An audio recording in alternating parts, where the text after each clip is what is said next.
yourself remember, darling, don't look for me, I'm just a story you've been told.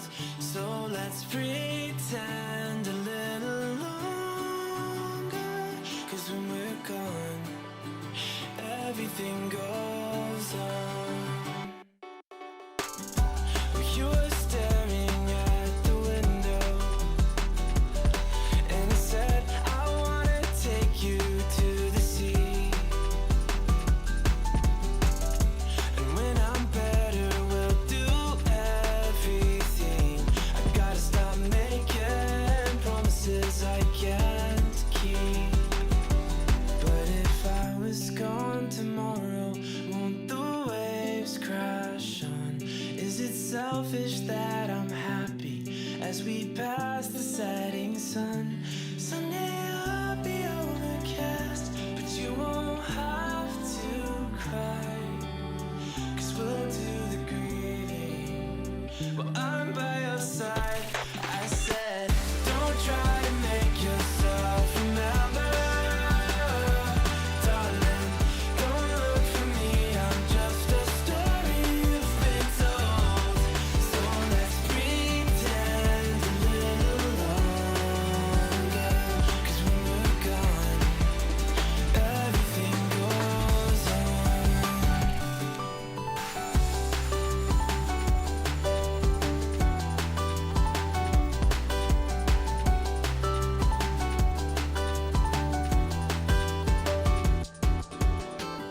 And I'm so scared of getting used to this.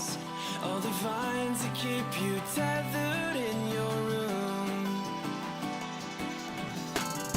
Well, someday both of us are leaving here, but for now I'll just bring this sea to you.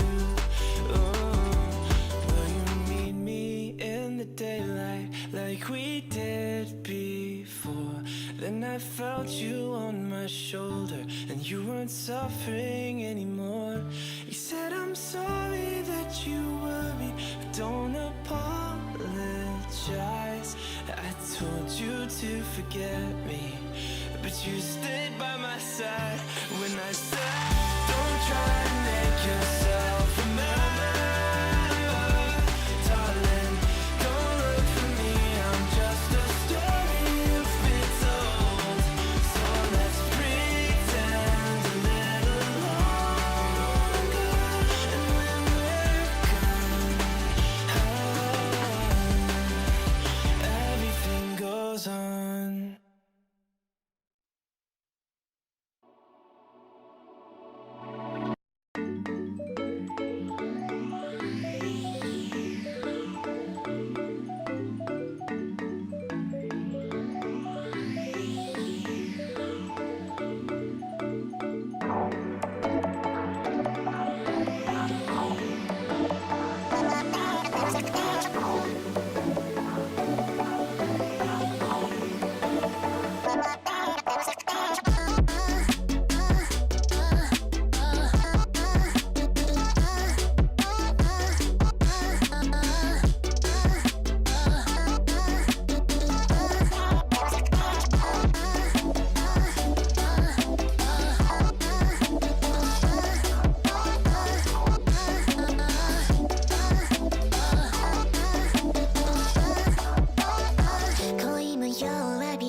My nights are empty,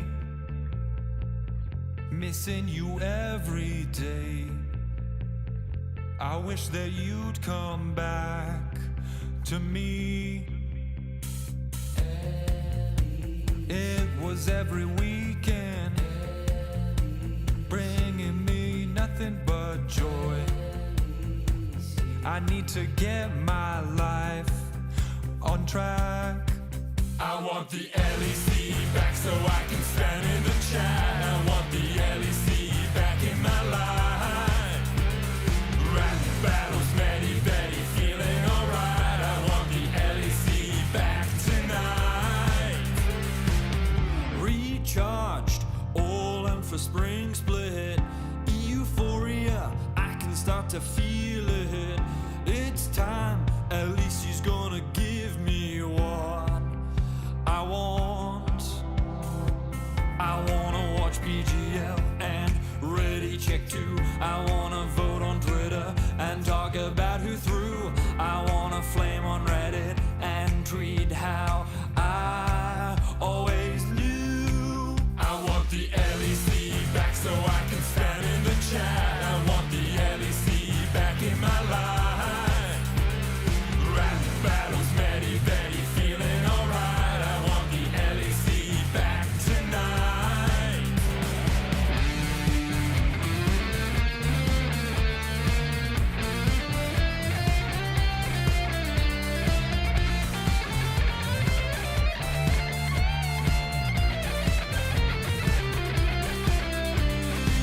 Now here comes the new year, new teams and players too. Now here comes the new year, lost some but that's alright. Now here comes the new year, we're getting ready for a long fight. I want the LEC back so I can stand in the chat. I want the LEC back in my life. Rap battles, many, very feeling alright. I want the LEC back tonight. I want the LEC back. I want the LEC back in my life. I want the LEC back. I want the LEC back tonight.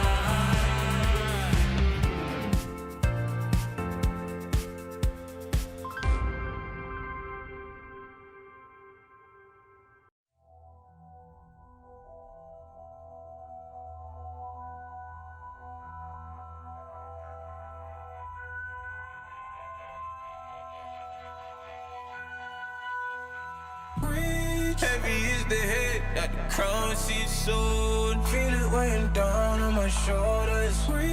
Rules are meant to break by the proudest ones. Money on my head cause I'm lawless.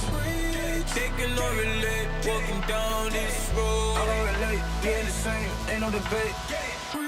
Cause rules are meant to break by the proudest ones. Didn't do recon, but they wanna lead him and guide him straight and tip him off axis. I was in a relegated beast, meanwhile they was cutting man deep like sickle or mantis. I've been winning off practice, not clout or digital captions. World's in madness, how am I gonna manifest greatness if I don't make actions? I don't need reasons, I just need money and power and stat lift. I don't wanna do it like that, that method's too underhanded. The big man said it ain't landing, never gonna profit off badness. Never got a dollar off sadness, but I've been sunk so I don't do sanctions. Heavy is the head that the crown seats soon. Feel it weighing down on my shoulders. Rules are meant to break by the proudest ones. Money on my head cause I'm lawless. Taking no relate, walking down this road. I don't relate, being the same, ain't no debate. Cause rules are meant to break by the proudest ones. Came in this game with a serious killer instinct, man, I never did courses. Look at all the times in the past they rejected him, now they wanna imitate patterns and forces. Stone eye vision like Gorgon. Terrified look in his eye when he finally realized all of the weapons that he brought to the war ain't forming. I've been giving this heart and body and soul and mind and organs, knocked to my fingers bled. Now it's through skeleton keys and door kicks. Treading with means and caution, man, I had bellies to feed from morning. So if they start selling me dreams, I'm walking.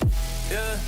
I was uncomfortable, man, I was scared. Looking for solace and they wasn't there. Now I'm a problem and they wouldn't dare. Yeah, yeah. Doubling down cause this game isn't fair. They loaded the dice, I came in prepared. Feeling it so out of body, I feel like I'm floating on air. How do you cope when it never gave you hope? Really left you in the cold, and it's weighing heavy on your soul. To be honest, I don't know.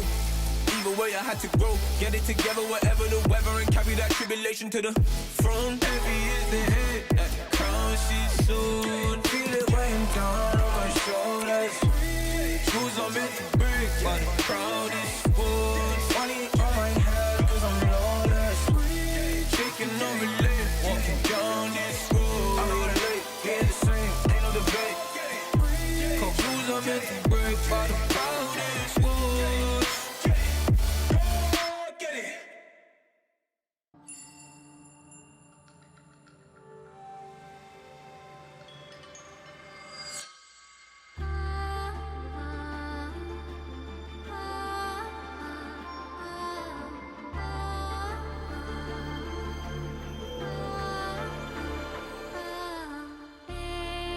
Echoes from beyond the past, the seed is sowed, the spirit knows, may it guide me for I again will wander far and shape the path to meet again on late horizons.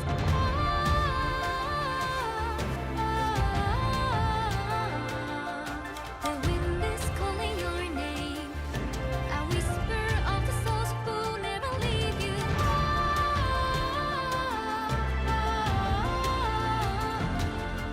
Collect your silver tears and pray they disappear tomorrow. Earth and ether to combine. The light it shows, the dark it knows are tethers. Spirits haunt the restless mind, but seek to find we'll meet again. Can't you hear them?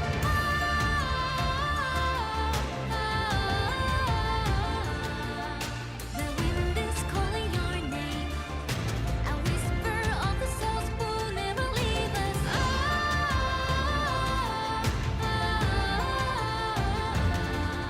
Collect your silver tears and pray that we are here tomorrow.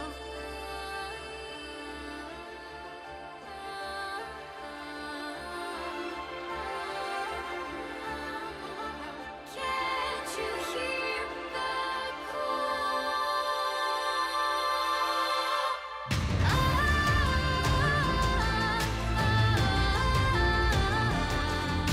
The wind is calling my name, a whisper of the souls who never leave me.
Let's go. Confident like you never deceive. Big ego, bigger brain, it's really obscene. Said we only wear designer cause we always look clean. And for that money, money, money, everybody a fiend. And the bling like a chandelier hung on my chest. And I get it for free cause I'm simply the best. See deposits every hour, not breaking a sweat. Out to lunch with my girls, grant at every request. Thank you. High and bold, can't be bought or sold. I'm so confident. Whoa, they wanna copy it.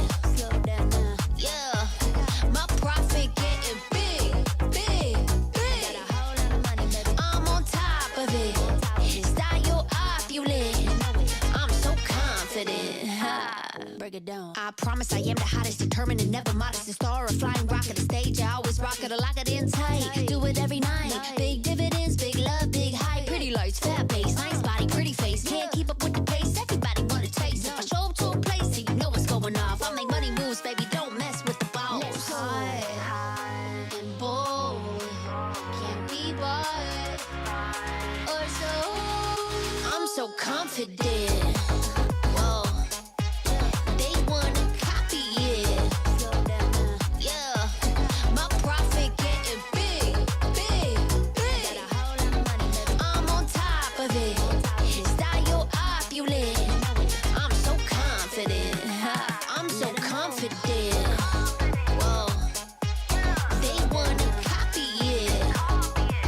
Yeah, my profit getting big, big, big.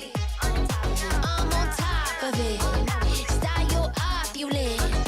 I'm so confident.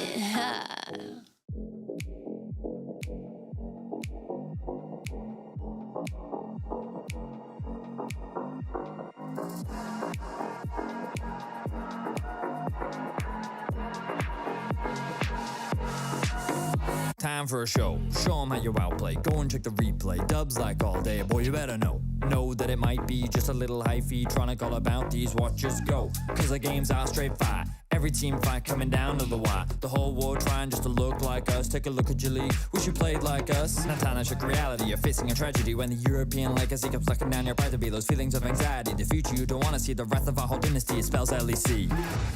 This could be the final chance, our last dance together. This could be the final chance, our last dance. Are you ready? Come on, dance with me. We're the LEC. Come on, dance with me. Let yourself be free. Come on, dance with me. We're the LEC. Come on, dance with me. Do that Pepe D. Talk that good shit. Boy, you better back it up. If you want the LPL, sorry, that's just not enough. Cause we got every team fighting lame flashbox. When they clash, you would never last less than 100. Bring your A game if you wanna claim fame. That'd be your main aim, now you're in the right lane. Show up or shut up, no time for excuses. Can't take a series, you're probably just useless. You want a shot at us, you can come get it. If you're just talking, then you can forget it. We're gonna blow up, we're on the rise. Euphoria, this is the vibe. We wear the clown nose and we wear the crown. Kings of the West, you know we hold it down. Like This could be the final chance, our last dance together. This could be the final chance, our last dance. Are you ready? come on, dance with me. We're the LEC. Come on, dance with me. Let yourself be free. Come on, dance with me. We're the LEC. Come on, dance with me. Do that Pepe D. We've come a long way since the beginning. The dark days of double streams, vacation memes, now charged up and charging forward. We are the LEC. We can't be stopped, slowed, or suppressed. This tenacity is EU at its best. It's time for the LEC loyals to show their fandom. Put your hands together. This is your anthem. Come on, dance with me. We're the LEC. Come on, dance with me. Let yourself be free. Come on, dance with me. We're the LEC. Come on, dance with me. Do that Pepe D. Come on, dance with me. We're the LEC. Come on, on, dance with me. Let yourself be free. Come on, dance with me. We're the LEC. Come on, dance with me. Do that FAD.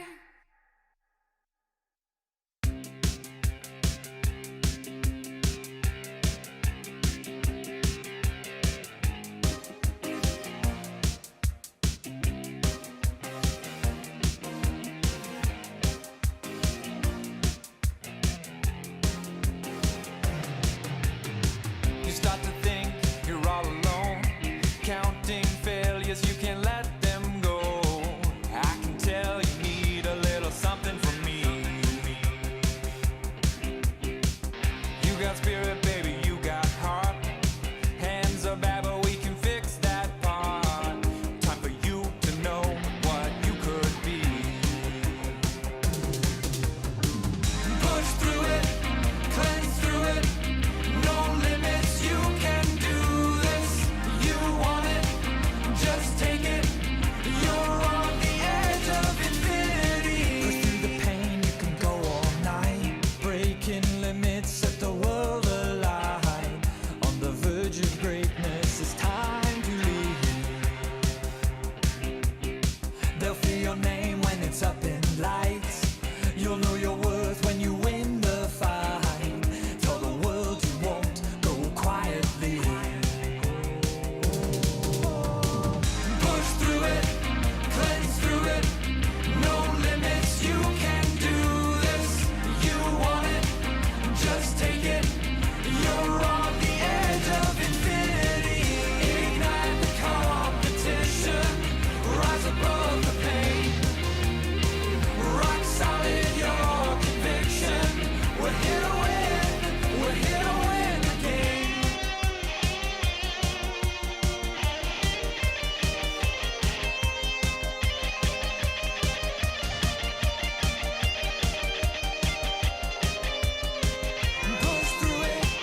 I lied awake for days, counting all the ways I died. Everything I couldn't save, buried down, still half alive. It's got me crawling in my skin, but no one's coming out to hold me close. Pouring out the gasoline, yeah, I've been making friends with all these ghosts, and I got nothing left to lose. Fight to the future.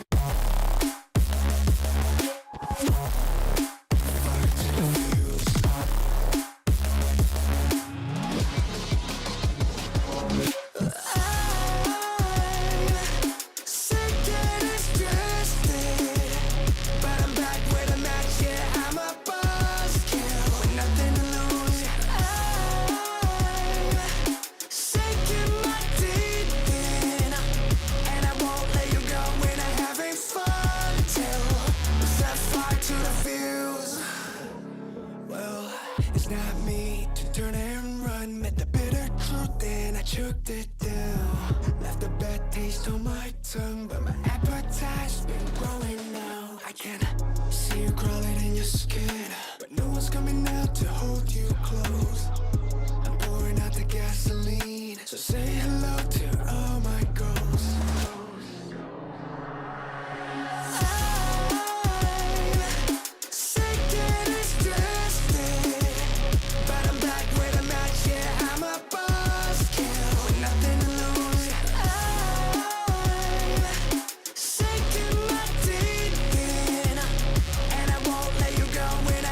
Fun.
Is he switching lanes?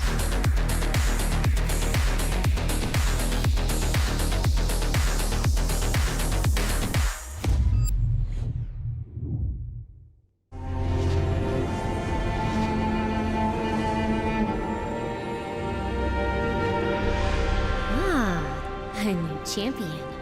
Welcome to my shop. You'll need the right build. Choose wisely, because every upgrade brings you closer to the next level. So tell me, how will you level up?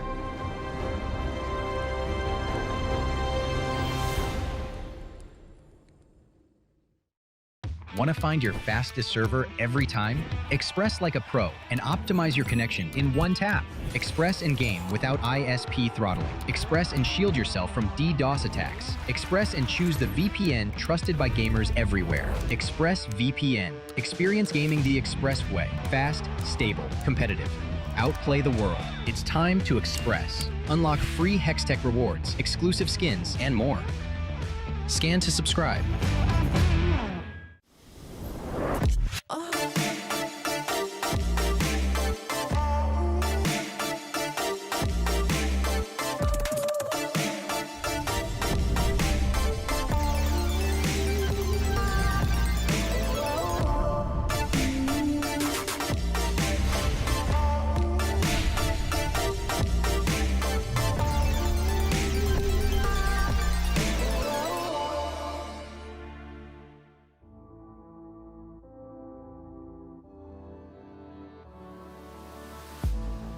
If you had it all, would you look the fall in the eyes? Could you walk away this time? Will you realize, recognize it's never over? And the flame that once had died, awaken. Will you rise above the days to come? Will you be enough? Will you walk away this time? Look to your left, to your right, leave the pain behind. 'Cause we all face the fires, and we stray from the light. Go and leave the pain behind.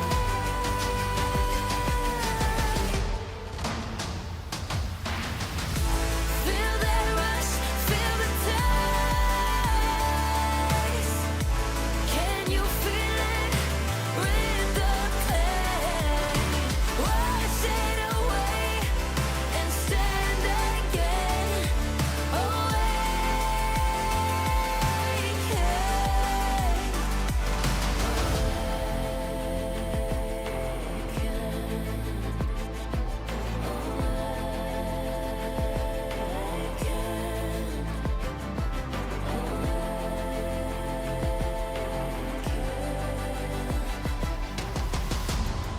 Will you turn and run from what's to come? Will you face it all?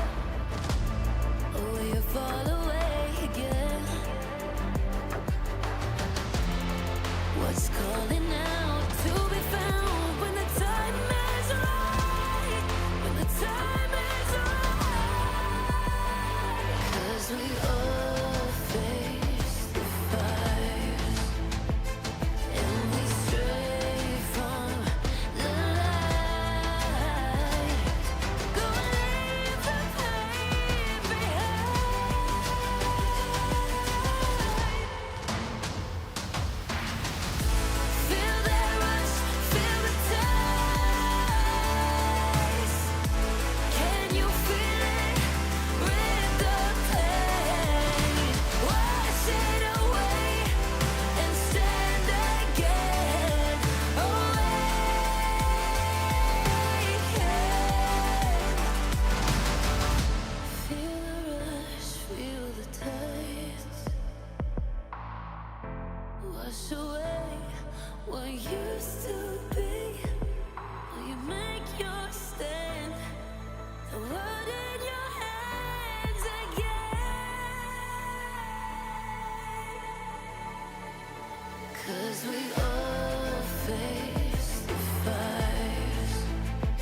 perfect team fight! They take it all!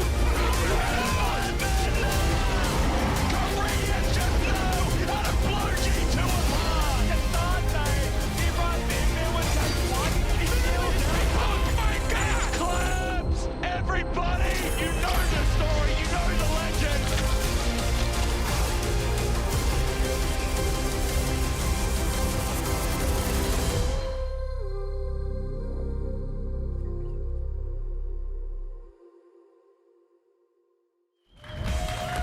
Welcome back, everybody, to the spring of LEC 2026. My name is Shox, and I'm joined here by Jack Spectra and Vedius to talk about how Vitality is the best team in the league. Yes, they are. rock. I mean, I can't believe, as a long-time Vitality hater, that they've become one of my favorite teams. Every split for so many years, I've just lost faith in them. Can you really believe in this team? They've always set high expectations and let me down. But now, they're finally living up to their Betty, there's still time. That's true, actually. You're right. Maybe I spoke too soon. Don't get too excited, but I think what makes this Vitality so special is just that the personalities and the in-game personalities are the same thing, right? They can get a little bit overblown, they can get a bit carried away, but when they're at their A game, they are so damn good. And yesterday, we got a Vitality that beat G2. Yeah, and I know that people, of course, are a little bit down about G2. They lost to Fnatic last week. There's a bit of a first-stand hangover there, but it's still a great beat, and it wasn't like Caps wasn't playing or anything like that. No, I mean, Caps definitely showed up yesterday, but so did Humanoid, getting a solo kill against the GOAT in the mid lane. So I think the Vitality are definitely the team to watch, and the fact that this split so far, they had a close series against KC, they've beaten Koi, they've beaten G2, they've taken out our top 3 from last split. So I feel like that it's only up from here for Vitality. It's true. When we look at the standings, I want to take some time to kind of, take it all in, because at the end of this is the Spring Championship that everyone's gunning for, but also 2 spots for Europe at MSI. Now, before the split, or before this year even, I would have told you, well, it's between G2 and KC, maybe MKOI. It's a whole different ballgame now. I mean, I'm gonna still say it's between G2, KC, maybe Vitality for me. Like, we've only seen one series from KC. Really? You're not willing to commit? We've seen one series from KC, and they beat Vitality. So I think KC, just because we haven't seen them enough, doesn't mean we shouldn't rate them as one of our top teams. Okay, fine. He's hedging his bets. I'm going all in, though. I think Vitality will do it. I'm saying it right here, right now, week 3 in the LEC. I think Vitality is going to make it to MSI. I think Nak is going to go up against Bin, and we're going to have some of the best top lane action we've ever seen in our lives. I mean, come on. I would literally pay to see that. Like, that would be so good, no? I think so. Let's see. This is the schedule for today. Yes, KC fans, they are playing later. I know there's been a lot of noise online as well, because the schedule is as such that they're playing a lot. 3 matches on each of those road trips in Ivry and in Madrid, meaning that they don't play as many matches in the beginning of the split. Jack, how do you approach that as a team? It can definitely mess up your momentum a little bit, because you don't get into that groove of having an official match every weekend and kind of have a more regimented practice schedule. So it's really on them to make the best use of this time where they've just been practicing and scrimming. And that means that also the last few matches that they have are that more important. They absolutely are. And I think that we know KC, they have shown up when they're playing on that live stage. We saw it last split on the Roadshow, and I'm expecting to see them step up again. The question is, can they mount up against what seems to be a stacked top of the table here in the LEC? It's very exciting to see indeed, but Vitality is up on the docket again. They are playing Shifters now. Humanoid, of course, famously said last week that he always lies in interviews. Now, we cannot say whether his quotes are lies or not, but we have collected a bunch of his quotes. And basically, I'm going to give you, in each round, 2 true statements, things that he actually said, and 1 that production made up. Oh, okay. Okay, sure. And you guys can also all play. I'll wait for the graphic to animate so that everybody can see. 2 truths, 1 lie. Humanoid edition. First, on ranking himself. A, I think at my peak, it's top 2 for sure. Okay. B, I don't think I'm at my peak right now. C, peak or no peak, I am still the best in EU. I think it's C. Why? I think he didn't say that. Like, I don't know. I feel like, but the thing is, in Humanoid in interviews, he always underrates himself, because he likes to have kind of like the humble persona when he's like kind of trolling. So I think it's C. That's what I think it's B. B? I think that he always has an ego, and I think there's no way that he would say, I don't think I'm at my peak right now. No, C was a lie. Oh. Jack is correct. See, he's a humble boy. He's a humble boy. He's a humble boy, indeed. You guys can also yell letters if you want. So, next up, about the draft game. A, Mel is actually fun to play, though. B, if you suck, then Yunara is bad. C, about Azir pick. Unexpected. Maybe Riot Games can do something about this champion being OP for 6 years straight. Okay, he's definitely said C, for sure. Yeah. I mean, the C is also like too specific, I feel like, to make up. It's long. I think it's A. I think nobody thinks Mel is fun to play. Yeah, I agree with you. I think it's A. I think it's A. I think A is. There's no way he would say Mel is fun. Yeah. You're correct because he hates Mel, and he's been talking a lot about it. So you've been paying attention. Next up, I feel like that's everybody. that is everybody. It's true. Next up is about long-term projects. I'm used to it that you lose one team fight and everyone is just depressed. Here you are only depressed after losing the entire series. Actually, you're not even depressed because after that, it's over anyways. B, most rosters that I played on didn't need changes, but I'd probably get rid of Carzy if I could. C, I always like to think that whenever someone says, oh yeah, I know we're doing really bad, but it's a long-term project, that is just an excuse. Oh God, That's really difficult. He could say all of these things. I feel like B is like the most likely answer because I feel like that's like the meme, right? It plays into it. I actually think the things that he said is A and B, and I think, sorry, C, and I think B is the one he didn't say. Yeah, I also think so. B is the I think lie. B is the, like, it's the meme, and Yeah. I don't think he said it. I'm going with B. Even though... You're both correct. Nice! You're very good at this game, He Jack. does love Carzy. Like, nobody can lie to you? I guess not. I don't know. Oh, okay. Well, your hair looks great today. Thank you. Number 4. Talking about his teammates. He, Carzy, kind of loves me, but I don't love him, so he is kind of sad about that. Got it. B, whenever Linsas works out, I just look at that guy's bicep. It's massive. C, I think it's Nako. Like, this guy's so hot, man. What, do you mean looking in-game or like outside the game? Okay, so it's either B or C. Yeah, it's for sure B or C. Why? Do you think he doesn't love Linsas and Nako? I just remember A was on the couch. Yeah, Carzy I was in remember it. A. On a couch? Yeah, on a couch, yep. I mean, I think Linsas works out, so I'm going to say it's C, I think. I'm going to go with C I as think well. Yeah, I Linsas think it's is- C. I think it's C. Linsas is pretty jacked. C was not a lie. Oh, was it B? wow. Yeah, it was B. It was the bicep. Okay, damn. That's it. That's it? Well played. Wow. Jack I mean, won. It just goes to show that Humanoid says a lot of things. I'm He the does. best analyst. I mean, it's true, but we did put him on the spot yesterday because I agree with him. Sometimes I do an interview and I'm like, oh my God, like you literally asked them this a million times before. But like, sometimes it's hard. Like you won. What are you supposed to ask? No, I agree. Congratulations, you beat the best team in the league. What did you have for breakfast? What is your biggest fear in life? I feel like from now on our goal should just be to ask Humanoid the most random questions in every interview so he's always on his toes. I'm on it. Cool.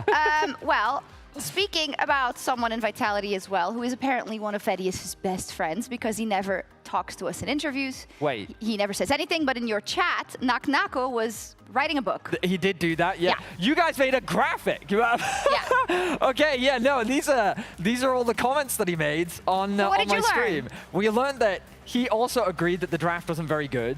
He got really upset about Mel. When I said that Vitality was going to win, he said, your funeral videos. He was very talkative in the chat, actually. I was very surprised. But yeah, it seems that Vitality's in agreement that the draft that they had last week was not the best. I mean, it's funny when we talked to Linsas and Fleshy as well. They also agreed when they saw the brown medal. They thought it was unplayable. So definitely, I think the team is having a lot of conversations with the coaching staff and hopefully looking Around the to draft. It felt improve like the drafts. this week, though, Pad was drafting for G2. So, I mean, it feels like that there's changes because they actually got a pretty good draft yesterday against G2. So I liked what we were seeing, and I feel like that there's some improvement there. What they've successfully done to change that is still a mystery to us. I like see. when you say that could mean two completely different things. Like either he's drafting for G2 as in trying Yeah, to I move also forward. was like, Well, let's see what they thought. Nice try, guys. Nice try. It's fine. We have always insane draft in game 3, so I wouldn't be so worried. Exactly, man. See? And that was before the Game 3 draft, which was actually good. True. Was it? It was. That was during game 3. Yeah. No, that was before, I'm pretty sure. No, he was saying it as they're ending the game in game 3. Oh, I thought it was after game 2, and he was like, "Don't worry, guys, we always have great drafts game 3." That would be crazy. That would have if been he did hilarious. that, yeah. Wait, I want to check that because it sounds like I'm right and you're wrong. They were ending the game. It was at the end of game 2. What? Yes. That makes more sense. Embarrassing. That's crazy. Anyways, how good was it then? Well, I loved the fact that they drafted a lot of range, and I also think that drafting Lucian is just mega int in EU. Yeah, what the hell? 0-15 0-15 15 in a loss streak. row. How is that possible? That's a EU Lucian. Apparently it's why? real. Why? Champ Like, issue. I It's not a personally think the issue. champ is mega weak and it should be buffed. he says it's not a champ issue. Yeah, but he's a retired AD carry. The champ so- is getting buffed, first of all, but no champ is bad enough that you lose 15 games in a row on it in competitive. It clearly is, because we But have a evidence region of it. can be. A region can be. Sharks gets it. The champ is not that bad.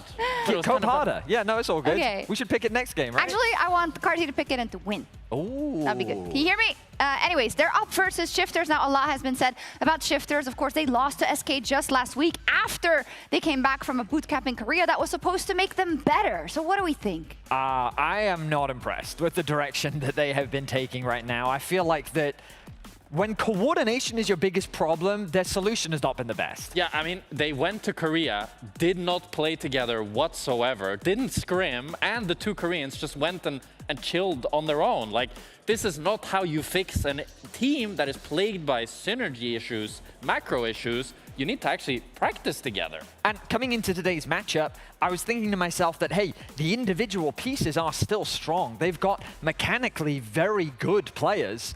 But the problem is, if you're trying to hands get Vitality, this is probably one of the worst teams in the league to try and do that against. It's true, but perhaps they have something up their sleeve. I asked Trimby about it. Yes, I have the man himself here, Trimby, ahead of a super big matchup versus Vitality. How are you feeling, man? So-so, because the first week we played was not ideal, I would say. Losing to SK in our position and overall as a team is not really something we wish to happen. But yeah, today against a stream that honestly has been looking like one of the strongest, right? So I'm really curious to see how we try to match up against them. Absolutely so. I think a lot of people were looking at your re-entry into the league after the Korean boot camp. Everybody's been talking about it. Yeah. So obviously it's not ideal when you come back and you regress a little bit, like in the match versus SK, but I wanted to know what you really took away from it and if you learned anything and how it works in your planning. I mean, I would say that during the bootcamp we just tried to make it more like we can focus on being more sharp, because that's something that we did lack in very important situations. And I would say still that versus SK we didn't really come up with proper ideas in game, and as well like the sharp aspect was not really there, sadly. But I think it also comes down to the fact that, you know, we didn't really scrim prior to it that much as well, which is obviously on our side a bit of a fault or mistake. And yeah, I think like coming today we had a bit better training outside compared to previous times. And even though Vitality, of course, you know, you can't underestimate them, like they always come back even though they tend to throw as well. So I hope that when they throw we will be there to catch a little bit of the lead, and yeah, hopefully we can manage off of it to get some wins. I like that because they do throw even in the games that they end up winning. Jack said on the desk that he thinks that, you know, you guys were very good individually and in lane. It is in terms of kind of the decision making and the macro later that there were problems. And of course, one could say that you can't really fix that if you just play solo queue, right? But how much is that part of your preparation coming into this week? I think we had a better prep going. We have the better prep coming into Vitality, which means that we kind of know which game they want to play, and I think it's up to us in game to also figure it out and try to match it. Because I feel like that's the thing that people get caught off against Vitality, which is they really like to play very one style game, and I know that they like to have a lot of creative stuff as well, but the way they try to accumulate gold and the way they actually play around their solo lanes mostly, I feel like it's very one-dimensional. So you know, hopefully we can manage to work around that, but I wouldn't say it's a bad thing, you know, like it's something that caught off probably everyone right now in the league, and they're doing really good. So I hope we can match it, but it's not going to be an easy task. I love that avenue. You have them a little bit figured out. Now hope it translates onto the Rift. See. Thank you so much, Trimby. And with that, it is time for Vitality versus Shifters. Thank you very much, Shox and Trimby, for that insightful interview. We'll see if Shifters have solved the Rubik's Cube that is Vitality right now. Whether it's a 3x3 or 4x4 or 5x5, how tricky will it be to solve? That's the question that Shifters will be answering as they shift the pieces around to try and get all of those faces the same color. Might not work in League, but it does in Rubik's Cubing, Dagda. Your knowledge of Rubik's Cube is vastly beyond where mine is. So I'll leave you They to have it, triangular ones, they have clock face ones. But then it's not a Rubik's Cube. Yeah, but it's like Rubik's problem solving things. And then you have to, you put your hands on the thing, you pick up the cube, and then you have to slap your hands down really quickly. That's and the it's usually mechanics. some like 12-year-old kid that is absolutely slaughtering. Oh, incredibly impressive, yeah. I had to do a puzzle box at Race to World first. And how'd it that was go? we managed to solve it. Corello and I teamed up. We did it in about 3 hours. And as soon as I posted the fact we'd solved it, I got told that I cheated because Quinn, who is a famous like Diablo and PoE streamer, it took him 14 hours to solve it. So therefore, no one could solve it faster than him. And if you've ever watched a Quinn stream, just gonna say, doesn't surprise me that it took him 14 hours to solve it. We're here for League of Legends, though. The box said 3+ years, so I don't really know what you're talking about. Even on the box, it says this should take you around 3 to 4 hours to solve. I was like, okay, cool. Yeah, it was a lot of fun. We are back, though, for League of Legends. Vitality with a massive win against G2 yesterday, taking it down in 3 games. The question is, can Shifters find something that we haven't really seen from them so far this split? I mean, we haven't really seen anything from them. They've had a singular series against SK. Now, it didn't go too hot for them. Game 1 was fairly stompy. SK took over that one. Game 2, very back and forth. But I definitely think for both themselves, Shifters, and also for the fans, I think they will want a much stronger showing here against Vitality, and Jeremy said they kind of had them downloaded, so I'm excited to see what they can do. We'll see if they're on German internet or not. If it's Berlin internet, we're still waiting for that download to finish, guys. It's unpacking files right now to see what shaders it needs as we get into the draft. Vitality on the blue side have picked first pick. Shifters decided that they want to be on red side for this first matchup. Vi and Cassio removed by Vitality, Oriana and Pantheon taken away by Shifters. Wouldn't be surprised if we see something like a Ryze ban here as well. We've been seeing him banned out a lot. Ryze, Azir, Karma are also left up and available, so those are the ones I'm looking at.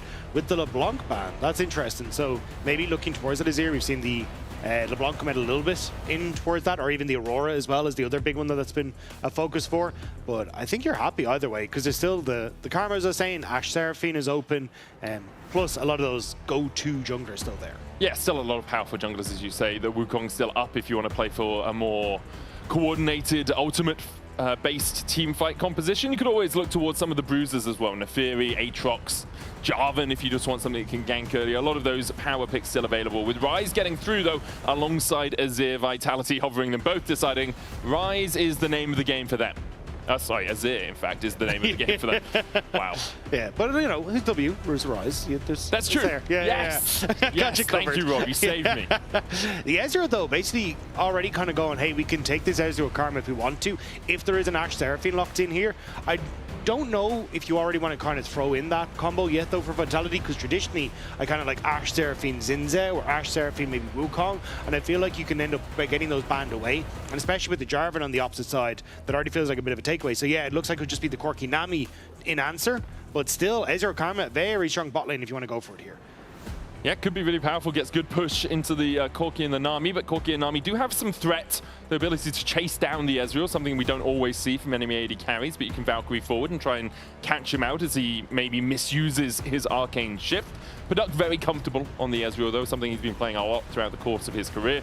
So we'll see where Shifters decide to go with their next pick. Most likely looking towards the Karma, and there it is. Yeah, also the Jarvan kind of feels a little bit useless this game, because you want something that's less mobility, and you're into Azir, who does perfectly fine, and the Corki now too. So kind of the Nami will probably be the real focus, but Jarvan hasn't been looking so hot in LEC. I think he's 1-6 at the moment. Yeah, so. First game win was yesterday. Yeah, so it hasn't been great. And I don't feel like it's going to be much better here for Bukada with the way that this draft's going so far. You're kind of hoping to be able to capitalize on overconfidence from the Vitality bot lane. If they go in with that Valkyrie, then having Bukada come across with the Jarvan would make a lot of sense, but something Vitality have done well is using Linces to cover some of those gaps. If they're going in, Linces is often in the area. We'll see what he gets his hands on in this draft. Renekton taken away from Naknako is one of his most played this split. No surprises, as you really do want to pinch the pool of, in my opinion, the best top laner in the league right now. Yeah, and I mean, he's been fantastic on basically everything, regardless of whether it's a winning matchup or not.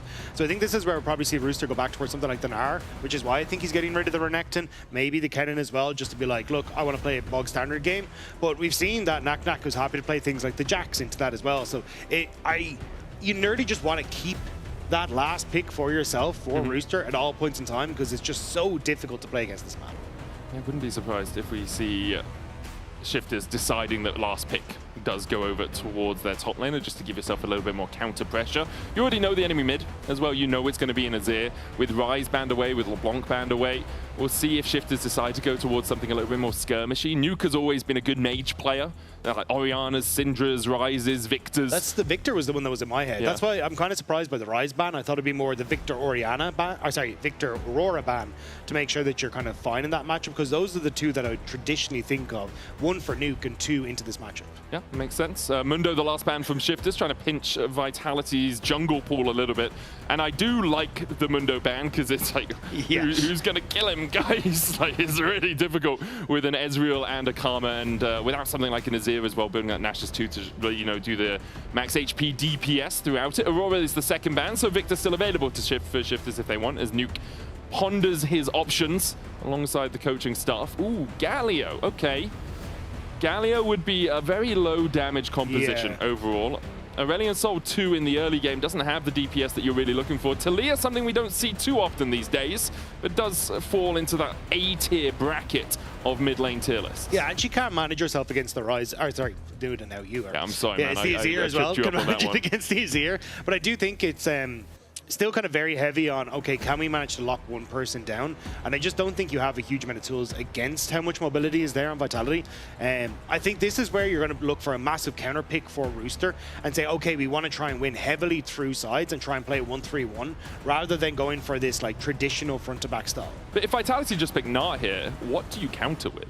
Do you play something like the Jax into the Nart? You have to look towards that, but Nako's Nart is very serviceable even in losing matchups, so wouldn't be surprised if Vitality picked that, because also it rounds out their comp pretty well, right? Yeah. It gives you okay side lane threat, it's good in team fights if you manage that Mega Nart bar well, and it really just works wonders. Instead, they're going to go for a little bit more damage. Rumble making his way all the way through to B5, the last pick on blue side. A little surprising that it has worked its way all the way through here, with Shifters now looking towards tanks in the top lane to try and answer. Yeah, it feels like more of trying to take away from the combo from Shifters, where you've got that Jarvan Rumble. Yeah, the hot pot. Yeah, but you don't really have much set up for it on Vitality's side, so a bit weird. But still, look, it's serviceable, right? You got decent push in the side lanes, but they're bringing out the Jace for Rooster. So this is what I was talking about, having this strong 1-3-1, the ability to try and force plays on that top side, and I think it'll be Shifters trying to play through their solo lanes much more this game, and just enabling bot side to fend for itself. Okay, Shifters fans, I don't want to have you down in the dumps before the draft is even completely concluded. Rooster has an 18% win rate on Jace. Ooh. He has won 3 games on it across the course of his career. One of those was in the LEC last year in summer. Okay, well, since he's joined the LEC, he's 50-50. No, you know what? We can cherry pick them. We can cherry pick them, all right? Okay, yeah. In the LEC, he has a 50% win rate. All-time, 18.8% over 16 games. And perhaps it's just the caliber of opposition in the LCK Challengers slightly higher than here, although I will say Nako definitely laying down the gauntlet to all the other top laners in LEC here in spring. We're going to make our way onto Summoner's Rift in just a moment's time as Vitality look to continue their claim as the best team in Europe. Currently sitting at 4-1. A win here would take them to 5-1. 2 wins ahead of anyone else. Now, you do have to remember, the schedule here is kind of lopsided towards Vitality. They have played... This will be their 6th series, whereas teams like Giant X have only played 3, and teams like Shifters have only played 1, and KC's only played 1 as well. So, although they're first right now, and they are very successful right now, we are not seeing all the other teams play as many series. Yeah, I mean, 4-1, not a bad start for Vitality, and also taking down GT yesterday, I think is the real kind of cherry on top for why people are kind of re-looking at Vitality. Because for me, it's the jungle and support. Like, Linces and Fleshy are by far and away the most improved from last year. Agreed. I've been massively impressed by these two guys. And particular Linces, he has really dictated the way the early games have gone in almost every single game he's in, even against guys who are constantly in the talking point for top junglers like Relech and Skewmont. Yeah, he's having a really good time so far. Vitality games do tend to go a little bit longer, I will say. They have 3 games over 50 minutes. We're the only team to hold that accolade right now. And they do have a bit of scaling, like Azir scales well, Corki with Anami scales pretty well as well. I think this composition does want to end a little bit quicker than the 50-minute mark on average. They also have the Game 1 buff to Vitality, yet to lose a Game 1 so far in LEC Spring. So interesting to see what's been done with the wards in the early stage here. So usually you end up with like a ward that ends up popping kind of in around here. You try and spot out where the Raptors are, and you can already see that set up here on this bottom side. But there's a defensive ward as well, just at the red. So basically, Vitality nervous that there actually might be an invade from Bukata coming through now. If Bukata doesn't go for the invade, you have zero information as to exactly where Bukata started. And that can be a little worrying against a Jarvan who wants to be active in the lanes in the early stages. So I'd be curious to see if they try and go for some sort of early vision play at some stage, just to try and figure out what the Jarvan's path is. It's always a little bit tricky, especially when your bot lane has used both their wards early doors, right? No wards available for Kazi and Fleshy. They fought over this bot side pressure and around placing that ward at the red to try and spot Bukata if he did go for an invade. It's something you have to be aware of with junglers like Jarvan, like Vi, that can avoid vision around the Razorbeak camp, that they can just flag and drag over the wall or Bulk Breaker over the wall, or if you're Trundle and you're Zanzara, flash across the wall. But you always have to be a little bit aware that that sort of invade can come off, and throwing Linsus off his game early doors would make a lot of sense. As you've said, Vitality being not reliant on Linsus, but have leveled up because Linsus' early game and the way he's dictated the pace of his matchups has been very solid over the last couple of weeks. Yeah, I think what he's basically done is stalemate the jungler to be like, okay, you can't get involved, and then you just have very solid laners like Nako and Humanoid, and even Karzi and Fleshy, as we said, have leveled up, that can just take over a game then. Like, Humanoid coming into the weekend was 4th when it came to goal difference of 14. For mid laners, Nako, we've been highlighting how strong he is as well. So if you can just let these lanes interact, I think you're fine. This time around, though, I'm a little bit less certain. Like, the Rumble not doing so hard into the Jarvan, like just by definition of the matchup. And as well, like, Ezreal Karma is one of the best push lanes and the best poke lanes you can have, and that makes things very difficult for Karzi and Fleshy to really get control. And that's why it's wise from Bukata to play around this bot side Scuttlecrab. Gets it very easily. Linsus has to waste another 7 seconds or so to go towards the top side and get a crab of his own, so Bukata will be back out on the map, working his way towards his Krugs, building up towards that second clear. Linsus here uses the Scryer's Bloom, that's the one. I was going to say Scryer's Totem, I was like, that's entirely wrong, Medic. But yeah, Scryer's Bloom to get vision around the Razorbeaks as Bukata already back out on the map. Both the junglers will get themselves a longsword and a ruby crystal to start things off, and Fleshy and Kazi getting poked down underneath the tower. Leads across the board for Shifters. 500 gold their advantage at the 4-minute mark. Yeah, and they're going to be happy to just continue to push this on. And as long as Linsus can't really get involved in these lanes, you're going to be happy out. Now, will more than likely just try and clear back down towards his bottom side, but that does leave Rooster then isolated once again. And we're seeing those same wards being put in towards the Raptor camps, which is just giving information once more to Shifters about where exactly is Linsus. Okay, now we can push hyper-aggressive in that top side through Rooster, or maybe even potentially look for plays mid as Nuke starts to look for, like, fishing for those flick backs on towards Humanoid. Good damage on Kazi and Fleshy again, both of them low mana. They'll try and clear out this wave and then back away. Kazi doesn't quite get the minion. Paduk could look for a Mystic Shot across the wall here. Uses it instead on a minion. Going to try and pull the wave around with Bukata down on his way through the jungle.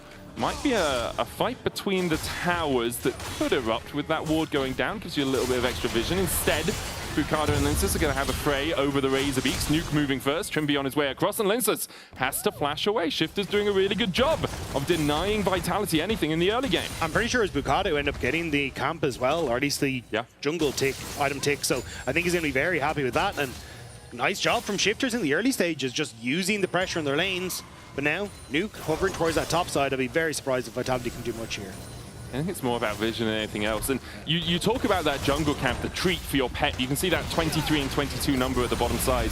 Actually really important in this context, because Linsus now doesn't have a way to get his smite upgraded before the Scuttlecrab spawn. Whereas Bukata could just take both his camps even before the 530 mark, which is where you get the double treat, to get to that 20 mark.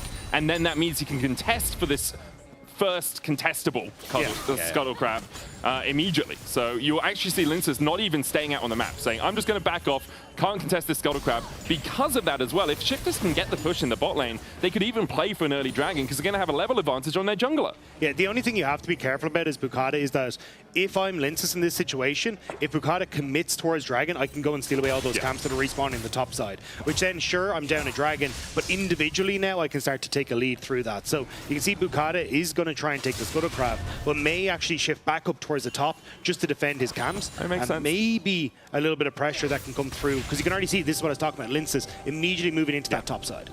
enough vision placed down by Vitality to know where Bukata is. He's working his way up towards top side now. Knuckle got the push in top onto Rooster, who does have a slight CS lead.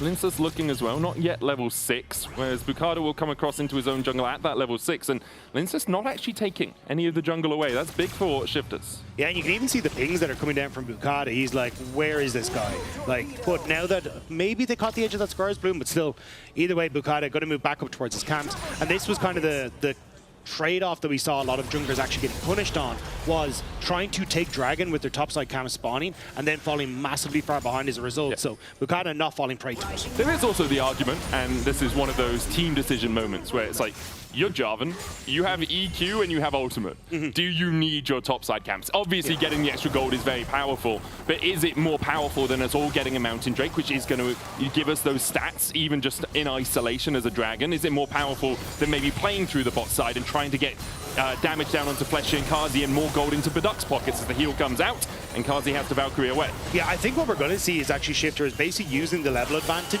to go for invades onto this bottom side again and basically rinse and repeat. And I think they want to try and target, because again, lanes are winning in isolation. So all that Bukata has to do is stop Linces from really being able to get involved. And even if he can match a lot of the plays or, you know, push back Linces, well then that's Bukata's job done, and at the moment it's going great for Shifters. That's the worst position to be in as a jungler, right? For Vitality. Linces is there, it's like every lane is losing in isolation. Not by a huge amount, but by enough for it to matter. Every lane needs my help in some way to try and get them into a winning position, to try and get that first item first, right? And he's just being stymied at every opportunity, suffocated out of the game by Shifters early on. He literally walked the entire way back from his own jungle and just sat in this bush until Nami walked out of base so he could safely go and take his red buff. Like, he is terrified at the moment. And again, this is what, like, when you have pushing lanes and you've got a strong jungler like this, you're in such a good position to keep it up. And now Shifters, that they've cleared out that topside jungle, move back into boss. There's no camps for them to take, but they can use these pushing waves to take the dragon if they'd like to. I will say, even in this state, I still think Vitality wins the game.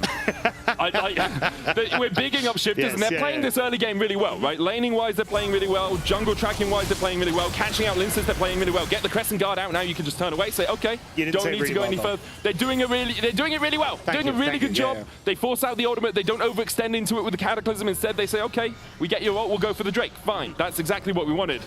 But I just see the team fights from Vitality, and I know how well they've been playing recently, and I expect them to win. We have only seen one series from Shifters, but the series against SK did not fill us with a huge amount of hope.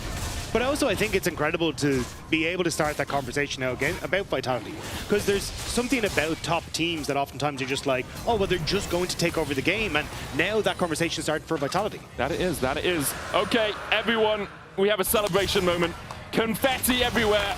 It's the first time Shifters have taken a first Drake this split. Yes, it's only their third opportunity, but congratulations to them. Have yet to take a first Drake, have yet to take a first tower, have only been in a major lead 5.6% of the time, so that means 51.5% of the total gold in the game being on their side. They also have one of the highest combined kills a minute in their game, but they don't get many kills themselves as the True Shot Barrage goes down onto Kazi. Oh, Paddock! He just quacks all over and flashes forward for the auto. Flashing out with no minions underneath the tower should be fine, but Shifters are popping off. Let's go! That was sick! Paddock! Oh wait, no, Paddock, no! Paddock needs the auto special! Oh my god! My lord, that was incredible! He dies afterwards. The minions are paid actors. But Shifters get a double on the bot side, a 1k lead now for Paddock as Kazi TP's in and tries to chase down Trimby. Should be able to get a rocket dodged. Gatling gun was on the shield. I think he was on the shield. Oh no. He must have got a little bit of damage through the shield. For a second, I thought that would still be an execute. I really was convinced, but still, great play from Paddock and Trimby. Like, getting the kill under tower, they set it up incredibly nicely. And again, this is kind of the power of this play. Trimby getting a great Q, which sets up for the slow, and then the focus there onto the rooted Karzi means they can actually follow up. And Paddock, confident once that Mystic Shot hit that he could go in, drops tower aggro. And then, with nothing here, I was convinced they would just kind of back away, knowing that the TP could still come through. But Paddock thought he had his moment, and actually gets the outplay with Trimby flashing over to give him the shield to guarantee the kill. Oh, the shield expires as the minion auto. Oh my god. It's one of the curses of Ezreal where your essence flux, that W, towers eat it up. And you're like, please, sir, please, allow this one to pass by you so I can manage to get the extra damage, because it would have killed off Fleshy much quicker if that had snuck its way by. 1,000 gold lead for Shifters. 2 kills going over to Vitality in response. Good pressure down towards this bottom side as Nuke is moving across. Weaver's wall being used. Crescent Guard there for the knockup. Nuke down to half HP. Kazi trying to Valkyrie across as well, as Bukada does have his flash. Won't use it yet. The tidal wave coming out as well. Bukada holding on to that summoner for a very long time. Lince has had to burn a flash of his own. And in the end, although Shifters did invest a lot, they didn't have to burn their jungler summoners. Yeah. A little bit messy on the play. A lot messy. Yeah. So Shifters end up backing away. I think though still they're in a decent spot, right? You still have the gold lead. You're still being able to play through these dragons, and you still have the ability to make plays as Bukada, because you still have the your own flash and you've got that ultimate available. So we'll have to see if Shifters are going to be able to keep up this pressure. I mean, Paduk's doing a great job of keeping up the pressure down towards the bottom lane. Like a Triforce spike to no Triforce spike is such a monumental, gargantuan difference when it comes to damage out of these 280 carries. Kazi and Fleshy just having to respect it, even with the Imperial Mandate completed on the Nami. Trimby can step forward, knowing he has the safety of Paduk behind him. Bukada here to cover towards the top side as Linces is over near his Gromp, and Bukada realizing there's no dive materializing, will just go back to his Crux. That's going to be bot lane tower going down off the back of this, which means get the confetti ready, Rob. Get it ready. I'm ready. First tower for Shifters. Congratulations. The tides have turned for the Shifters. Nay, we will say they've shifted. They have a 1.3k gold lead. It's an impressive start. It is really, really good. Like, genuinely, this is incredibly impressive from Shifters, and we talk about the decision making that especially people like Bukada have gone through in this early game, and I think it's been great. And the vision has been on point, their understanding of how they want to invade, how they want to try and play around this Jarvan, and now, I mean, Paduk is going to start to open up in the mid lane, because Dragon in 50 seconds, you feel like with how far ahead this Ezreal is, you should be able to lean that pressure in towards the Dragon. And at that stage, honestly, I think you just start to shift Paduk around and look to take towers through him. Like, you can leave the Jason Rumble in isolated matchups, but I think with an Ezreal this strong, just try and rotate him around the map. Yeah, it looks like Kazi's going to be left down in the bottom lane to deal with Nuke. The good thing for Vitality is all of their lanes have good wave play. Yeah. Right? Their Rumble perhaps the weakest, but if he's in melee range, he can just Flame Splitter. If he's not, he can Equalizer, obviously on a slightly longer cooldown than his Q. But Kazi and Humanoid can deal with waves pretty rapidly, especially Humanoid when he has the backup of Fleshy. Small gold lead coming out for Naku as well in that isolated 1v1 as we see the seismic jump down onto Fleshy. Humanoid caught out as well. Shifters find another 2 from a pick in the jungle. Humanoid end up pulling himself across the unraveled earth, which gave the stun, and great, 2 picks. The Dragon. Lince is going to try and respond on this top side, but I think Brewster's aware of it. Brewster's just going to back away. Oh, is he staying? Trimby next wave. As you say, Trimby's on his way across, and the TP. What was a 2v1 for Vitality very quickly is going to shift into a 3v2 in favor of Shifters. The Weaver's wall out, Equalizer down, Trimby healing up. And there's the damage from the seismic shove. Rooster looking for it on Nako, don't take him out. Trimby unable to survive through the Crescent Guard. Rooster falling low as well. Wind becomes lightning. Rooster with a good knockback, but the Audacious charges over the Unraveled Earth. A good knockback as well, as it's a double for the Rooster. And Vitality's cock may have crowed. Fleshy flashes in! He gets him! It's been a weekend of supports flashing forward. That one, at least, Fleshy gets the kill. He manages to get it, but still, massive win for Shifters on that top side. Linces did everything he could to try and get the kill, but that flick back from Nuke was perfect to keep Rooster alive instead of the play. But okay, this is prime Vitality right now. As soon as they start losing at all, it's like, no, we got to go for every fight we can find. Nuke does have the flash, we'll use it. Kazi flashes forward. The Seraph shield, enough, the knockback. Kazi misses the missile! And he just can't find his mark. Aimbot off for Kazi as Nuke outplays in the 2v1. The Seraph's shield came in clutch and barely a smidgen of HP left on that Talia. But it does open up then for Paduk to take the mid lane.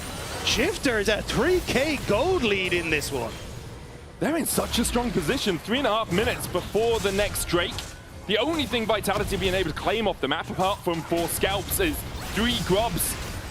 And that's it. That's the only neutral they've got so far. Right now, they're going to contest around the Rift Node. Bukata has started up. Product is here as well with the Manamune already stacking up to a Muramana. Shifters are in prime position to close this one out.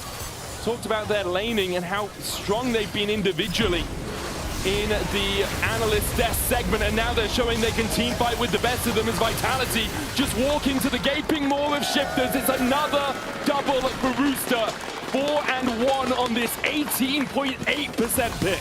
A humanoid TP top, but there's nothing here for him. Vitality over-investing again on towards his top side. Rooster should be able to clear this out. You'll be able to crash that wave on the bottom side with no real response.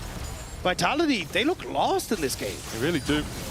The blessing of game one for Vitality very quickly seeming to become a curse. And if you told me it was Shifters who would break that game one winning streak, I would have bitten your hand off. As Humanoid has to flash away, the inner flame coming out, True Shot Barrage as well, TP being invested from Vitality! But there's the damage, Padak and Trimby teaming up for another, and Nako's TP just a little bit too late. Like, you're getting the kill top, but look how much is being lost bot lane as well. Vitality are over-indexing to that top side of the map.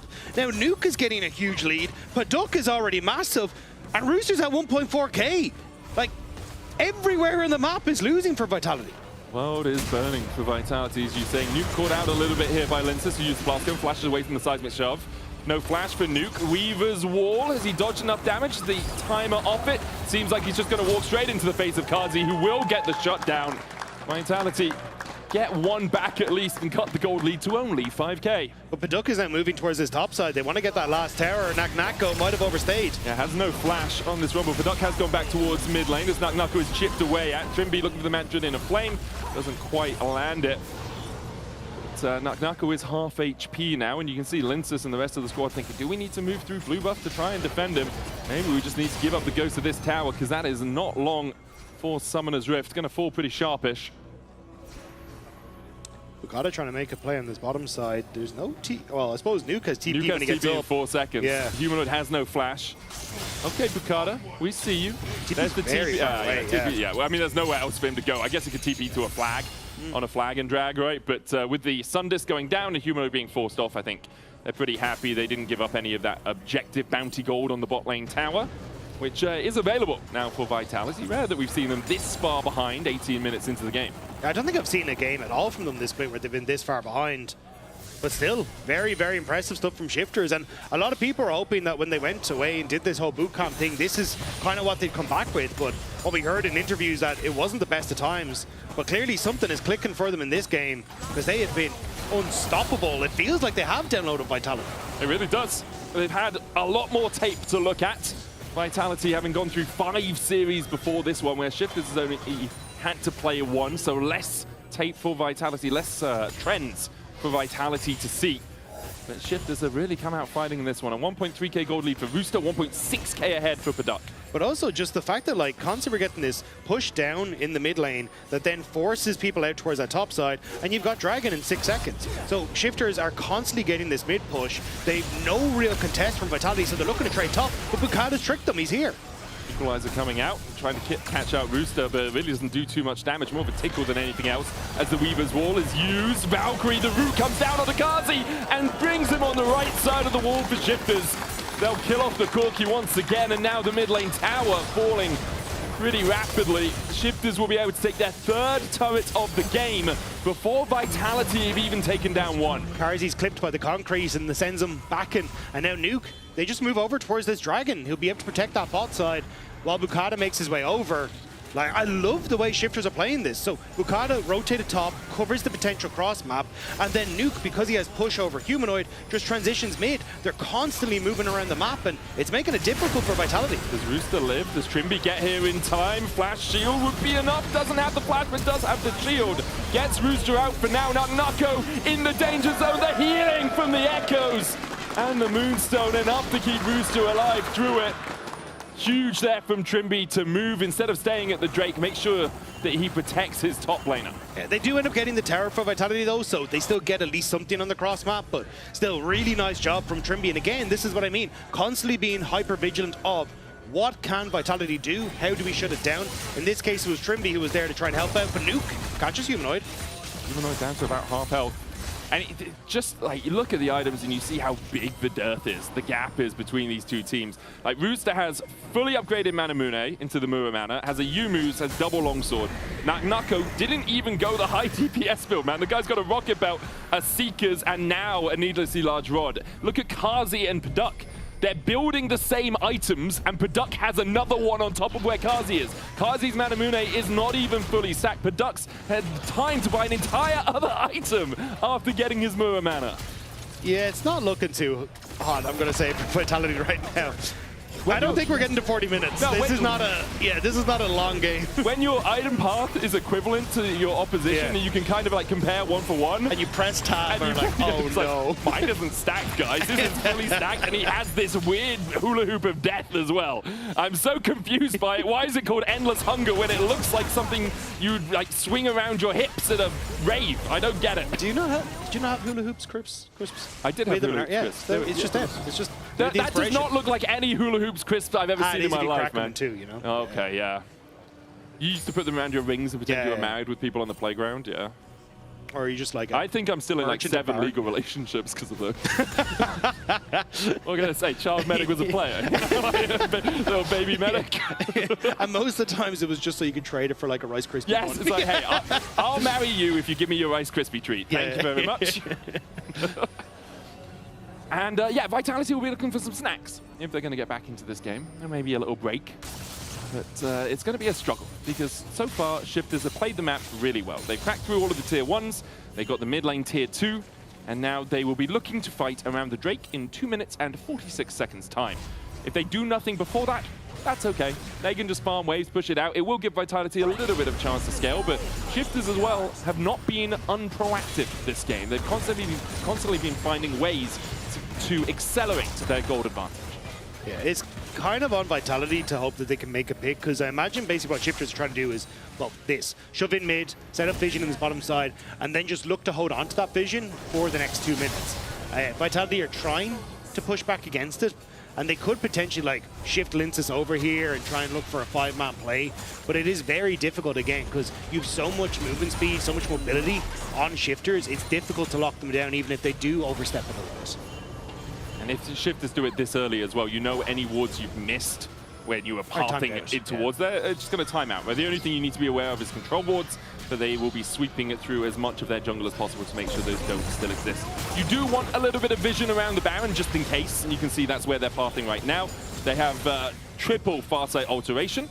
They have one ward in the do pit have a ward as well, in the back of it? Oh, okay, they're fine then. Yeah. I think the objective bounty made it look like that was just Baron wearing a little bit of a crown. A little party hat. Yeah, a little. I mean, we've had a lot of confetti, so it would make sense. He's celebrating too.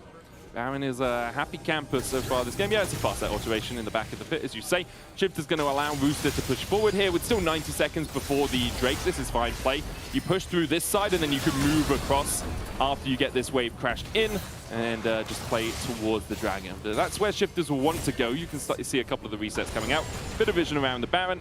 And knowing because you spent time on this side of the map, Vitality were having to answer that. As you say, double TP coming out. As Bukada's on his way across as well. Rooster looking for the knockback on Nako here. Weaver's wall. There's the seismic shove. Goes wide. Equalizer, though, won't be enough. And there she blows. Nako on the floor with 50 seconds left. A little bit early. He will have TP to get into the Drake fight, but a good pick overall from Shift. Yeah, it'll give them control over the area, which is going to be really nice. It is early, though, so you can still have Vitality try and contest mid-wave, TP, Nako 2 there, and try and walk in as a unit. But as you say, like, 3 items completed almost entirely across the board. A Rabbit on death cap, very close to completion for a nuke. I still think Shifters firmly in the driver's seat, and even in a 5v5, I think they should be fine. I agree. I'm gonna put one hand up and say, although they got the kill, firstly, timing wasn't great. Yeah. Secondly, they burnt 2 teleports to do so, and Humanoid and Kazi and Nako still have TP. So there is a world where, because of the pressure that Humanoid or someone can apply through top lane, Shifters then have to answer that and get outnumbered in a fight around a Drake. So now they have to kind of accept that they're sacking minions towards the top side as, okay, never mind, Nako TPs like an absolute fool, straight into the middle of a team on a wave. Bukada does fall low, good stopwatch from Nako, he will survive for now. As Paduk says, okay, no, we won't, just jumps in, kills him, makes him a fish out of water. Linces diving forward as well with the Crescent Guard. You're going to see the reset coming out from Bukada, but Linces now used his ultimate and all the chip damage that will come out of Shifters will continue to stick. Nako, we've praised you a lot over the last couple of days, but I'm just going to say it, dude, that TP sucked. Yeah, it hasn't been the best of games for Nako. Vitality trying to threaten on towards the Baron, though, in response to that ward that we were talking about, going to spot out that this has started. So Bukata moving his way across. Rooster very low, though, and again, as he said, both those TPs burned. It's just so slow. Like, Vitality, they got it down to 12,000. We were all going to come out from Nuke just to try and see if Vitality is still sticking around. In the end, Product can solo the Drake, and that's exactly what he's doing. So that will be Infernal Soul over to Shifters. Nuke looks for the knockback. Vitality staying around. The Emperor survive, doesn't even hit Bukata. Lynx is there for the follow-up chase, but Trimby comes in with an inspired shield. The knockback with the seismic shove. This is a 3v4 and Shifters are just winning. Their Fed carries on here. No one with more than 900 gold lead was even in that fight for Shifters.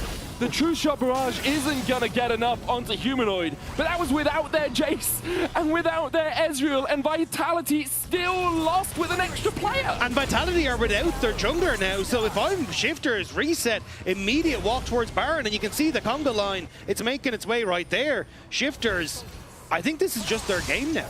Like, there is no response that can come through. It's super clean from Shifters. Give them all the plaudits, all the praise you can, because this has been, from the laning phase, I mean, I said it. I was like, hey, I still think Vitality are going to win. I still think they'll team fight better than Shifters have. But Shifters have been really good at finding their fights, finding their moments, their opportunities where they can force Vitality into bad decisions. And on the opposite side of that coin, Vitality have played this game really poorly. Yes. Like, we're taking nothing away from Shifters. This is not the Vitality we expect to see anymore. This is the Vitality we saw in Versus, but coming into Spring, consistently over the last 5 series, they have been a step above where they are in this game. Yeah, and I think partly that is from the draft, right? Yeah. You look at, hey, we've got a losing bot. We then end up taking the Rumble, which doesn't really fit with the composition, to then try and find that success through topside. But you end up with a losing top, losing bot, and a mid lane you can't really play around. So I think you ended up in a weird spot with Vitality where, as we said, Bukata just had to stop Linces getting involved and let the lanes do the work. And I mean, Shifters have enough talent that they can win if given the opportunity in single matchups. And wins like this are actually super vital. With there being no tiebreakers played at the end of the split, your game score really matters. So taking a win off someone like Vitality, even if it's just one in this series, and it's looking like it'll be more than that for Shifters, as they dive onto Humanoid and onto Fleshy. 2 quick kills again for Shifters, but even taking a single game, a single series off one of the top dogs in the league is massive when it comes to those top 6 spots that qualify you for the LEC playoffs. The tower in the top lane very quickly is going to go Timber, as Shifters will take another, their 5th of the game. Vitality have picked up a couple, but really mere morsels compared to the Gurge that Shifters have managed to get. And they've really been Gurging themselves this game. Picked up all the gold, 10k ahead. Ready to go a little higher as well as this tower. Waiting on the next minion line. Sets up. Should get an inhibitor. Push from Nuke in mid as well. What do you do as Vitality? Who's going to engage as well is the question, right? Like, Linces can jump in, but you don't really have anyone else. It's Nako with an equalizer. It's just so disgusting. Like, you've so much poke, so much control. Like, as Shifters come across, like, I don't think he can finish this. I don't think he can get away from this as Vitality. Shifters just playing really well around their win conditions, and Vitality, there's so much hope on the side of Shifters as well. We talked about maybe a lack of damage in the first portions of the draft. Well, they made up very well for that with this Jace and Talia. The Ezreal getting so accelerated as well, already at 4 items as Linces is knocked back and immediately sent to the grave. Kazi trying to survive as the seismic shove doesn't quite clip onto Humanoid the way that Shifters would have wanted, but the first Nexus tower is going to go down. Another minion wave on its way. Shifters might be deciding to call off the fight for now. They get double inhib and 1 Nexus tower, but they are going to back away. Yeah, an alright push, you know. It worked out relatively okay for Shifters on that one, yeah. Oh, here we go. Weaver's Wall, bit of tempo cheating. Seismic shove doesn't clip onto Naka, who wisely didn't step too far up. We see teams do this from time to time.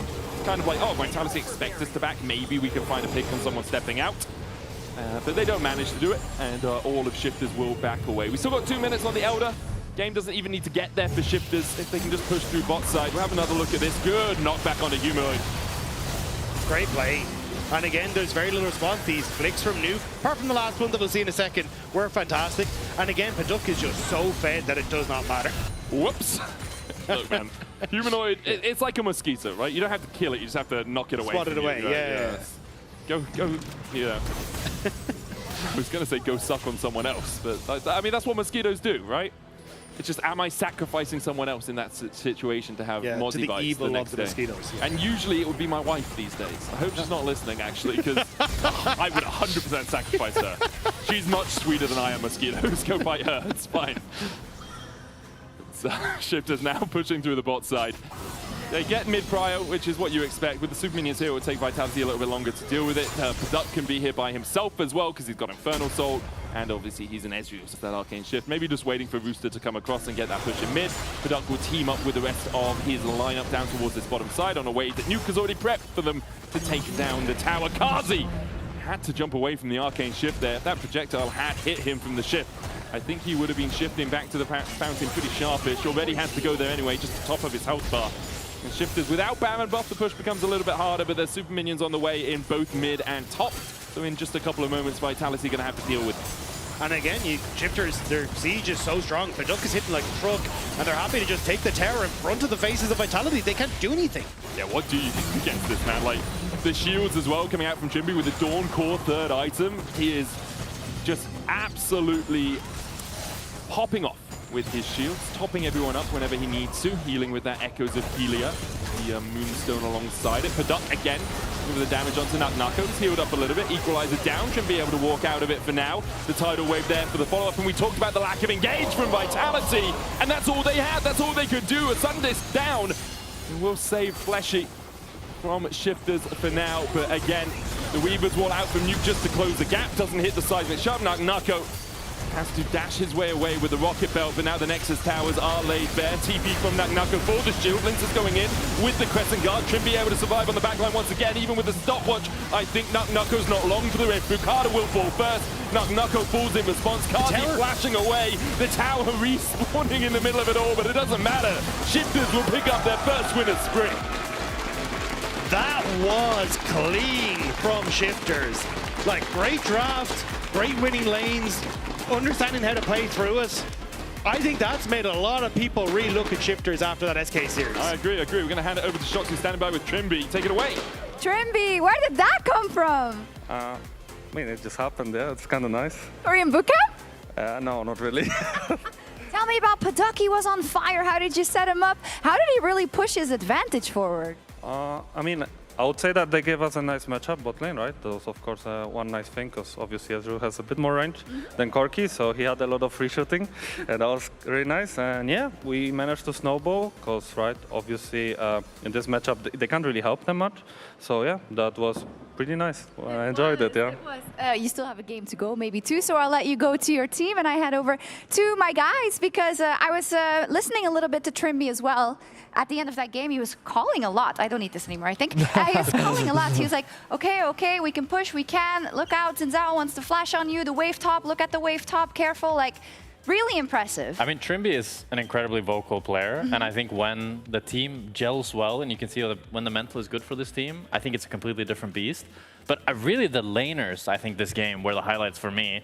Because this was the cleanest Ezreal I think I've seen all year. Yeah, it was an individual masterclass. The mechanics from these players was spectacular to watch. And the fact that they were finding these outplays on a team that I thought were just mechanically some of the best players we have in Europe right now shocks me coming to this game. To play with this level of confidence was spectacular to see. Well, he did talk about the matchup, right? Trimby said, well, we were in a comfortable position. Can you see that, Jack? I mean, the matchup for sure is quite nice for Ezreal Karma, but normally when a matchup is quite nice in the LEC, it means, yeah, you get like 10-15 CS lead. You don't just 2v2 kill them, get the bot tower at 12 minutes, come out of lane with a huge lead, and just carry every single team fight like we saw Paduk do there.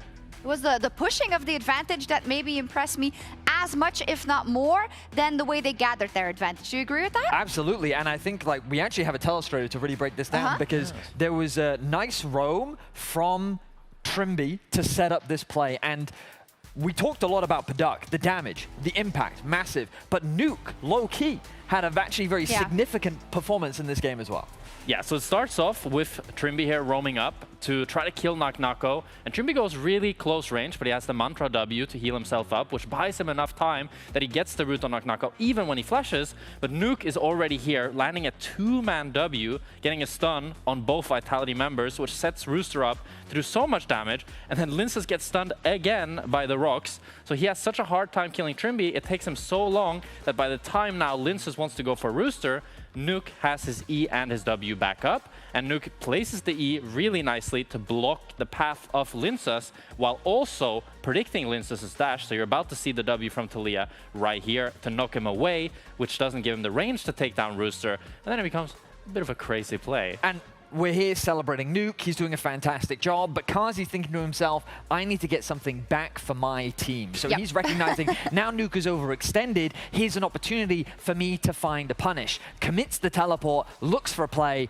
doesn't go the way that they wanted it to. Oh my gosh. I mean, ADCs with teleport is a tale as old as time. We go a bit too crazy with the summoner spell, and Karsi wants to go for the kill, misses the final rocket. I mean, if that's not Korean bootcamp effect on Nuke there, I don't know what it is. I don't know what it is. I wonder... Oh, is he going to say something? I wonder if we have the voice comm for Karsi actually in that moment, production, if you can see if something spicy there. I don't know. We're checking, apparently. Yeah, also, in terms of the interview that Trimby gave beforehand, he said, we think... Oh, we do have the voice comm for that moment. Let's listen. No, that's a bit unlucky. It was brilliant, yeah. Yeah. I agree. I agree. Trimby said beforehand that they had scouted them, of course, right? And that he thinks that their gathering of gold, Vitality, was one-dimensional at times. Ooh. Did we actually see, because of being so proactive, obviously good lanes, playing them well, sometimes easier said than done for any team, and pushing your advantage so that you can't get Linces to help your top laner. You can't have a Karsi that can get the ball rolling. It seems so clear now that I saw it, but it is harder to execute in... I feel like they identified what Vitality need really well. If we can bring up the draft, initially we had the conversation about the draft, and I didn't hate the Vitality draft, but I just think that Shifters, they identified two things. One is Vitality needs winning lanes, because how we've seen them win is when either Karsi or Knock-Knocko or Humanoid really gets unleashed in lane, and then they snowball their own advantage. So Shifters instead goes for the approach of, we're going to pick champions that are harder to execute, the Estral and the Jace, but it means that we're going to have a winning lane matchup, and it plays into Shifters' game plan as well. We've talked about it, right? The best part of Shifters is their individual skill. And this draft plays exactly into that. You have winning lanes that are hard to execute, but with that added ceiling comes such a big added bonus. And I mean, it just goes to show, the less English you know, the better that you perform mechanically. Exactly. So, I mean, I really think that Shifters stepped up today. My expectations for this team were so low, especially coming into this are you saying Nuke because he's French? That he doesn't know English? That's not what I was saying. Is that what you're saying? No, that's not what I was saying. No, I was saying that going to Korea means that your Korean gets better, and that therefore increases your mechanics. Okay, Vetty. I mean, I'm not sure how much we can listen to Vetty anyways. He suddenly starts believing in Vitality. Vitality loses. Korean Jace beats Knock-Knocko. We found it. Apparently. This is, I think, I was telling Jack, I think this is the worst Knock-Knocko game I think we've seen, at the very least, this split. So to see him getting trounced like that was quite the surprise. It's true. I don't know what this is. I mean, this is just, I just saw this and I loved how Paduk was just walking up. Like, he's literally frontline against them, such aggression. He's the one that starts the fight with the exhaust. I mean, it just, really nice Ezreal play. I don't know. I kept like, it's just so nice. Take it from Ezreal that it was really nice Ezreal play. You kind of look like him. How does Shifters parlay this into a 2-0 they desperately need? I think try to have a similar draft. You can't, of course, pick the same champions because of Fearless, but winning lanes and strong, strong agency champs is really what I want to see. I think if they try to go for like a scaling approach or something that's slower, it will not work for them. Vitality will run over the game. So try to recreate the magic from game one. Put that 200k to work. I also think that Vitality was just a little disrespectful. I think that they underestimated their opponents. I think that they tried to skill check their opponents and got straight up outplayed. So I think Vitality will wake up a little bit more in game two. And I do hope that we'll see a better individual performance from many of the players on that roster. Yes. Maybe we believed in them too much. Perhaps. It's a tale as old as time. We'll see if Shifters bring this home 2-0 or if Vitality fight back. Let's go! That was sick! Paduk! Oh wait, no, Paduk is off! damage underneath the other side. Oh my god! My lord, that was incredible! I'm around. Looking. Oh yeah, look. Go. He's stunned, he's stunned. Nice. I push what? Yeah. I just flash. I'm coming. Maybe let's go. Really good. Oh yeah, help him. Oh, good job. Nice one, Nick. Wow. Really good. Guys, get the...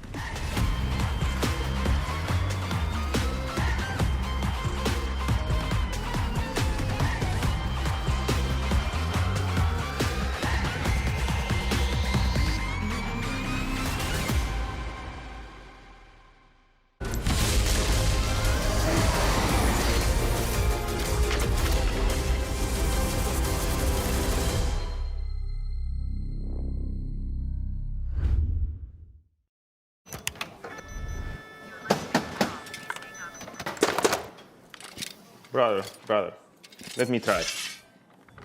Wait, brother. Let us break this instead, brother.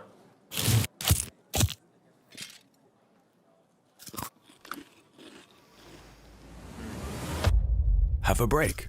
Have a Kit Kat. What is this, brother? Perfection.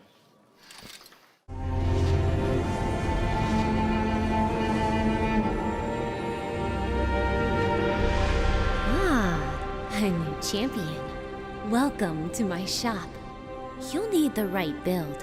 Choose wisely, because every upgrade brings you closer to the next level. So tell me, how will you level up?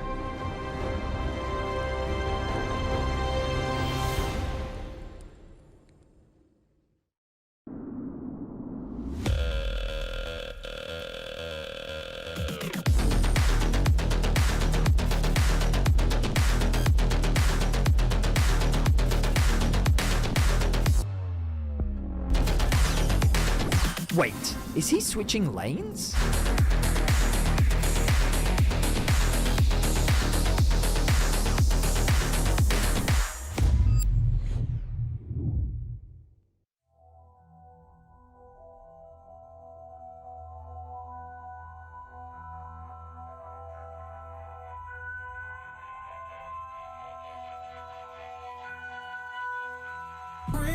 Heavy is the head that the crown seats soon. Feel it weighing down on my shoulders. Rules are meant to break by the proudest ones. Money on my head cause I'm lawless. Taking no relate, walking down this road. I don't relate, being the same, ain't no debate. Cause rules are meant to break by the proudest ones. Didn't do recon, but they wanna lead him and guide him astray, then tip him off axis. I was in the belly of the beast, meanwhile they was cutting man deep like sickle or mantis. I've been winning off practice, not clout or digital captions. World's in madness, how am I gonna manifest greatness if I don't make actions? I don't need reasons, I just need money and power and stat lift. I don't wanna do it like that, that method's too underhanded. The big man said it ain't landing, never gonna profit off badness. Never got a dollar off sadness, but I've been sunk so I don't do sanctions. Heavy is the head that the crown seats soon. Feel it weighing down on my shoulders. Rules are meant to break by the proudest ones. Money on my head cause I'm lawless. Taking no relate, walking down this road. I don't relate, being the same, ain't no debate. Cause rules are meant to break by the proudest ones. Came in this game with a serious killing instinct, man, I never did courses. Look at all the times in the past they rejected him, now they wanna imitate patterns and forces. Stone eye vision like Gorgon. Terrified look in his eye when he finally realized all of the weapons that he brought to the war ain't forming. I've been giving this heart and body and soul and mind and organs, knocked to my fingers bled. Now it's through skeleton keys and door kicks. Treading with means and caution, man, I had bellies to feed from morning. So if they start selling me dreams, I'm walking. Yeah, I was uncomfortable, man, I was scared. Looking for solace and they wasn't there. Now I'm a problem and they wouldn't dare. Yeah. Doubling down cause this game isn't fair. They loaded the dice, I came in prepared. Feeling it so out of body, I feel like I'm floating on air. How do you cope when they never gave you hope? Really left you in a cold, and it's weighing heavy on your soul. To be honest, I don't know. Either way I had to grow, get it together, whatever the...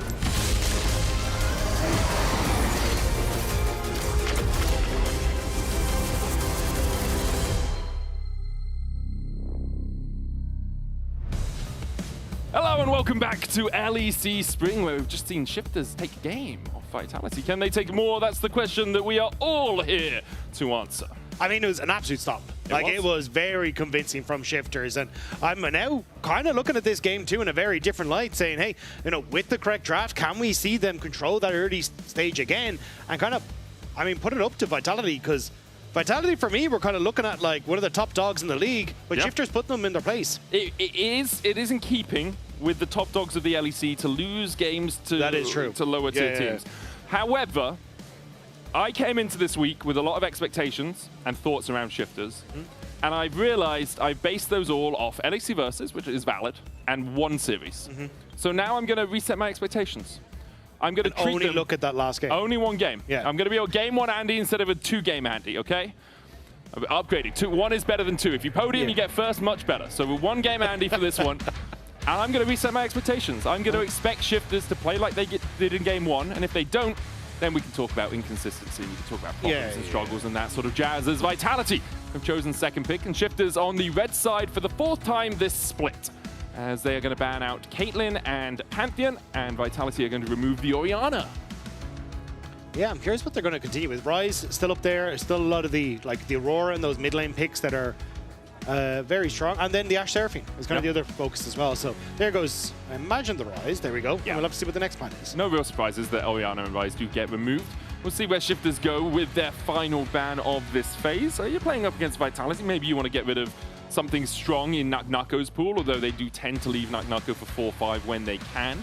Could also get rid of something like the Varus if you're nervous about that. It's an often banned AD carry that does just have a lot of strength in and of himself, and the fact that he can go both the lethality and go towards the lethal tempo makes him a very powerful pick. They are kind of hinting at an Ashe Seraphine with this Nautilus ban. Yeah, it is. It's surprisingly been one of our top bans, but honestly it is just kind of the go-to engage for a lot of the range support matchups, so it makes a lot of sense. But what is the plan here for Vitality? Do they end up trying to ban away part of that equation? No, instead they're going to go towards the Mel ban. Okay, so getting rid of something strong for Nuke in the mid lane. We talked about how good he is on these control mages, and Mel very much fits into that wheelhouse, so not going to see her on the Rift. Shifters have signaled their intent with the Nautilus ban that Ashe and Seraphine are very much high on their grocery list of picks in this draft. They could also look towards something that does just get lane pressure, like the Bard, and Trimby will be picking that one up. So they're going to give that across, but Caitlyn is banned. So what we've seen is like Bard Caitlyn as an answer into Ashe Seraphine. So I'm not entirely sure what the game plan is, unless they're happy to just go Bard Varus in this sort of scenario. Bard Varus, I think, gives you a good poke, but you can also go lethality if you, lethal tempo if you need it. You could also look for something with a bit of all-in, like a Bard Tristana, and just be really aggressive in the lane onto an Ashe Seraphine, right? It's always a possibility. Ashe and Seraphine, well, Ashe at least is going to be left up. So this is kind of hinting at a Yunara Lulu. That's the combination we most I think commonly basically, see. because we saw the same yesterday, where post 6 you can use the Bard to lock down Ashe and Seraphine and try and look for picks on them. We saw it with Ice, actually, who really struggled because of that combo. So instead, they opt in towards the Yunara and the Lulu, saying, cool, we've got mobility on the Yunara as long as I'm ulted, so I can avoid this Bard problem and still try to play hyper aggressive in the lane. They're probably actually going to wait on the Lulu pick because they already know it's a Bard, right? So you go for your jungler, pick up the Wukong, which works really well with Lulu. You can also work with something like a Rakan if you want to add a little bit more engaged threat there. We'll see where Vitality decide to go with their bot lane. The Rakan Yunara, not as powerful, obviously, as the Lulu Yunara in lane. Shifters are looking towards a jungle of their own. Ooh, we're going to see... I mean, Bard isn't really an enchanter. You can kind of think of him as kind of a pseudo jack-of-all-trades kind of situation, but double enchanter would have been interesting. Instead, it is going to be Vi Fubukada, something you can really get onto that backline with, and having the Tempered Fate already there to isolate people is going to allow that Cease and Desist to have a lot more power. Yeah, I wonder if they immediately take the, I was going to say Ari, but it's actually going to be the Aurora that they go for. So basically having something that can combo well too. So already you're seeing a lot of dive components coming out from Shifters. So with the Lulu now, at least Vitality will still have decent ways of trying to keep Yunara alive. But Fleshy will definitely have to be careful of his positioning because he can quickly get isolated thanks to this Aurora, and a lot more of the damage I assume is to follow. We'll have to see what Fleshy can do on this pick. Obviously, Lulu's something we've seen quite a lot, but not something he's picked so far this spring split. So it's his first time on the Lulu here in spring 2026. Obviously, he's played it in the past a few times. I'm just checking exactly how many. Ooh, 12 times, 5 and 7 on the pick. The last time we saw him crack it out was summer playoffs last year, and he was playing in KC versus Vitality. So it has been a while. Before that, we're looking all the way back into 24, 23. But it's a pick that all supports need to know right now. Varus, the next ban from Vitality, as they're going to get rid of that strong AD carry power that we talked about. Yeah, I'm like, maybe the Jhin as well, though Jhin Bard not crazy. It's kind of nice where you can get the slow and the auto attack from the Bard and then set up for the deadly flourish. But yeah, I think you're kind of dwindling in the AD carry pool. So I'm curious what Paduk's plan is here, is to pair alongside the Bard. I mean, maybe Aphelios is the other one? Yeah, like Aphelios, the only problem with him is you don't really have much mobility, right? And you're playing into Wukong Lulu, right? So I was thinking maybe a Xayah just for the Featherstorm, and she still puts out good damage. You already have enough dive, and if your AD carry can just survive through the initial Cyclone hit, then it kind of works. We also see things like the Kai'Sa from Shifters or from Paduk in the past, but I'm not sure it's the best. Yeah, I think you really struggle against Lulu, Yunara, and the Kai'Sa, because you can bounce off the back wave with the Yunara, and Kai'Sa needs to play up to kind of get the CS, so it makes that lane a bit miserable. So yeah, I'm curious. And also then what Rooster wants to try and take, because again, we're seeing Shifters keep that counter pick, I imagine, for Rooster in that top side, which does work out well against Naknako, but significantly less bans towards that top side of the map means that Naknako can go towards things like, you know, the Gnar and the Renekton that he's shown a lot of promise on. Yeah, he has tons of picks that he can look towards depending on where Vitality decide to go. I wouldn't mind something like the Gnar. Gives you good follow-up on the Wukong Cyclone. Gnar, a bunch of people into the wall, right? Lots of CC in team fights. As the final ban is a missed ban from Shifters, as far as I can tell. We'll have it confirmed to us whether that is a ban that is just not registered or whether that is actually a fully missed ban from Shifters deciding not to ban anything in that phase or just missing out on the timing. Akali in the mid lane for Humanoid. That's going to be answering up against this Aurora, and now we'll see where Shifters decide to go with their AD carry and with their blind pick top laner. So I got confirmed it was a missed ban by Shifters, so not missing any information. But Akali, I think, interesting to see in towards the Aurora. There's a lot of burst damage, and Aurora obviously going to have the ability to try and poke you out in lane. So we'll probably see Vitality play pretty heavily around mid just to try and help out. But their Shifters actually not going to take their AD carry, which I mean, they still have next pick. Right, so they pick AD carry next. No, I was gonna. Sorry, I think they should have taken their AD carry, kept the counter pick. Well, they don't have counter. It's confusing because they're on red side, but they're not. Yeah, they were first pick. No worries. It confuses us as a whole. So yeah, they're going to pick the Renekton. Looks like it is going to be a Xayah. Humanoid picking out the Akali. Last time we saw this was 2024 winter for him. Before that, once in 23, and then before that, a couple of times in 22. Yesterday, we saw the Lissandra as well from him, which was a 3-year-old pick. The last time we'd seen that was in 23. So he is going back to a few of those older picks. It is Kai'Sa instead of the Xayah for Shifters to round out their composition. Nako hovering Quinn, which is a very good matchup into Renekton, but not one that your coaches are likely to let you play. Maybe 15 to 20 professional games of Quinn into Renekton, and I've seen the Quinn win it, I think, once. She hard wins the lane, and then every time just completely gets destroyed. I'm going in. Especially into a Vi. It's like, oh, wait. Still, though, I think both teams kind of, you see the game plan, right? From Shifters, it is, hey, we've got dive that we want to follow up with the Renekton and the Kai'Sa, Aurora being able to kind of fend for herself and have access to the back line. And you've already got that kind of pick style enabled with the Bard as well, which I think they can try and play through. This time around, though, way less pressure in the lanes. You don't have that push in the bottom side. You've got a matchup that, you know, Rooster can try and play aggressive in the top side, but definitely Naknako has a bit of an easier time in there. So I think and then for Vitality, I think they've got decent scaling thanks to the Lulu and the Yunara and like good setup with the Wukong.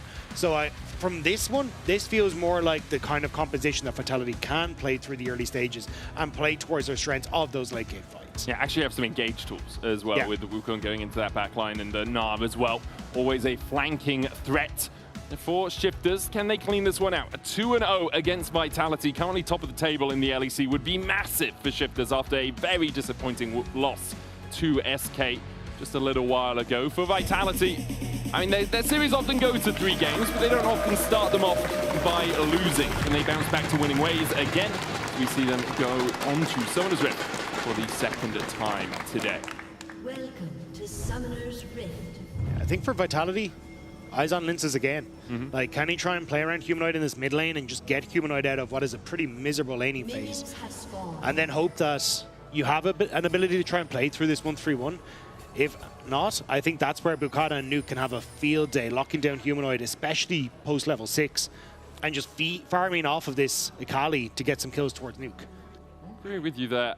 Interesting ward placement from both teams. I believe on the Razorbeaks, Bukata actually placed on his own Razorbeaks. He placed his own ward that is currently being like covered by the fact that there is a ward from Humanoid there as well. So they know, well, Shifters know exactly where the ward is in this early game, giving Bukata again the flexibility to work around it and be avoided on vision for the start. Linces wasn't spotted as he started his route as well, but there is a ward on his Razorbeak, so he will be if he decides to go across there. I wonder if Bukata might look for a 3-camp into red steel possibility here. It's always an option if Paduk and Trimby can get the push in, but right now, Kazi using that cultivation of spirits and the extra movement speed provided by Fleshy's heal to push Trimby and Paduk back on their heels. Yeah, it looks like at the moment we'll probably just have both junglers going for these full clears as traditional, and not really having too much interaction other than that, because again, I think you're kind of hoping that if you're a Bukata, you want to try and play towards lanes that have set up for you, which is your top half of the map. And if you're Vitality, I think it is just trying to farm to level 6's Linces and then try and play for a lot of these skirmishes. That makes sense. Bukata isn't going to do anything sneaky. He's just going to go over towards his Razorbeak. Anyway, slightly ahead is Linces, as he's already hitting onto those chickens and should be able to get a tiny bit ahead in terms of camps. Across the lanes, Naka with a very small lead, about 3 CS on the top side. It's going to be evened out very quickly as Rooster. It's over, you say? It's over. 3 CS. Naka is just 1 now. Irrecoverable. Man. It is tough because you don't think about it, but that 3 is the difference. Yeah. Oh, yeah? Yeah, even with the wave coming in and Rooster just getting off 6 of these and evening out at 18. Yeah. Okay. Well, congratulations, Naka. You just won. I mean, it's been the case for him a lot over the course of this split, right? He has consistently been the better top laner, been finding individual leads. Rooster does even out the CS, and he's actually going to be ahead, man. He has 4 CS here, and Naka only has 1. You know what? If Rooster gets them all, he's 1 CS ahead. I've seen people come back for 20k gold leads. This was even more difficult. Congratulations, for Rooster. Rooster. Held the wave just outside of the tower and managed to regain his advantage. Humanoid struggling in the mid lane, melee into range matchup, not the most fun. And Nuke using his passive really effectively to get those 3 hit passives off, and then the healing out of it as well as massive. The electrocute as well. Yeah. It's just, all of it is just very, very different. And this is what I was talking about, why Linces has to be the difference maker, and he's in mid already. And Nuke, he dashes away. Will be slowed by the red buff. Linces going to use the clone to get an extra auto attack in, but nothing too consequential there as Nuke still at half HP, uses his potion. Yeah, it's just that the most dangerous time for a Humanoid is when he's trying to farm under tower, because either you just lose all that CS or you're going to get poked down. So having Linces come over to try and help out is perfect, but Trimby does interrupt the reset again. So now Lince is basically going to be denied a back as he has to go up towards his top side with the camps respawning. So if now Bukata ends up finding Linces, he has a much better back and can try and actually fight against Linces in the early stages. And Trimby even popping the magical journey there just to make Humanoid afraid. It's like, hey, Humanoid, back away. And then when Humanoid sees him walking over the Scuttle Crab, he's like, okay, I can't stay around. But it's a couple of seconds he could have had with the minion wave that he didn't have as Rooster flashes in and just gets the solo kill after being 3 CS behind in the lane. Rooster comes out on top. Huge. You know what? I have to eat my words, Rooster. Incredible play from the early stages. But genuinely, like, Nako has played this matchup a couple of times and has always come out in the head. Rooster does a great job of playing through his slice and dice, gets the setup, gets the flash follow-up, and now 2 games in a row, Rooster has been controlling this matchup against Nako. Yeah, it's just extraordinary from Rooster so far as he continues to find advantages. Bukata going to try and steal away these Razorbeaks. Linces is here. Smites are equal. Bukata jumps in. Linces uses the clone and does pick up the smite on those Razorbeaks, so he manages to secure them. He's going to back away now after having not reset yet, so he needs to get himself a longsword and a ruby crystal, because every good jungler needs a longsword and a ruby crystal on their first back. Oh, it's a Sheen and a ruby crystal. Yeah, he's a little bit more gold. A tiny bit more, yeah. It does, again though, it's like Bukata basically not losing too much for going for that invade though, because he's now just moving up towards the top side, be able to clear, reset, have it by himself, and then come back onto this bottom side. Whereas Linces was kind of delayed again. He went for the reset, sure, but he went for his Krugs on the bottom side, which he should be holding to take after the 530. But look at where the the spawn is for Scuttle. It's on this top side, yeah. and now he's got to try and make his whole way up here after waiting another 5 seconds, I imagine, to get this upgraded smite. Yeah, I don't think Linces is even going to contest. It's such a long walk. Maybe if Fleshy is there, they can step in, but Trimby's already at that topside Scuttle, right? So it's going to be pretty easy for Bukata to take it, even without the upgraded smite. Linces is running his way across, but those little monkey legs don't carry him fast enough, it seems. As Fleshy will step forward, Trimby's here. It's like, hey, this is already claimed. This area is not yours right now, Vitality, and Bukata will get the first real contestable Scuttle of the game. Still sitting on this top side, but you've got both jungler and support from Vitality moving their way across to help Naknako. Naknako is very mini right now as Humanoid jumps onto Nuke. Bukata going in with that 6. Cease and desist for the follow-up. Fleshy for the heal. Naknako down to 100 HP. Will be taken out by Bukata, who flashes forward. A magical journey there as well to get the Vi out if she needs it. But with Humanoid closing the gap, they decide to retreat through the tower. Rooster even picking up the plate, gifting the gold to Bukata on the way out. Great play from Shifters. Again, focus on Bukata in this early stages, punishing Linces, making sure that they're able to get these plays towards the top side. And this is what we're talking about, trying to set up Rooster and Nuke to have these strong solo lanes, and it's going well for Shifters right now. It really is. We talked about a lack of winning lanes. Rooster's winning, Bukata's winning, Nuke is winning, Paduk is winning, and Trimby's winning. Like, it is all red at the bottom. Yes, those two at the bottom are only 100 gold combined, but they're still ahead. And that's what matters in our world of conjecture and happenstance. Shifters having a very solid early game for the second game in a row. And I don't think it's going to let up, right? Again, we were saying that Humanoid kind of needed the help from Linces to get through this early laning phase. And Humanoid did get a decent trade onto Nuke there, but hasn't really had as much control as he would like. And now you're getting to a point where Nuke can get a ton of damage off, and like the only thing you're worried about is whenever Humanoid has that ult up, that maybe he can look for the all-in. But I think when Bukata is now level 6, the ability for Humanoid to play that hyper-aggressive without the vision becomes much tougher. And it is tougher for them to get that vision because Linces is behind. Yeah, I very much agree with you there, Rob. As Nuke will look to punish Humanoid whenever he steps forward. The only person behind in terms of XP is Trimby, only level 4 to Fleshy's level 5 because of how much he's been roaming around the map. Picking up Chimes will give him a little bit more XP, but it's still quite a gap, and Fleshy will have 6 if a Dragon Fight comes up soon, whereas Trimby will still be about a level away from it. You can see Vitality trying to punish that, saying, okay, Trimby a little bit squishier than he needs to be right now. A magical journey over the wall as Linces looks to the chase. Cyclone out. Trimby doesn't have a flash, and there's the kill for Vitality. Great punish of Trimby. I'm shocked that actually ended up working. Trimby, I don't think he had the Cosmic Binding, so couldn't actually stop Linces from following up, and Karzi with enough DPS to finish off the Bard. Yeah, really big there overall from Vitality. Shifters, though, are going to try and answer on this top side. Bukata's spotted out by Humanoid. Turns back onto him. A good shuriken back there from Humanoid. Dashes back in for a little bit more damage. Cease and desist available in 3 seconds' time, though, so Humanoid needs to be careful. Dashes away, uses the Twilight Shroud. Cease and desist there for the chase between worlds. Goes Nuke, flash away from Humanoid. The chase continues as Humanoid will fall, and Vitality will get a Drake. Shifters will respond with 1 kill on the top side, but as you say, Dragon going to be the extra little cherry on top for Vitality. Still though, like this is where if your Shifters trying to play on this top side is your safe space, but a great play from Linces, getting access to bot side because I feel like Karzi and Fleshy are their wing con. Knuckles' ultimate is down, no flash for him for a couple of seconds. Bulkbreaker just short, if that gets the knockup, I think Shifters could have chased for a little bit more out of that, but Knuckle goes mini, gets that range advantage and forces Rooster away. So it's all for nothing, essentially, on that top side play. Oh, he's got a scuttle crap, he did, sure. You know. But he's just going to back away, get his own Krugs, and then I think, again, like, now my focus is how can Linces continue to play around this bottom side, because you've already got that Dragon. You can try and look for a little bit of a trade on the Void Grubs at the moment if you'd like to, which is where I think he's going to. But still, like, Karzi getting that early kill helps out massively.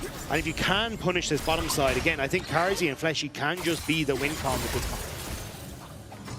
Yeah, very much agree. And Karzi getting ahead on this Yunara can do a lot of damage. Also has that Carl stacking. 26 stacks left on it, so Paduk's short range going to be punished even more by the Yunara and Lulu for now. Trimby's still, it's probably a wave and a half before he's going to hit that level 6. And helping Paduk farm through that wave. No Drake on the map for 3.5 minutes. The Grubs, the only real focus in terms of neutrals, as we will see Karzi getting out of the lane, getting back, and picking himself up a full Kraken Slayer to Paduk, only having a half-bound axe. Got it, trying to steal away camps here again with the push on mid and push on boss. So Linces not even going to attempt it, just going to try and give that away.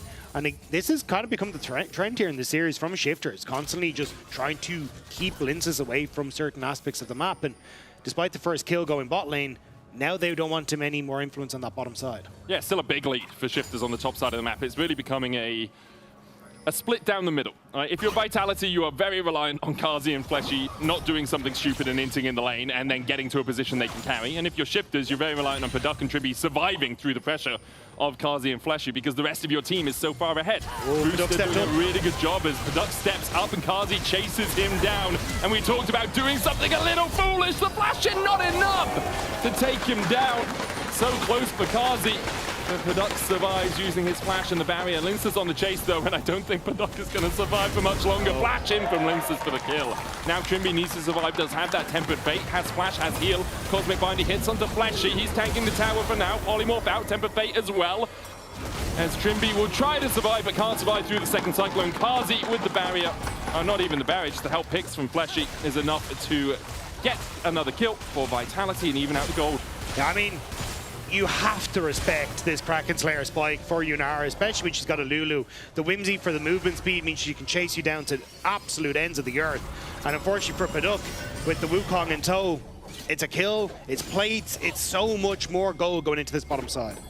Yeah, Fleshy investing in getting his AD carry as far ahead on the one-item spike as possible. Goes for the Ardent Sensor. Makes a lot of sense here. Sometimes you see Mikhail's first. Shirelius as well. Yeah, Shirelius as well. Mikhail's here is really only for the Cosmic Binding. Like, the rest of the CC is knockups. And Ruthless Predator stun, I guess.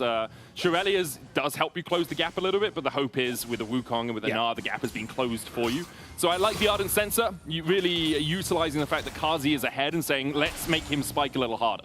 Yeah, and again, it's the fact that you can just continue then to punish on boss, have Linces play here, play for these dragons. Like, it gives you so much more resources in this game to just enable your bottom lane. And again, you can always go for the Shirelius next. Like, I think Mikhail's probably not going to be high priority because it's only really the Renekton or Cosmic Binding.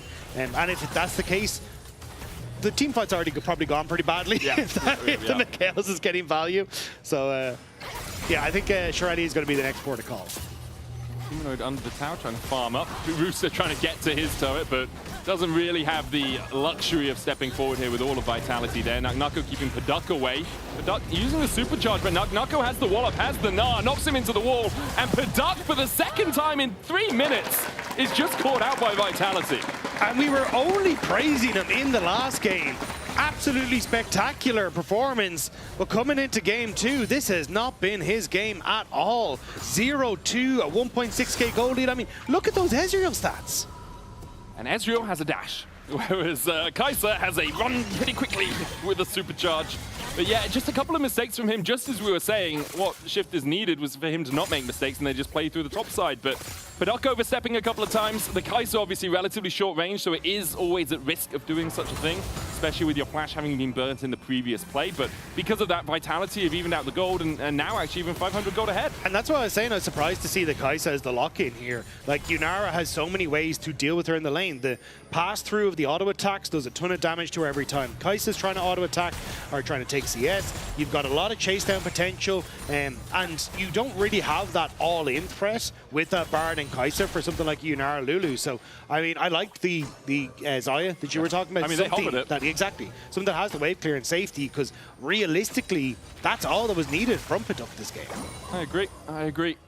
The thing for Shifters is, though, they do still have a big Renekton, and they still have a big Aurora. Yeah. And it is only Kazi, really, who has much on the side of Vitality. Like, Humanoid doesn't even have his first item complete yet, nor does Naknako, right? So if Shifters can get the dive onto Kazi and Fleshy doesn't protect him as well as he can with the polymorphing with the wild growth and Kazi slightly mispositions, Shifters can quite quickly win fights, even with their AD carry being behind.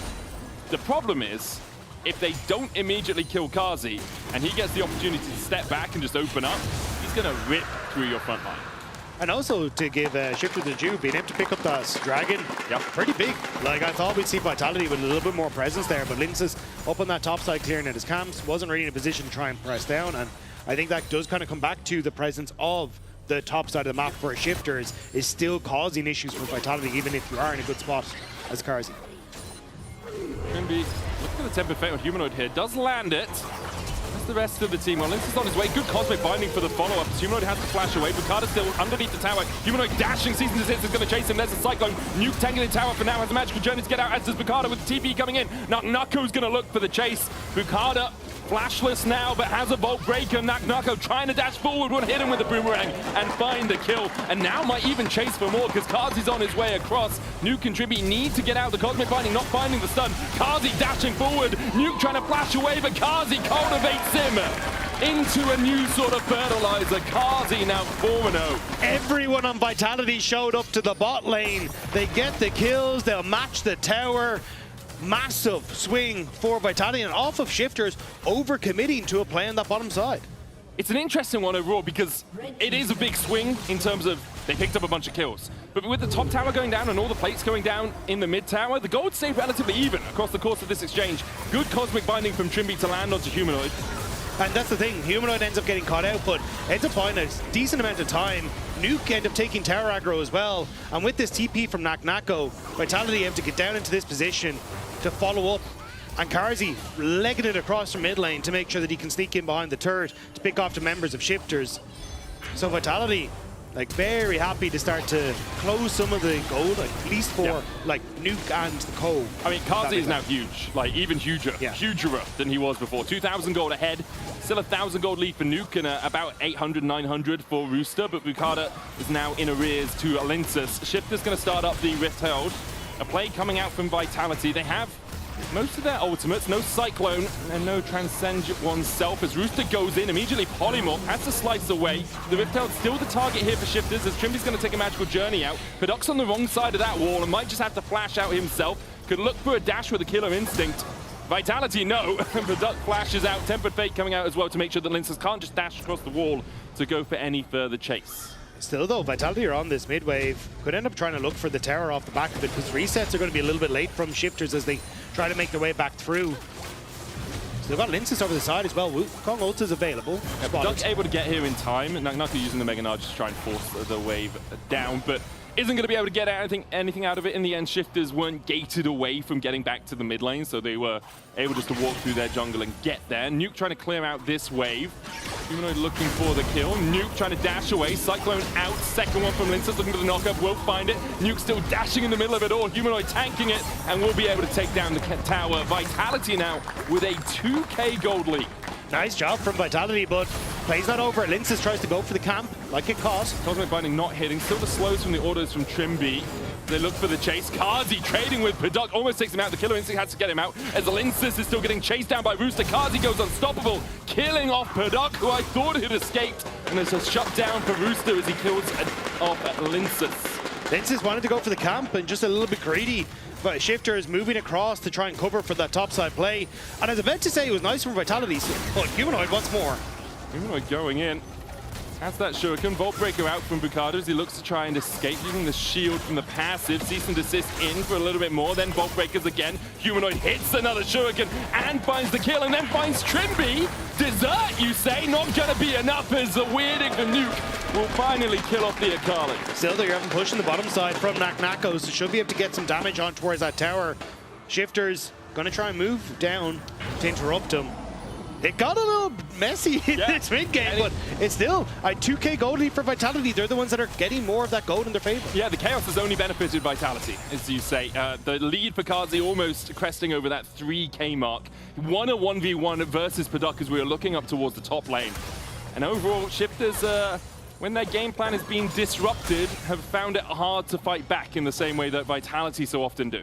Yeah, I think you're now looking to see how Bukata can try and use this Rift Herald. Like, the mid lane tower very close to going down. You got Dragon in 15 seconds. There is a play where maybe you try and trade second Dragon for either maybe a tier 2 tower or a Triadron towards the mid lane tier 2. Vitality not overcommitting to the Dragon area yet though, making sure that they're able to match Shifters on this mid wave before they try and do anything. And Bukata sometimes when he hasn't had much to do is just look towards the top lane, and that seems to be what he's doing once again. Ruthless Predator in by Rooster as they look for Naknako.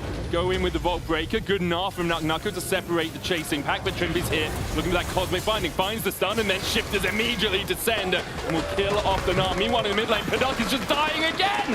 The Wild Growth knockup. Kazi taking the tower out. Trimby looking for the Tempered Fate. Doesn't land it on Kazi, but does keep the tower alive for now.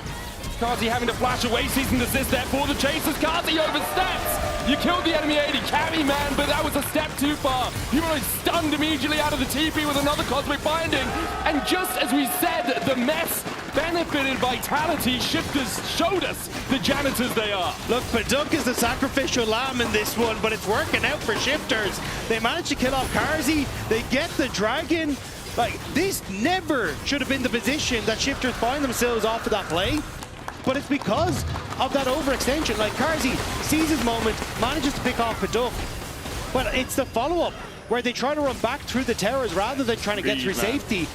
And Trimby keeps the tower safe. The follow-up burns the flash from Karzi, and that means that both Nuke and the Vi know that they can immediately go in here. Credit as well for Bukada holding the cease and desist from the top lane fight. Would have been very easy to use on Naknako. Well, it was also just really nice mechanics from both Rooster and Bukada on the play, because the initial play, Rooster sidesteps the wallop from Naknako. Then afterwards, you end up seeing Bukada sidestep a second wallop and the follow-up as well. So, I mean, across the board, it was just kind of outplaying Naknako there as well. Bit of an overextension from Vitality. They do still have a 1.3k gold lead, but Shifters now have 2 dragons to their name, and the lead is entirely situated on Kazi, guys. The rest of the map is pretty red for Shifters, excluding supports, with the Nuke having a 1,000 gold lead himself, almost at his second item. Kazi is at 3, though, which is always a concern if he's left unscathed in the middle of a fight.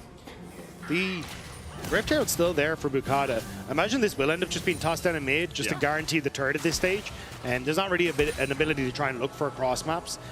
Although, still keeping my eyes on top side is Trimby. Like, no one else is getting local gold from this, man. It's free gold. I will take it. Try and get that gap to Rooster closed just a little bit. Rift Herald was placed down in base as it was timing out, as you say. And we'll see Shifters as 4 players strong pushing through the mid lane. They don't have a wave really to play off yet. They've got this cannon wave that is going to start crashing in a moment's time. And with Vitality having just reset, this Rift Herald will get its charge in. Maybe, I mean, let it charge so you can ride it somewhere else. That seems to be the vibe. Let it charge. Trimby goes, picks it up. No, okay. Okay, well, you guys, if we're not valuing the resources we have, this is what's destroying Mother Runeterra, okay? We can't just mine it for its bonuses and then just put them down willy-nilly, you know? Got to be a little bit more thought. I mean, it actually just gave gold to Karzi. Oh, Paduk. Lince's going in there, mining Paduk so far. Good killer instinct into the flash to get himself out of the second Cyclone knockup. Did have to burn that summoner. And this is just bullying. Every time Paduk steps up, he's just immediately jumped on by Vitality. And again, like, this is kind of the problem with taking the Kai'Sa. Still, though, Shifters, it's also bleeding over into Shifter side lanes, because you can't control the mid, which means that then Fleshy and Linces get to link up and then put pressure to side lanes. So this is why you can see Shifters over-indexing now on the bottom side, hoping to find a pick. Rooster shows Linces, jumps across the wall immediately, says, oh, I don't really want to be over there. Thankfully used the Nimbus Strike into the decoy, so he did have 2 tools to get himself out, having been given vision of the Krugs by Naknaka. The reset going to have to come through for Rooster to match that push from Humanoid. The timing window that Shifters had to play with now starting to disappear, so I'm wondering what Humanoid's going to try and do. No real TP spots for him to try and get in behind anyone. TPOs are not quite up and available. But it's still like, these are kind of the turns that Shifters are using, is trying to overload one side of the map and hope that they catch Vitality out. Haven't managed to find as many picks as they would like. It's only 11 to 9 in terms of kills, and gold lead still nothing too consequential. 1.6k, you know, it's an amount, and if you look at individual matchups, obviously the AD carry difference is the one that your eye is immediately drawn to. And Bukada was just trying to limit that again. Kind of missed the Q over the wall, but I think they were looking for the cease and desist onto Karzi. So again, just these constant shifting back and forth across the map from Shifters. Yeah, it's also timing-wise on that, right? Karzi's flash is up now. It wasn't up when that went in. So you have these very small windows where someone oversteps thinking they're a little bit safer than they are. Naknako here recalling when perhaps shouldn't have been recalling there, and slight mistiming from Shifters. Weren't quite able to catch him out, but Naknako does get back to base. Next Drake up in a minute's time will be sole point for Shifters. I feel like Vitality will want to fight it with a 3.5 item AD carry. Still though, Shifters have got the waves pushed in to get nice reset timers themselves, so I don't think it's the end of the world. Obviously a little bit of a faster reset from Vitality means they should be able to get the waves pushed in, but it's not going to be too bad, although Paduk probably going to be a little bit behind here, as I imagine he wants to reset just after taking this red. Might not have the gold. Maybe not, yeah. Picked up that Ginsu's in the blasting one, so he's on his way to his 3rd item. You give us a quick check on your super secret PC to see how much gold you're sitting on, but I don't think it'll be anything too substantial. As Ricardo is looking in the mid lane, sitting on 1.2k. Okay, it's a sizable chunk of change. As Shifters, well, they're giving up all pressure towards the bottom side here. Humanoid was looking for a flank. They're going to place a ward there down on the Phaelite, get themselves a little bit more vision. Vitality now vying for mid lane control, but the wave is quite a way away, so they're just looking to cull this next wave. Vitality have done a good job of clearing out wards in behind them, though, so there's not really many flank opportunities for Shifters, which is really where they want to try and be playing to get access to Carzzy. That's why Trimby's trying to get around there to clear out some of the vision. Nucko here, walking forward is the Mega Gnar, because Vitality did clean out the wave. The Shifters now have to play a little bit further back to get the wave down themselves. Drake is up, and Vitality will start it. Carzzy will rip through this one pretty sharpish. And I don't really think Shifters have an easy way to get in. Tempered Fate out from Trimby. Humanoid's going to jump on towards him. The stun with the Cosmic Binding as well as Nuke dashing forward. Dominus out from Rooster. Cyclone in onto Bukata. Cease and desist on the backline. Makazi just dashes away. Humanoid with the stopwatch. Drake goes over to Vitality. Magical Journey out by Shifters. They have already lost their jungler. Nucko's still on the chase, building up that Mega Gnar bar once again. Goes hype between worlds, goes Nuke. Humanoid looking for the chase. Nuke goes back! He forgot to press R a second time and dashes back into the waiting arms of Vitality. Make it 3 from the play for the bees that buzz around. And Vitality will take the Baron off it as well. Paduk. He has to die. That's the only way. No. Oh, he lives this time. He barriers out and then escapes. Still though, it's Vitality. They get the Dragon, the fight, the Baron. It was a kind of a concoction of unfortunate events there for Shifters, where they just couldn't quite get the draw from Vitality they wanted. They wanted to pull them out of this to find multiple angles of attack, but Vitality end up drawing a ton of attention with Humanoid on this top side. Bukata ends up having to pop the ult because he gets nearly one-shot by the rest of Vitality, and Shifters just don't really have any way to close the distance onto this Vitality lineup. Honestly, it just feels a bit greedy from Bukata. Like, yeah. He was playing towards the Drake, and you kind of have to know Linces is in the pit at that point. It's like, should I be jumping this far forward? Let's just give up the Drake and then play the fight afterwards. Maybe that's what they thought they were doing, but obviously didn't work out for them because Carzzy had so much leeway to just dash away, and it's like, where's the rest of your team? I'm fine 1v1ing you, right?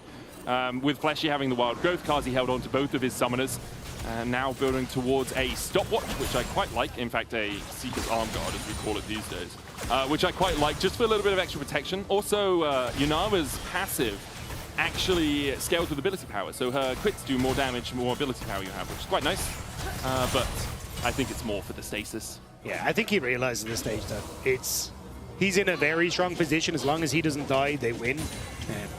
So I think they're completely fine as Vitality have Nucko on the side. TP behind Nucko here, who doesn't really have the Mega Gnars, trying to flash away. Vault Breaker in for Bukata as they go for the chase. Redemption down as Shifters are the ones forced low with the TP behind them now. Try and take the Magical Journey out. Nuke's going to have to try and dash away, but Linces already puts him in the dirt. Humanoid here behind enemy lines now with the Temper Fate coming out as well. Carzzy begins to open up. It's a double for Humanoid. Steps forward, make it a triple, looking for the quad as Bukata goes in with a cease and desist, but Humanoid is not listening to any of your legal mumbo-jumbo. He picks up the quadra and will step forward to even out the series 1-1. Humanoid couldn't let Carzzy have all the glory in this one. The quadra kill for the Akali and the game for Vitality. Yeah, pretty clean from Vitality after they got Carzzy ahead. The top side was a bit of a mess in the early game, but when they started playing around their AD carry, they were able to close it out pretty quickly. Sub 30 minutes for Vitality and Oddity, but a welcome one to be sure. 1-1 as we go to game 3. Carzzy putting on a clinic in this one. The Yunara Lulu took over the game. And as you say, like, sure, Humanoid got a couple at the end, but it was the Carzzy story. We're going to hand over to Jack, who is standing by. Jack, take it away. Thank you very much, Mehdi. So, great game, Linces. Just want to ask you, going up against the boot campers of Korea, did it inspire you guys to maybe do a boot camp of your own in Korea? I mean, we'll try our best to get there naturally, going to MSI. So. Oh, okay, respect. I'll let you rejoin your team and you can try to go to Korea in MSI. And we'll be right back after a quick break. Don't go anywhere.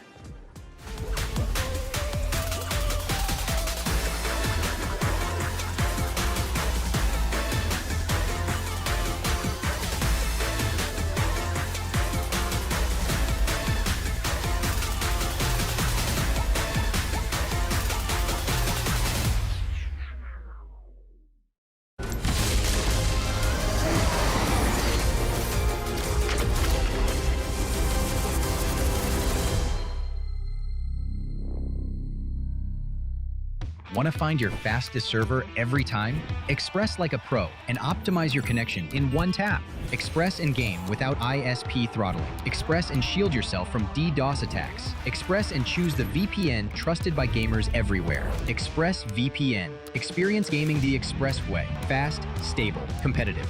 Outplay the world. It's time to Express. Unlock free Hextech rewards, exclusive skins, and more. Scan to subscribe. The human body was built to move. Not trapped at a desk in one singular posture for 12 hours a day. It's time your chair evolved. This is Secret Lab Titan Evo. Ergonomically engineered for you, gamers, hybrid workers, artists, backing your every move.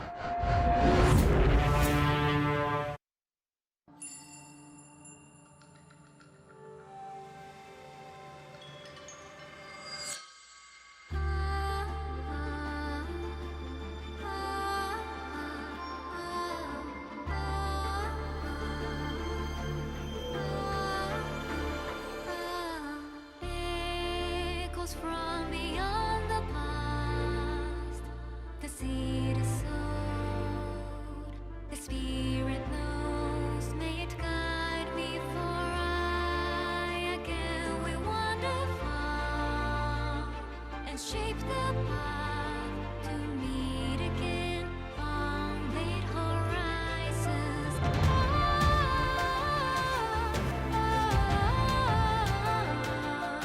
The wind is calling your name, a whisper of the souls who never leave you.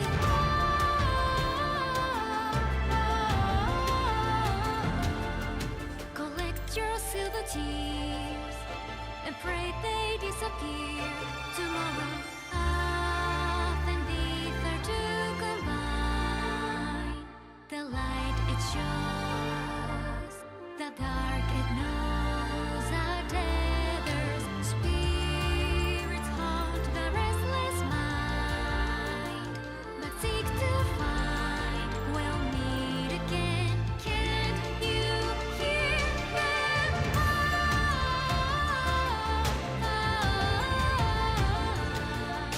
The wind is calling your name, a whisper of the souls who never leave us.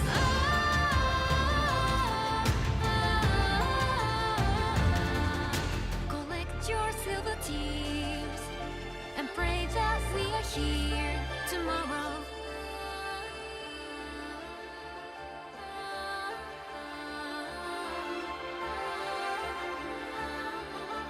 Can't you hear the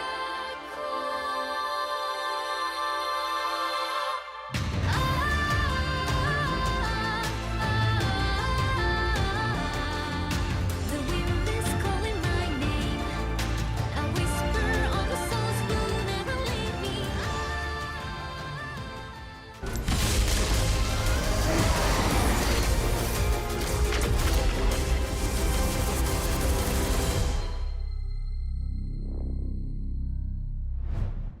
Trimby a little bit squishier than he needs to be right now. A magical journey over the wall as Lindsay to the chase. Cyclone out. Trimby doesn't have a flash, and there's the kill for Vitality. Great punish. Nothing. No ulti both. No ulti both. Nice. Speed up. Got him. Nice, go. Nice. No flash. Yeah, I will ult. Okay, fight. Yeah. Nice, good job. That's Marek. Marek Brazda. Marek Brazda. Just kidding. Wow, Marek Brazda from Brno City. And now we can probably end this beautiful. Yes. City Brno. City Brno. The city of Brno. Well played, guys. City Berna, jak se máš? Well, I live to see the day that Marek Brazda got a quadra kill on Akali, and it's not 2021. That's crazy. Yeah, I mean, I do think that he got away with it he didn't deserve that quadra. I feel like that he shows up at the very end. Most of that game, he was getting caught or die. We got to be honest, Sharks. Most of this game it's reverse psychology. Yeah. You get the quadra now, everyone's like, oh, I got to ban the Akali, and Humanoid's like, whew, No, okay. they're like, he's like, I always get caught on a side wave, don't I? Okay. No, but Vitality fought back tremendously. If last game was all about Paddock, it wasn't about him this time. It was about Carsey. It was all about Carsey. I love the Yunara Lulu just taking that away really early. I mean, Shifters, they went for the Bard, and you can see how it hurt them a lot this game. Because Bard, while being a great scaling champion, the laning phase is quite weak. And I think it was what we talked about earlier, that you can't really pick a weak laning champion, and then you pair it up with the Kai'Sa as well. You see it here in the replay. Like, if Paddock wants to try to CS when his Bard is off roaming, as Bard wants to do, right? Bard's collecting the chimes, and Paddock tries to walk up with his 500 range Kai'Sa, Paddock just dies. Whenever Paddock was on his own lonesome, right here, he can't play. It's so unplayable for the Kai'Sa. And to be fair, he said this, Jack did say this when it got drafted. Especially like any Kai'Sa player, if you're here, you're watching, you know that when you have a support that looks in Bard, it's like one of the worst pairings you could have. Yes. It's unplayable. It's so what would have been the better pick? With Jhin, you have to go Jhin. But it's also kind of bad. I think so they're hard. But okay, Jhin Did gets they a bit of draft an Jhin is kind of like Lucian, that he gets a lot of hate where it shouldn't. Jhin is not that bad. Lucian, the moral of the story is you have to have a plan if you're going to first pick a Bard. Yeah. That's the thing. They made a mistake by first picking Bard and not being able to back it up. They wanted to, I guess they were worried about what Vitality would draft, but they themselves banned the Caitlyn, which is normally what Vitality like to pair with the Bard. Yeah. So I'm a little bit surprised that they put such a high priority on this. Also, if you think about it a little more, right? Because other teams, when they draft versus Vitality, they have problems because of the top lane situation, right? And they don't know what to get. They actually don't have this problem because Rooster was great in game 1. He was great in game 2 again. So they could have given themselves different options, right? So they probably... Does it ever happen when you were in pro games that you have all your plans and you still like make the incorrect choice? After a few picks, you see, oh no. I mean, I think the rest of the draft, apart from the bot lane duo, is really good. Because, Renekton eventually gets outscaled by the Gnar, but it allows the Rooster to have at least up until like level 11, where Renekton has a really good time and can force a lot of all-ins. And then Nuke on like a playmaker once again. I really like it. It's just, Paddock, for me, is not a player that can play losing lanes. He needs to play aggressive and he needs to play forward. And when he's not able to do that, we see it. He just... I mean, imagine that Bard is a Nautilus, right? Oh, and how different the comp now looks, right? Beautiful. Yeah, right? You've got way more setup, you've got potential lockdown. Yeah. And so again, I think that they pigeonholed themselves because you could see they spent a lot of time thinking about that second pick as well, the Vi. What do they actually want to commit to in this game plan? And I think they had an idea. It didn't quite come through. And Vitality this time around, they did step up individually. I was surprised to see Naknako actually getting solo killed. Because it feels like that rare do we often see a bad game from Naknako, but for him to have a bad day is definitely a surprise. Yes, maybe the ankle is acting up. I don't know how it would be pertaining to playing League of Legends, and he's pointing at the logo, but maybe you shouldn't today, buddy. Can he redeem himself, or is it just a skill match? I mean, Rooster is just looking really good. Like, this is a matchup we've seen Naknako play many times. We've seen him on the Gnar, and like his late game impact was pretty good this game. But usually, always in the laning phase, he's always good. But Rooster is just better today. Yeah, I don't know. Absolutely. Like, I mean, it's also the reason why I believed Shifters would be better this split overall was because we saw the individual potential of the roster in Versus, even if they couldn't work well together as a team. Which is why Jack was commenting so much at the start of the day, why are you going to go to Korea to play individually when individually that's not the problem, your synergy is the problem, right? And so the fact that they've still keeping that high level of individuality, the fact that we want to see skill-expressive champions, I think is a nice identity for the team. Kai'Sa, Renekton, Vi, good playmakers, gives the ability for the players to do stuff. They just need that piece to bring it all together. You're selling me. And then Shifters can compete.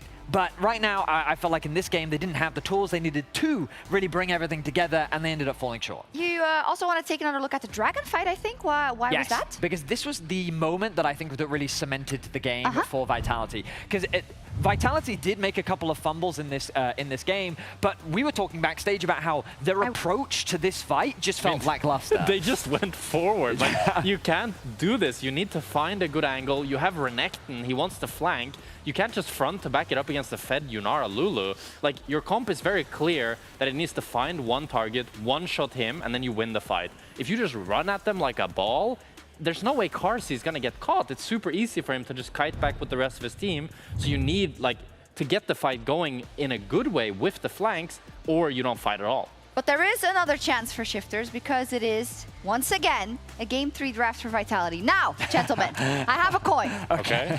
Right. Is this like good draft or bad draft? Good draft or bad draft? Basically, you can tell me what is good. Let's do heads is good, tails is bad. Heads is good, tails is Seraphine ADC. Okay. Okay. Sure. Wait, what the?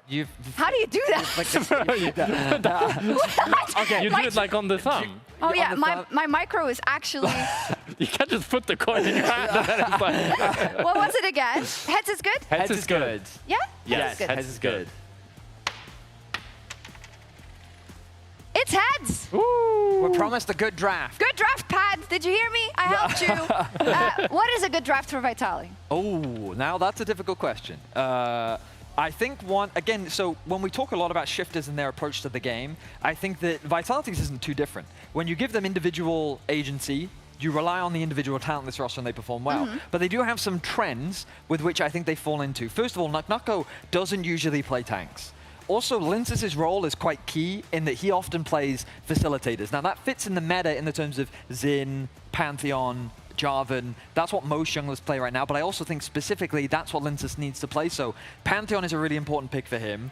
Bot lane, I think it doesn't really matter what you draft for Kazi. I don't think that he especially needs something specific. No Seraphine. No, Sarah. Okay, fair enough. Maybe. But Humanoid Maybe does six. like to get Lucian. good matchups. Humanoid in particular, I think, really wants to get a good matchup, and especially when I think Nuke has, quite frankly, gotten the better of him today. I think that mid matchup is going to be important. But with mid having so much flexibility right now, it's hard to predict what a good mid lane matchup would look like. And I think Vitality has a pretty good advantage going into Game 3 now because a lot of the range supports are out.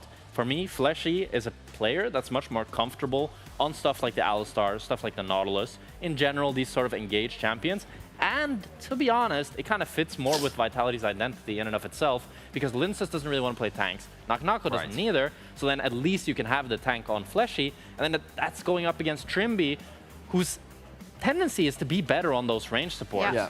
So I think as long as the matchups for Vitality are not too hard losing, and they have a good team cohesion, like they don't have like a Braum with a mage ADC, for example, which makes no sense, or, you know, 0 damage like the TF Seraphine, then I really favor Vitality because I think Shifter's main win con is to have hard stomping lanes. Right of first selection, we have Vitality on blue side and Shifters second pick.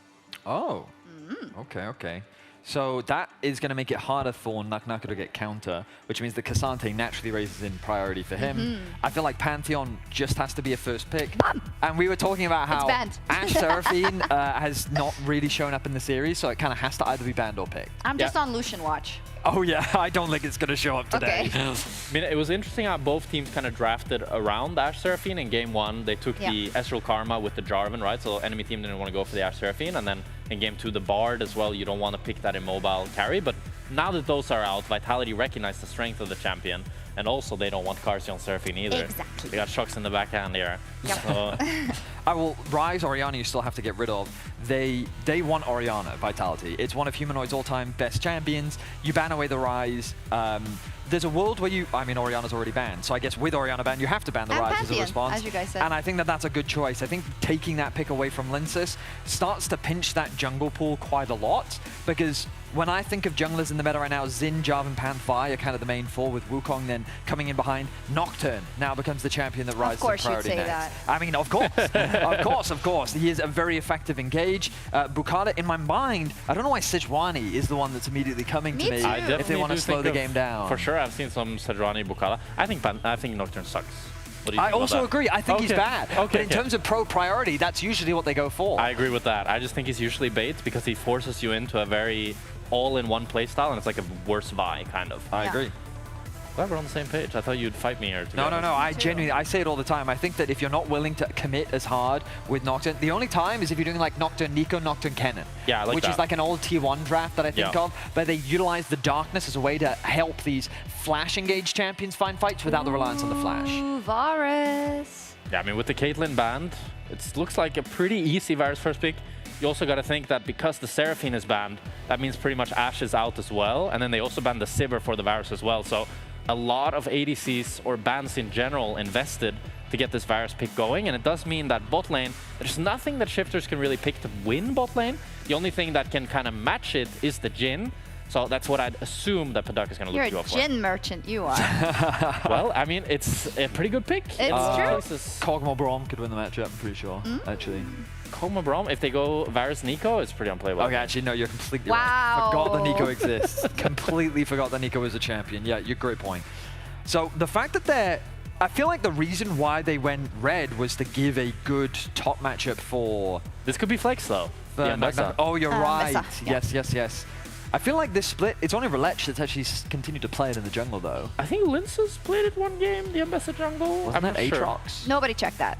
I definitely do think that someone else has played Mbessa jungle. Okay, well, Somebody I'm not going to check fight you on that. As Melio? There's no way. That's That's a hover. There is no way. Can't you just do Varus Nautilus and yeah, you're you fine? should just do Nautilus or Rel, Okay. something like that. They do listen, guys. Yeah. Okay. I mean, we got heads, right? So Yeah, it's yeah. got to be a good draft. Varus Nautilus, and now you probably just do jungle. Aatrox is the usual for Lintus. Yeah, But does Aatrox even make sense here? I think Aatrox is not bad because you have the engage from Nautilus. The only thing is Shifters will probably build more range, which can be a bit annoying for the Aatrox. But I don't think you have that many other good options with so many Bruisers already out. But this is what I mean, where like Vitality, they are a little bit predictable in their draft, and the Lintus does have very specific champions that he usually leans towards, and Naknako doesn't like playing tanks. So things like Sion, things like Kassante's the only real direction that he's going to go, and the question then becomes, where is this Mbessa going? You can play K'Sante into Mbessa even if it is slightly losing for the K'Sante, but yeah, I feel like I kind of know where Vitality is going to go now. It's just a matter of what they're going to blind pick in mid. Maybe the Hui. Yeah, I mean, that's a good prediction. Victor is also a possibility. Oh! They go for the Mel. Actually, double whammy because Humanoid hates that champion. He is seething right now. It also could be bot. There's a world where Paduk could play it in AD carry, and Neeko Mel. Have you played against that before? I play against Mel ADC and it's so It's disgusting. Like, sounds bad. The worst part about Mel is the Q, by the way. It's not the W. Like the Q is just undodgeable. It's just like I don't even want But to they get nerfed it. It's slower now. It's slower, but it's now it does double the damage. It's like 5% slower. Yikes.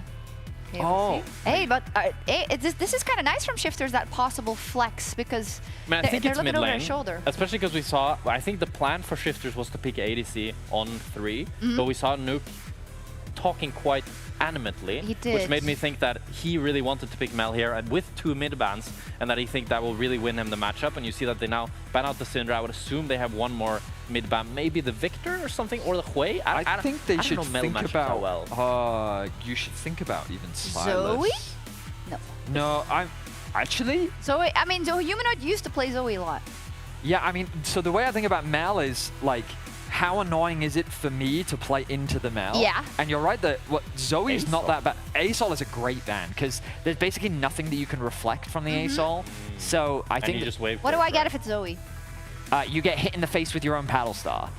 Okay, great. Sick. But it's even more annoying Actually true. with the sleep. The sleep Yeah, is yeah. even more annoying if that comes back to you. So I think Zoe's... It's like insane matchup. The thing is, so Akali is one of the best, just Yeah. because there's very little that you can reflect that you get huge value from. But Akali's already been played, which means that Victor is a possibility. Yeah. Tell me why the Hui is a bad idea? It wouldn't be. Hui, I think, is Hui's another okay. good one.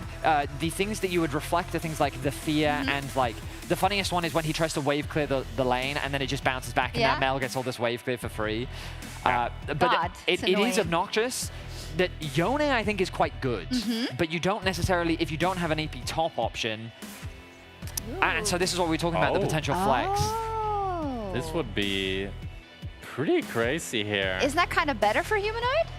For him, yeah, it sucks For bot lane, Kazi. Because now the matchup becomes really difficult because you've got double range matchup into Varus, Nautilus too. Are you going poke Varus here? You have to go poke Varus Okay, here. You're okay. not going to be able to auto attack once this game, I think. That makes sense. You're going to go TP on the Varus, you're going to go poke, and you're going to get like maybe Prio level 1. The thing is, usually the counterplay against Mage's bot is that they're very weak level 1, right? Because they only have spells and their auto attacks don't do damage. Ooh, into triple AP, I see the angle, that's a yeah. lot of They good- now need good damage top lane though, because they don't really have any AP damage threat, and I don't know what you could bring top that would... Gwen maybe? I mean, but then Gwen are you is what I'm blinding, thinking about. Are you blinding Gwen into this? Don't you just get outranged? I mean, the thing is, Gwen, this game is not too bad because the carries are very immobile. So even though you're outranged, as long as you use the W well. Oh my. Okay. Just do true damage instead. Yeah. Okay, I mean, this is how you deal with the range. It's Galio Camille. It's an old classic. It's a classic. Yeah, and it actually works really well. But you've given the counter pick to Rooster now. And I mean, this is good. Yeah, this is good. I mean, giving counter pick to Rooster after the series he's been having against you, Camille is really, really weak laner. Has a lot of tough matchups. I think you're much happier with the Zehen. Well, it can still flex it. Yeah, do they then just put the Zehen jungle, put the Ambessa top? Who knows? I think it's a hand top. I think it's a good matchup into the Camille because you can run her down. Would be my presumption. Okay, yeah, fair. Okay, this is super spicy. Okay, did it come up heads for Vitality or not? Ooh. It's hard to say. I mean, Camille Galio is a time and tested true strategy, but I really like what Shifters I agree. have I do like what Shifters so have cooked. It will ultimately be decided by whether or not Nanako and Humanoid can make the combo work. I love it from Shifters though. Like they're making me think, they're looking behind their shoulder. What are you gonna flex on us next? I love it. 2 fantastic drafts for hopefully an explosive game. Casters? Yeah, I have no idea. Like, what is going on here? I was just like, okay, I need to remember Mel's ability names. It's like, oh, okay, now I need to remember Zahen's ability names. Camille, it's been a while, so I've got 7 LoL wikis open in front of me, Dagda. This is a cooked draft.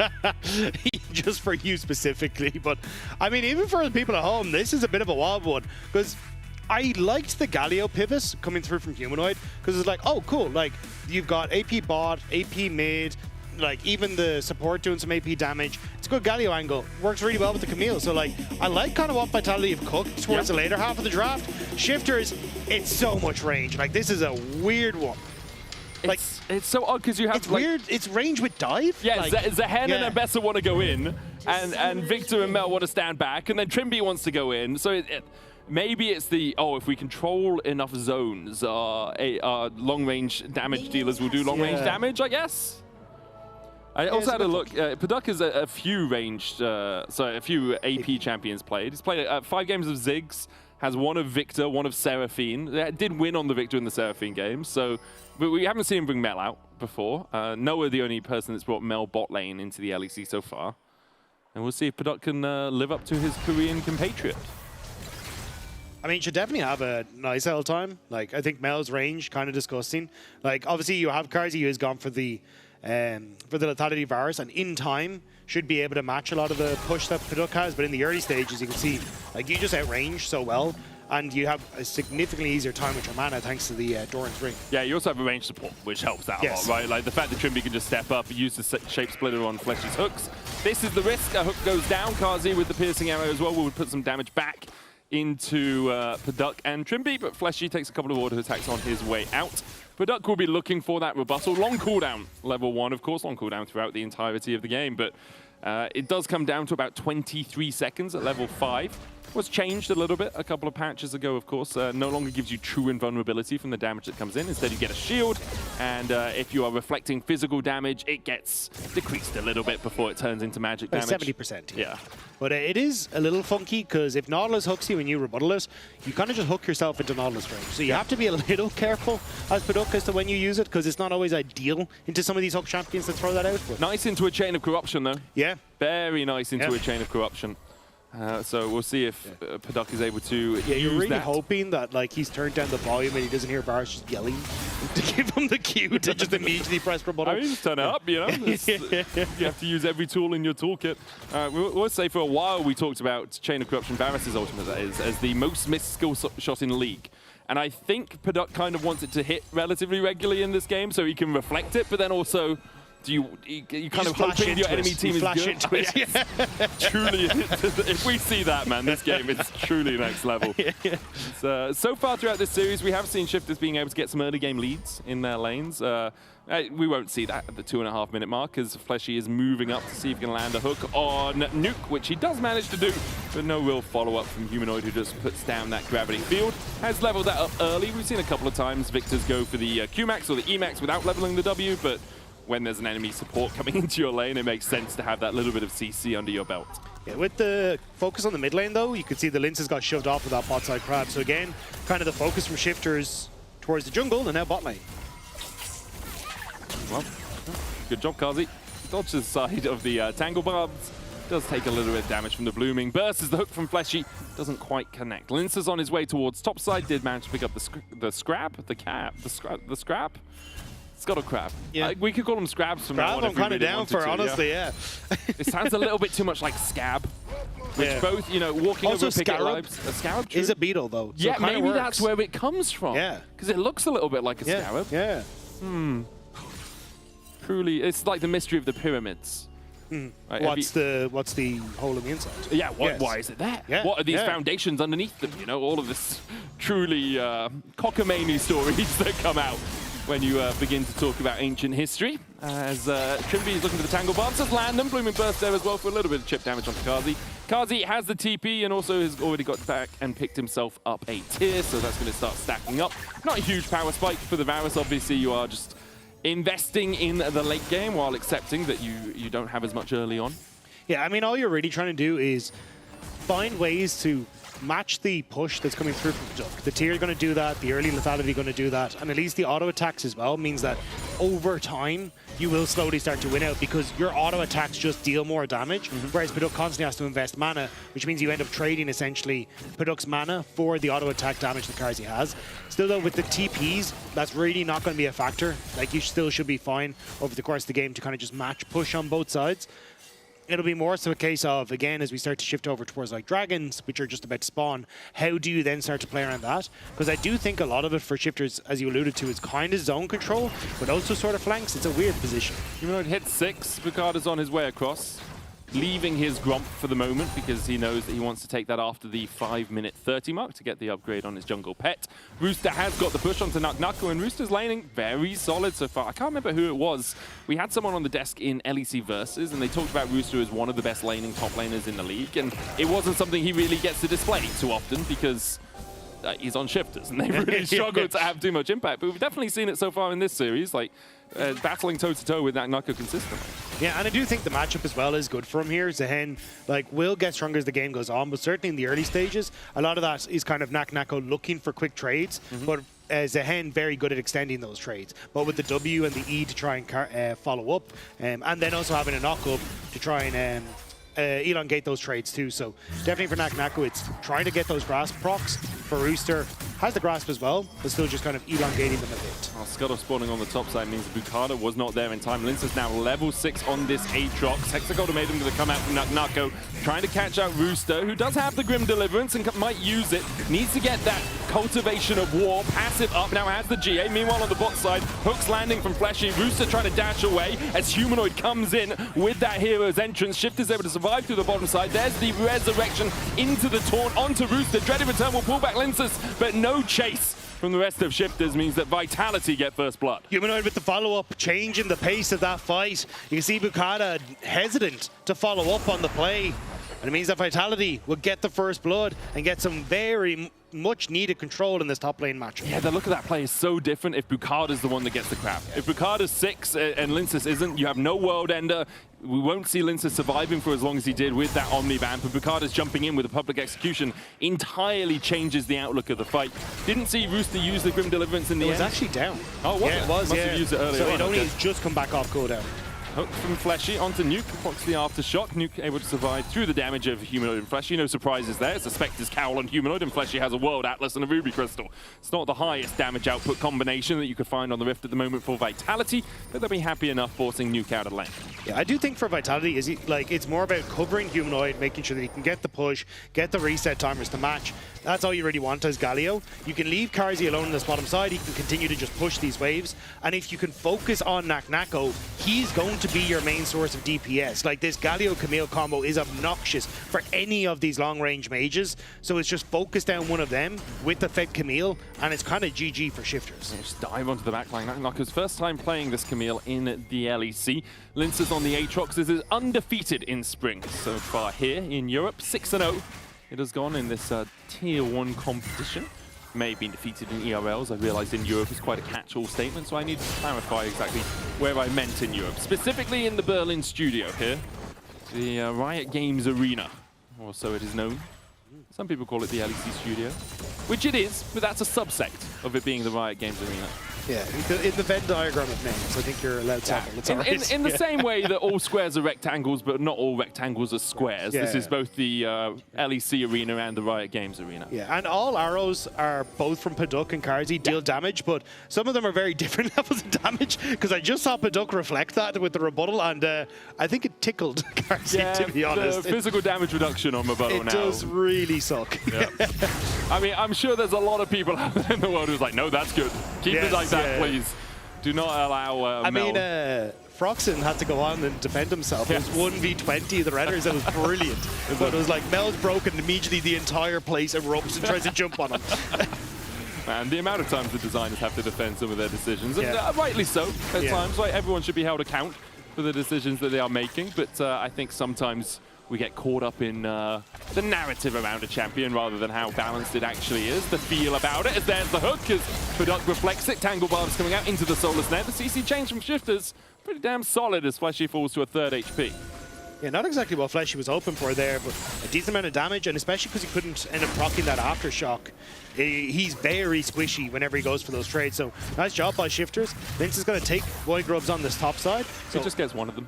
Oh, one of them, but objective already looking good. I mean, Dragon, and you're pushing off Shifters from that Void Grubs on the top side. Yeah, it's still pretty good. I think Bukata realized that he smoked the second one. We didn't want to stay around for any fight. Smiters? Yeah, well, I'm going to go with smoke. I like it more. Feels almost biblical. I feel smitten. Oh, well. With whom is the question. League of Legends is the answer. That is true. That is true. Oh, smitten with League. After 10 years, it still finds ways to surprise me. There's Knock, maybe looking to surprise Rooster here. Goes in with the Hexagon Automation. They have a hero's entrance, and there's a Venn diagram that you do not want to see if you're Shifters. Wild Ender coming in from Linces as well. So make sure they clean up the kill. 3 ultimates used, but a death for Vitality. There's the combo right there. Rooster, even with the Grim Deliverance, couldn't quite. Oh, Bukata just wide.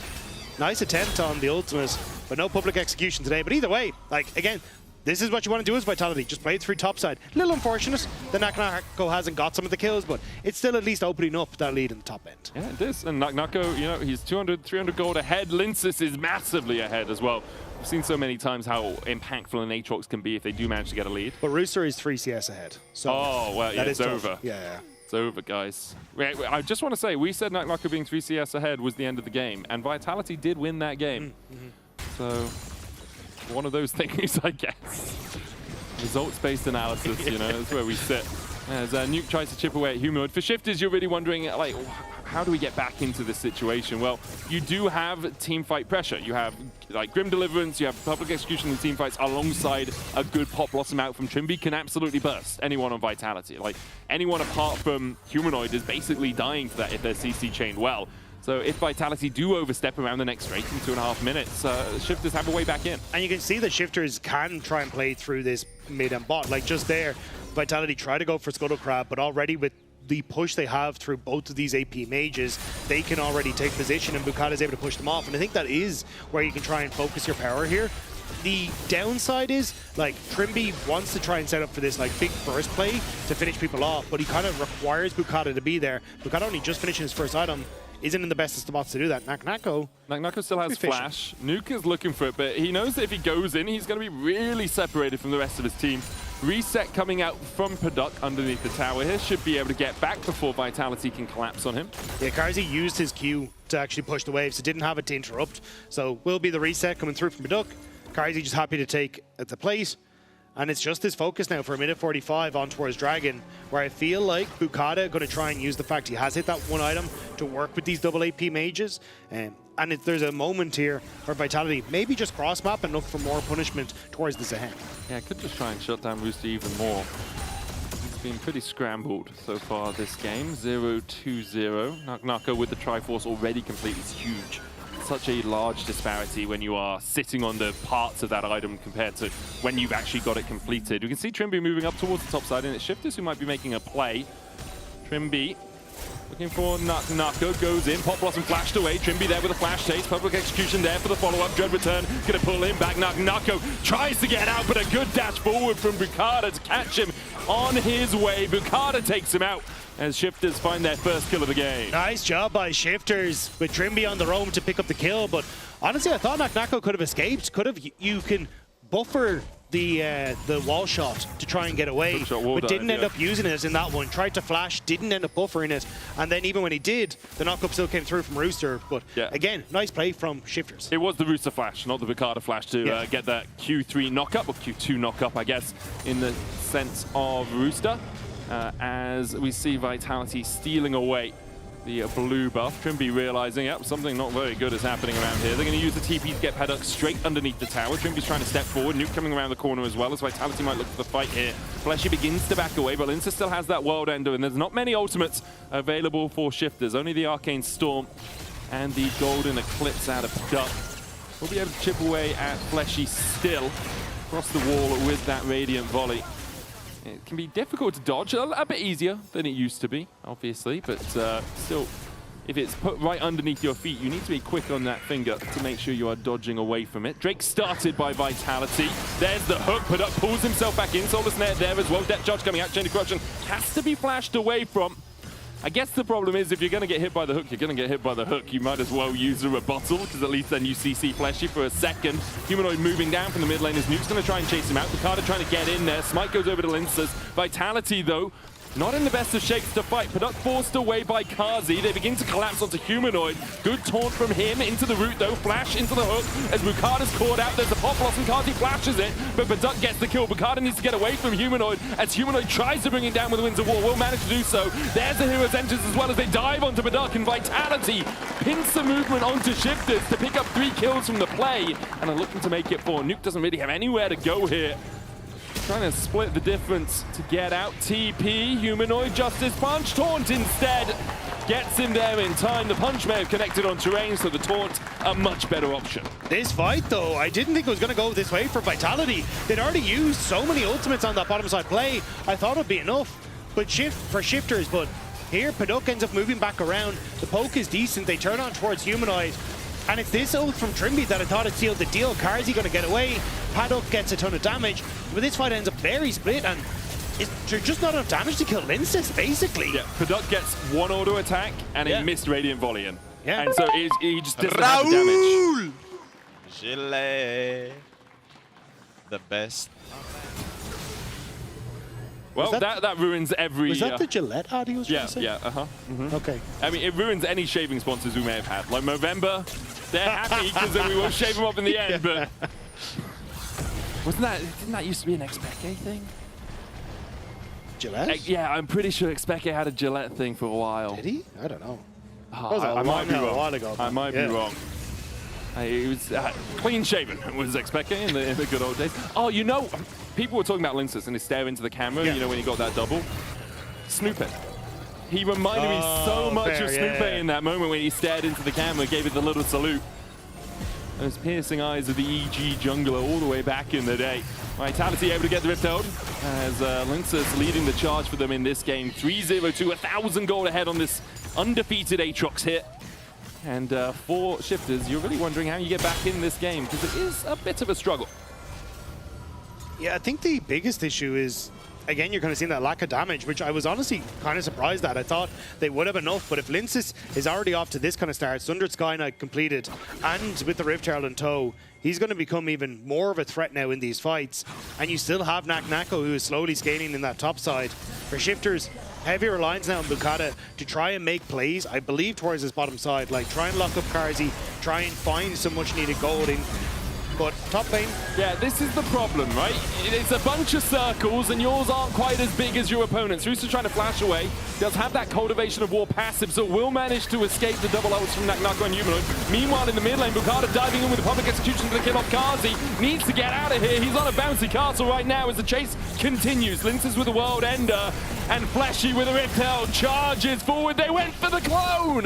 Trimby manages to get away. Fleshy will tank the tower for a shot, but won't get taken out by it. Still, they get the charge from the Rift Herald onto the mid lane. They get the kills. We're going to be happy, at least for Shifters, to get something back on mid, because this continues now to be an issue in this side lane. Naknako got the tower. He's going to be nearly 1,000 gold up. Your 2 items now on this Camille, which is the perfect point for her to start taking over this game. it is dire straits for Shifters in the side lanes. Really is. Trimby needs to get out of Fleshy's clutches and manages to do so. We'll have another look at the mid lane play. Shifters setting up, realizing there's two in top. Trimby, Pop Blossom, really nicely done by him. Follow up with the public execution in the Tangle Bars.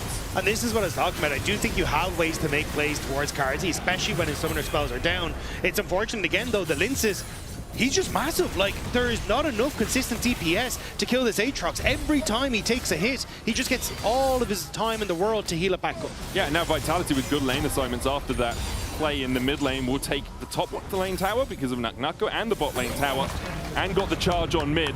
The gold lead extends to 4K, 18.5 minutes. And if you're Shifters, you're really wondering where it all went wrong. You've got a Ludens and a Blackfire Torch, a Spear of Sojourn on Bukada, Rooster. I mean, he's not at 2 items yet, and he's staring down the face of a Ravenous Hydra Triforce. Is not going to be the easiest road at all for Shifters. Nuke Capado. Oh, Karzi. That was a public execution from Bukada, hidden under the terrain. Karzi with a good flash away from it as Fleshy goes onto the enemy jungler. There's the taunt out, and down goes Bukada. Great play from Vitality, covering on that mid lane, making sure that Karzi doesn't end up going down. And as I bet to say for Shifters, like, you are a long way away from trying to get any sort of safety tools on towards either Nuke or Paduk. Yeah. And you're not going to be looking at his Zhonya's for a long time. So this opens up Vitality to make plays like this, which forces Nuke, at least won't have to TP out, but will reset in this model lane. Yeah, it means he doesn't get those last 4 minions on the wave, which is always a little bit of a pain. Humanoid's going to go down there and catch that. Also, the plates on the tower won't be taken. Vitality will get their third Drake entirely uncontested by Shifters. And basically for free. I don't often like using that word when it comes to objective swaps, as we see Paduk getting hooked and just deleted under the tower. Fleshy takes a tower shot. I mean, Vitality got the Drake for more than free. They got a discount on it as they get a kill alongside it. They heal out from Fleshy to make sure Naknako gets out. Fleshy able to walk out. Naknako going back in with a tactical sweep. Another hook from Fleshy. He's been on point. A Pop Blossom going out, but he's exchanged his life 1 for 1. Make it 2 as Karzi picks up a double. A third goes down to Humanoid. And Shifters all dived in and was shifted very, very quickly into their coffins. Yeah, Humanoid got the stall points on that kill with the amazing play from downtown to finish it off. He showed us he can't shoot hoops yesterday, but he can definitely dunk. I know Baron. Going to be the slam dunk, it feels like, off the back of this. It's just, like, this is why every time I see Camille and Galio, it just is so you got to flash the wall if you're going for it, man. It's 2,500 on it, but you got to go in. Looking to try and get the steal off. Lince has already got the smite. Paduk now just getting caught out by Humanoid. He tried to help his jungler, but wasn't able to do so. Double Solar Snare does come out. TPs from Shifters as well as they look to try and find something out of the play. I just think there's nothing doing. Flashy able to walk away. Gravity well down. Can dredge line out of that. Misses the dredge line, then has to flash, but still a summoner burn in exchange for the Baron in totality. Karzi TPing back in to help with the wave clear and put a little bit more pressure on towards Shifters as they back away. But again, this is absurd. Naknako goes in, sets up, look, half the HP off of a single empowered auto, and then Vitality back away. It takes a little wonky because he missed the hook on Fleshy here, which means that Naknako backs away. So you don't actually have the CC chains that you really want to try and go for. But as this starts to come back up, Nuke doesn't stay behind. His minion line ends up paying for it. Naknako avoids the follow-up from the Nico, and then it's the Justice Punch from downtown that ends up sealing the deal. Humanoid coming in just to ice the cake that had already been baked by the rest of the team. right now. Hand on the neck. I mean, Tilt's hard to not show, right? Yeah, it's a really difficult position to get back into the game with, and the problem as well for Shifters is, yeah, if you kill Naknako, Linces, and Humanoid who are standing on your face, you still got to kill Karzi. He's still pretty far ahead. Yeah, but again, like, as someone who doesn't play competitive but just gets to watch, this Camille Galio is like one of my favorite compositions to watch. Like, it is such a smooth combo, and it works so well, and you're getting to see that here for Vitality. And it feels like no matter what, someone has to put up their hand and be the sacrifice of the Hunger Games, to be like, I will die so maybe the rest can live. But I just don't know if that is, as you say, the case, because Vitality are just so far ahead. Yeah, the only cornucopia being found is for Vitality so far this game. No one else able to get close enough to those weapons to pick any of them up. Shifters praying for Katniss or something.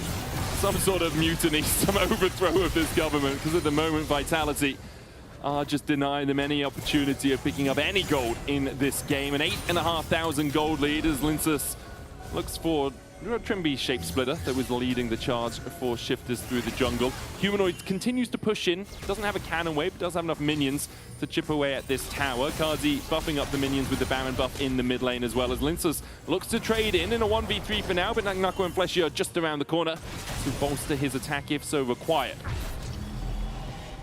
Still Vitality, again, like, they're just getting the goals that they need. Nako continue to scale up, going to be working towards his third item. You've got a Dragon Soul in a minute's time, and very little answers. Like, sure, you've got flashes on towards Shifters, but without the Seeker's Arm Guards, there's very little that Paduk and Nuke can do to survive. And you can see that you're trying to work up towards these pen items, at least on Nuke, but I really think the stop-off for some of the safety was going to be needed if you hope to fight this fight.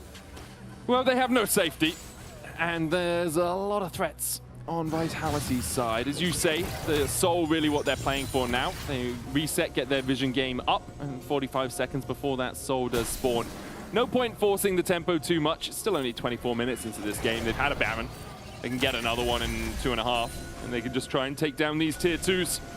Humanoid waiting around the corner to see if Nako goes in. Rooster not overstepping, being too greedy himself. Still 1,000 gold in the hole, but it's the smallest deficit amongst the gold earners of the team, excluding supports, that is. Fleshy only 550 ahead of himself. As the mid lane tower, ooh. Yeah, Fleshy should be putting in more work. Really Those are should, rookie man. numbers. Abyssal Mask only at this point in the game, come on. What did that tower survive on? That must have been I'm going to say double digits, close to single digits on that mid lane tower, but we're not going to find out because there's a TP in by Rooster as the Dragon does spawn. Vitality trying to hold Shifters at bay. Nako on the flank position towards the Razor Beaks. A couple of pings did come out saying, oh, there might be someone here. Spotted on that far side automation. Jumps in, flash immediately from Nuke as Linsus comes in from the other side. The flank working well so far for Vitality. Linsus, though, stunned up. Shifters trying to turn it around. Good double knocker into the public execution. Humanoid gets a kill, but Shifters are winning the fight. Now Nako having to dash away. Now Roosters on Kazi. Humanoid trying to add to the bouncer, but Shifters have found the fight they were looking for. Huge! As they manage to force Vitality off, only take 2 kills, but they do only lose their support. And there's a Dragon here for them. TP behind by Humanoid, though, as Vitality look to keep the play rolling, look to keep the play going. Double TP, Kazi looking for the poke onto Paduk, who now is going to realize Nako's here. Good blast going to get out of the hookshot wall dive. Drake secured, Paduk trying to put the damage into Nako, but he still has that health shield from the TP. Poke from Kazi, piercing arrow. Nuke is low, Paduk is 2. Rooster and Bukada need to do a lot of work because they're the ones with the health bars available to them. Nako dives in, a tactical sweep, sweeps away both Paduk and Nuke, and now Rooster and Bukada need to run. Trimby on his way with the Shape Splitter to try and distract Vitality, but they're not distracted at all. The Chain of Corruption chains Rooster to the dirt as Vitality clean up the fight and might just look for the win here with 30 seconds on most of the carries for Shifters. The Dragon was there for Shifters, but Vitality looking to crack the base instead. It is absolute dire straits for Shifters in this one. It's like they nearly got away with it. Vitality couldn't get the combo they were looking for, but Shifters fall afterwards. And that's the problem for Shifters. You are so far behind. Right? It was a big play. Getting the Dragon was vital, important. Maybe there's an argument, just sack someone. Just give up Bukada for that and then go, because we're still 10k in the hole. We're still in a really difficult situation. Hook out from Fleshy. Looking for the depth charge under Bukada, and down goes Trimby again. Baron up and available. Yeah. I think that's where Vitality will turn towards. Quick pick, well orchestrated. And Shifters, now they have to try and find a poke play in the hopes that they can keep things together here. I just don't know how you enter, man. Like Fleshy, he's going to act as a bodyguard more than anything. Puts one ward on this side and then we'll guard the other side to see if Bukada steps forward as he walks over a control ward. Rooster and Paduk trying to clear out the wave in the mid lane. But Vitality have already started up the Baron, and I think with Bukada doing the Krugs, maybe Shifters have realized they can't really contest right now. Might be a little bit over-eager to go for it, so instead they're going to try and defend their tier 2 for a couple of moments before that goes down. Rooster looking to see perhaps if Nako oversteps. A 2-level lead now for Nako on that Camille. Nako has defenses. Rooster dashes forward with the Aureate Rush, tries to get the Dread return, but can't find the connection onto Nako. Vitality using Humanoid in the mid lane. Nuke is pushing through bot, trying to get a bounty for his team. And because of that, Shifters will have to just give up on this tier 2 on the top side. Nuke now recalling. Humanoid has the wave crash to the Nexus towers. Double Supers there. Vitality continue to push in through top. There's very little that Shifters can do. Now trying to fall back, but the damage from Vitality will quickly strip away this turret plating. Trimby's a minion. Another wave being pushed in mid. Shifters are split. I think Vitality know Trimby's that minion because they don't often dodge skill shots that well. Usually it's the Scuttle Crabs you find channeling their inner Faker to dodge through the skill shots as Lince has pulled back a little bit, but not too much damage on him. This will be the third in here for Vitalities. They have another 2 minutes still on this Baron buff. Flash from Fleshy into the depth charge. Nuke underneath the tower. Egan just walked that one away. Fleshy was trying for the flash depth charge hook combo there, but didn't quite connect it the way that he wanted. Shifters now relegated to clearing out minions underneath their Nexus towers. Super minions aren't quite here yet, though, so Shifters still going to be able to clear it out. A minute 30, they have to stick with this onslaught, though, which coincides pretty nicely with when this next Mountain Dragon is up and available. For the moment, though, Vitality going to back away, going to spend the gold, and look to fight another day. Yeah, Shifters might get to 3 items apiece off this super minion clearage. Let's see if that gold actually changes much for them. Paduk almost has a Zonya's. Nuke is, he's on an Oblivion Orb and a needlessly large rod. He's probably quite far away from getting towards his 3rd item. It might change things. If Vitality overextend like they did on the mid lane play, there is a possibility. If Ricardo and Rooster get on the back line, there's ways to kill off Kazi. It's really difficult, man. It's really tough. The one I'm looking for is, because as like Nako hasn't reset. Yeah. He's enough for GA, and that's the one that I'm actually waiting for. There he goes for the reset. We'll imagine just TP back in towards his top side with the Guardian Angel completed. And then, there we go. It becomes much more difficult. And a Seekers. He loves this combo. Yeah. He does it every time when he wants to end the game. Why not just delay for as long as you can? You can dive as deep as you want because you've got a Guardian Angel and a Seeker's Arm Guard to help delay for the enemy team. Super's pushing in 2 lanes right now. The 3rd still a little bit away, but those Nexus towers are falling low. Paduk half health from a precision protocol. Trimby having to flash away. Public execution going down as well as the 1st Nexus tower will fall. Good taunt from Humanoid, finds him another, and Nako still alive. He's on the damn fountain. The Guardian Angel's going to bring him back. And Vitality will walk out all 5 alive and take the series 2-1. Vitality sit at 5-1 in the LEC. 2-0 on the weekend. It has been a confident performance from them after beating G2 today, and Shifters did make them work for it, but still, this has been an incredible performance from Vitality this place. Yeah, Vitality looking like the team to beat right now. You can vote for one of them in your Kia Player of the Series votes. Lince, Humanoid, and Kazi are your options. As you say, 5-1 with GX, SK, and Fnatic left. They're the ones to beat in this regular season, at least. Yeah, and look, obviously nothing's locked because we still have a lot of our season left to play, but it feels very likely that we'll be seeing Vitality in our playoffs. And honestly, with the performance that they've had, it's well deserved. And what started as a story of these guys being kind of the dark horse maybe of the split now feels inevitable that we see them towards that upper side of the table. Yeah, I definitely think they're going to be in the top 4. I think you have to expect that. We're going to hand it over to the analyst desk to break down that series and lead us into our 2nd series of the day. Thank you, but I'm looking at what they're doing on the cams. Okay, but Karzi and Pad are joining us. Let's see if Nako also has a post for us. Yay, thumbs up. We love that. Okay, hello again. Congratulations, hello. congratulations. Hi. Thank you. Was it a tough one or not? It's just draft div every game. Well, I think Vedi wanted to ask you something about that. Yeah, so we've obviously been talking a lot about Game 3 drafts. Yep. Last week, that was a big topic of conversation. So I have to ask Kazi first. This weekend, how would you rate the Game 3 drafts of yesterday and today? I mean, good. It was always free win, you know. Good, always free win? Knowing it's a free win. Nice. Okay, that's a lot of confidence. So what changed, Pad? What happened? We made game 1 shit. I see. So then you can just fix it for later. That's okay, clever. I love That's it. brilliant. I did think, were you annoyed that the Mel ended up going in your lane? Or like, what was the communication like there? I mean, I was a bit worried, but I think he played it quite bad. So after the first few skill shots, I knew it's free. Okay, nice. Did you make that decision? Yeah, I mean, we knew we had an inkling it was Yeah. going bot. We had some scrims against them where they played it, so we had seen it before, and yeah, he didn't hit any Qs. Like he had Scorch. We checked. I think 8 minutes into the game, he had 27 damage on Scorch, so it was a bit rough. Okay, fair enough. Was a bit rough. Paint the picture for me. How bad is that? It's bad. Okay, it's like real it's bad. really bad. Okay, nice. Yeah. Karzi, this was your 200th victory Oh. in the LEC. Congratulations! Thank you, thank you. Nice. So how do you look back on your 200 victories? And there is probably like almost 200 losses as well, you know. Yeah. Is there a favorite one? Sorry? Was it a favorite win? Favorite? Yeah, one of those victories, was it the favorite? Maybe when you won the title, it's probably, right? I mean, probably winning 2021. Mhm. The entirety of 2021 is just my favorite year. Yes. And then everything after that was like... Wow.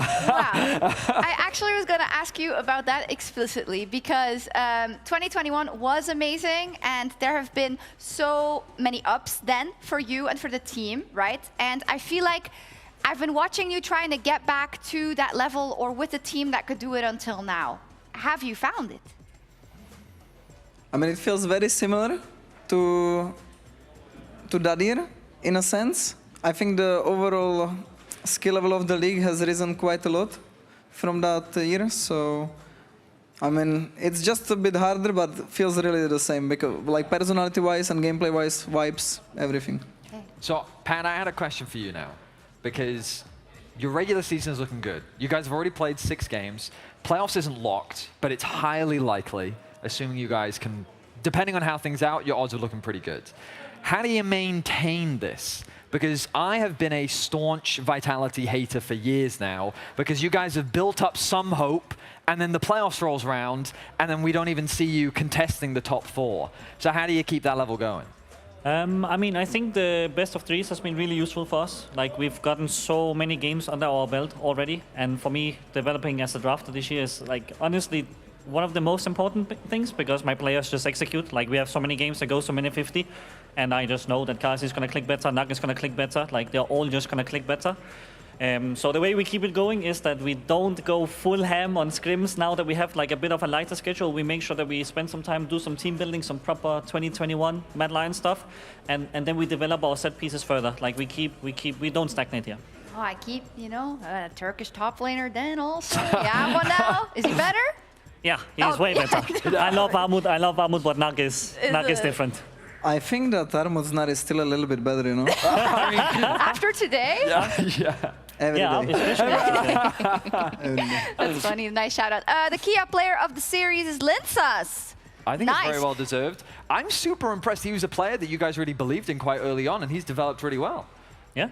Why are you surprised? Well, because that honestly, I weird. thought that he stagnated for a period of time. I felt like that there wasn't really much growth from him as a player, but you guys were really invested and committed to believing that he could grow, and I feel like we are really seeing that growth now. Yeah, I think for us it was really important that he stepped up in the important games and the hard games, and that he clicked forward and not backwards. Like, he's very much a by-the-book kind of guy, so developing his book in an aggressive way that allows him to see more opportunities rather than being so risk-averse. I think that has he's really shining here. He's surrounded by aggressors, so I feel like that environment has to help. Yeah, well, we'll see. I hope it all pays off for you guys. I think we all love to see Vitality play. It's been such a breath of fresh air. Another 2-0 week. Congratulations, guys. And we'll take a quick break, but when we come back, it's KC, finally, versus Team Heretics. Don't go anywhere.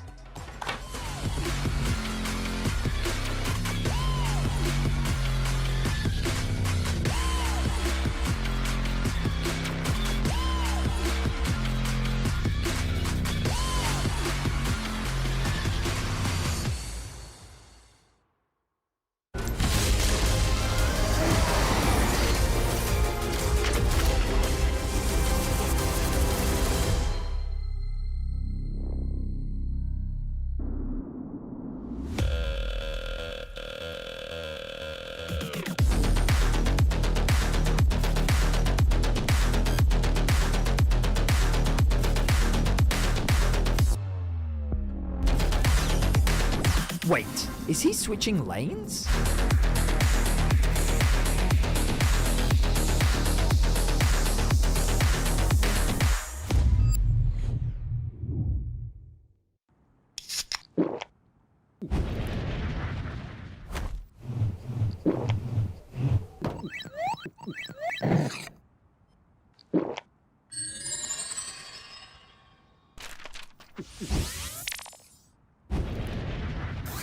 Red Bull gives you wings.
Let's go. Confident like you never deceive. Big ego, bigger brain, it's really obscene. So we only wear designer cause we always look clean. And for that money, money, money, everybody a fiend. And the bling like a chandelier hung on my chest. And I get it for free cause I'm simply the best. See deposits every hour, not breaking a sweat. Out to lunch with my girls, grant at every request. Thank you.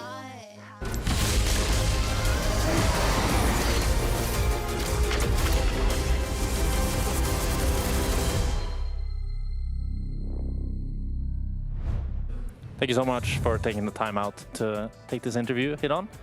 At the start of the year, you said that you weren't really a big fan of Korean players and you didn't want a fast turnover. What changed for you? Yeah, so just to clarify on that, it's not that I'm against Korean players, it's that I'm against when you cannot build a culture. And what that means is if there's no English at all, then it's pretty much impossible. And then you're just relying on their individual skill to make something happen rather than building an atmosphere, building a culture.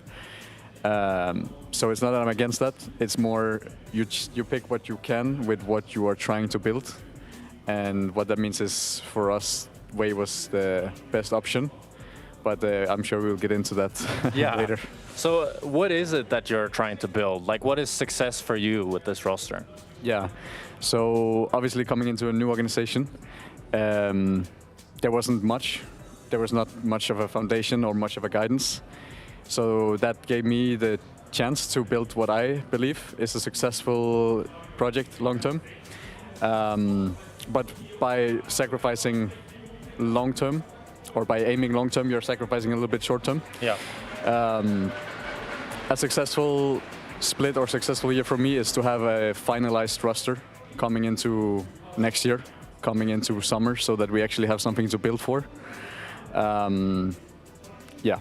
So it's more about next year looking ahead rather than this year for you? It's not that it's necessarily not looking at this year, it's more looking into summer, having the finalized roster. Okay, the one that we want to build for, because obviously summer is what really matters. It's where you get the chance to play for Worlds, right? And then having that roster going into the next year and then really building. Yeah, makes sense. And what do you feel like Wei brought to the table that Sten wasn't? Like, what is Wei improving to this team, rather? Yeah, maybe as a bit of a comparison to the two, like Sten is an amazing, wonderful person. But we did not believe that we had what we needed from the bot lane in order to draft, basically. And with Wei, he still brings what we need from him when it's in terms of the culture, in terms of the personality. But we also wanted someone more flexible in draft, someone we could rely on for different picks. And we did not see that option with Stent, whereas with Wei, we do see that. Yeah, that makes a lot of sense. I wish you the best of luck in your upcoming match, and we'll see if it works out. Thank you, thank you. We'll see indeed. We'll see if it does pay off in the draft, but they're up versus KC. Finally, we get to see KC again. I've been waiting, and again, for the people who are unaware, they're playing 2 road trips in which they're playing every single day. Thus, it's a bit backloaded, I want to say. But that makes that we can't see a lot of Carmine Core, which is sad, because why are we excited to see him? I mean, they were the top 2 team, They right? With almost G2, won. they took them to game 5. It was so incredibly close.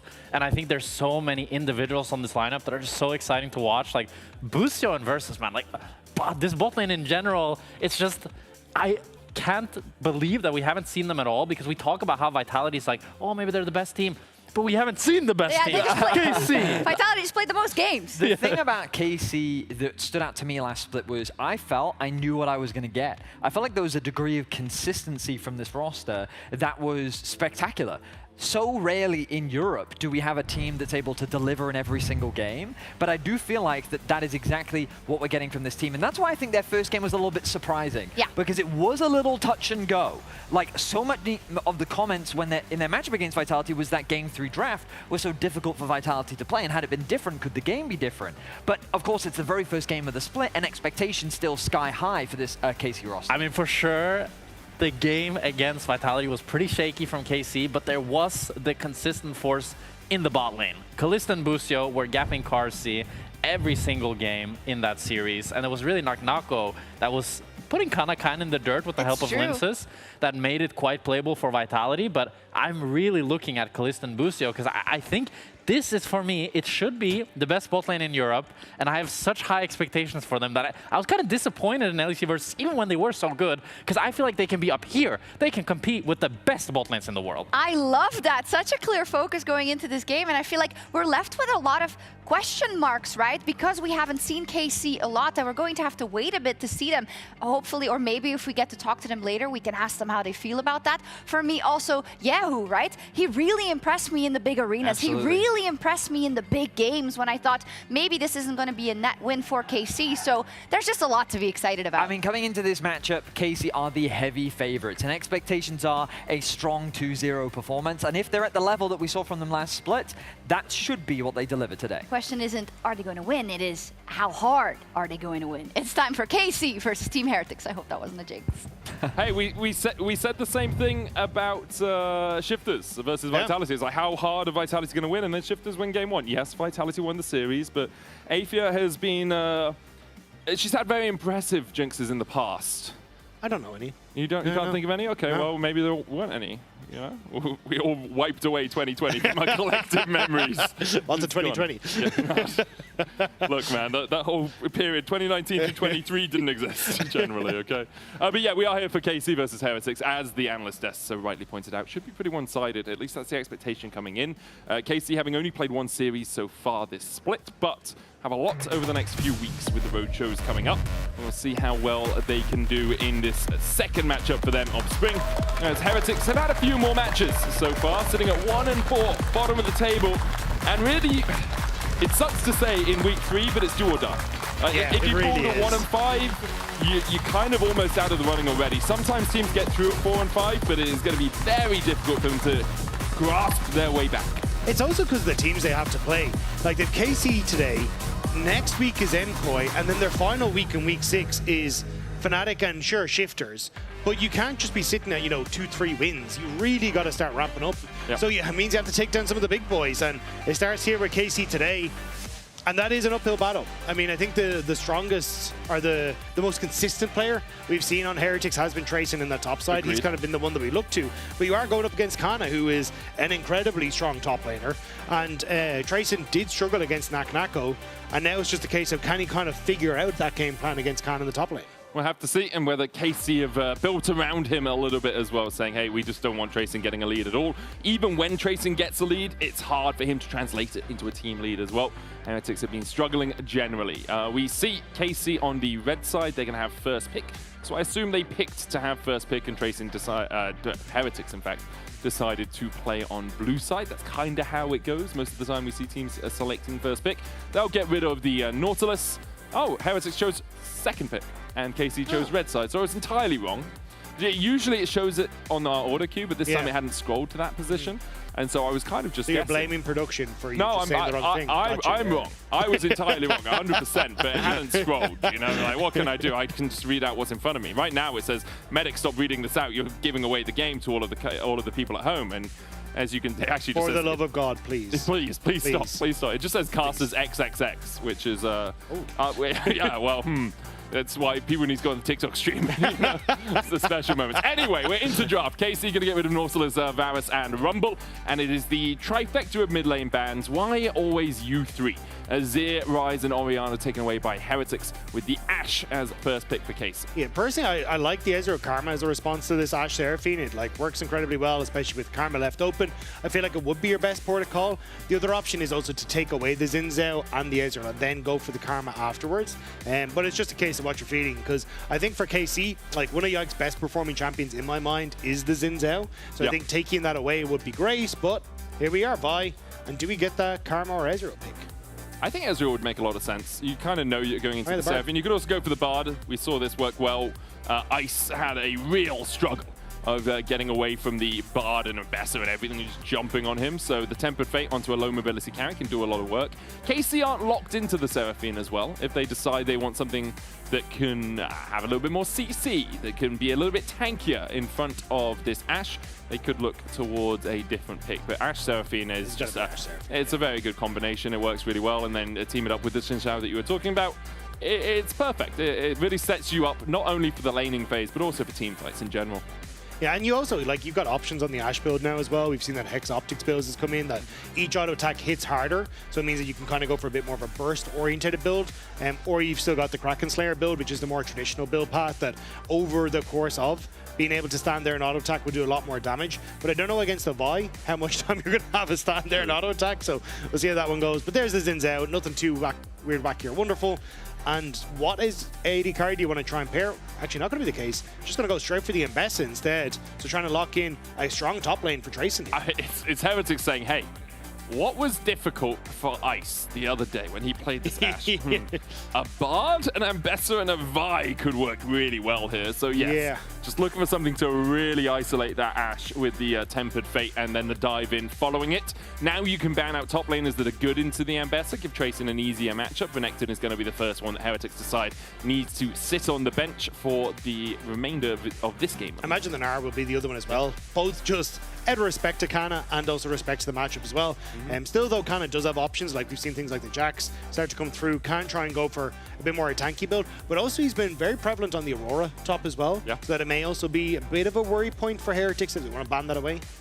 We'll see if they decide to do so. Caitlyn, the first ban from KC, something that teams up well with the Bard in applying a little bit of pressure because you have a bit more range than the Ashe Seraphine, and you also have the ability to 90 caliber net out of some of the CC.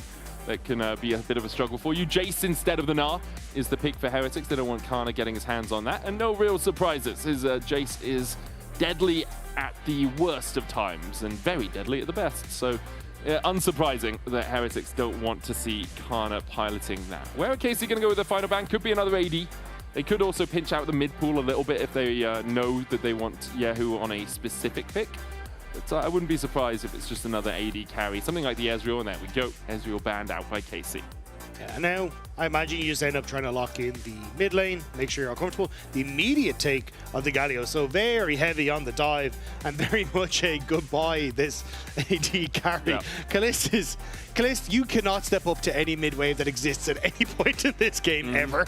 Like, I'm sorry for you, but you got to play so safe in this game. This is a barrier flash game if I've ever seen one. Yeah. How much safety can I get myself?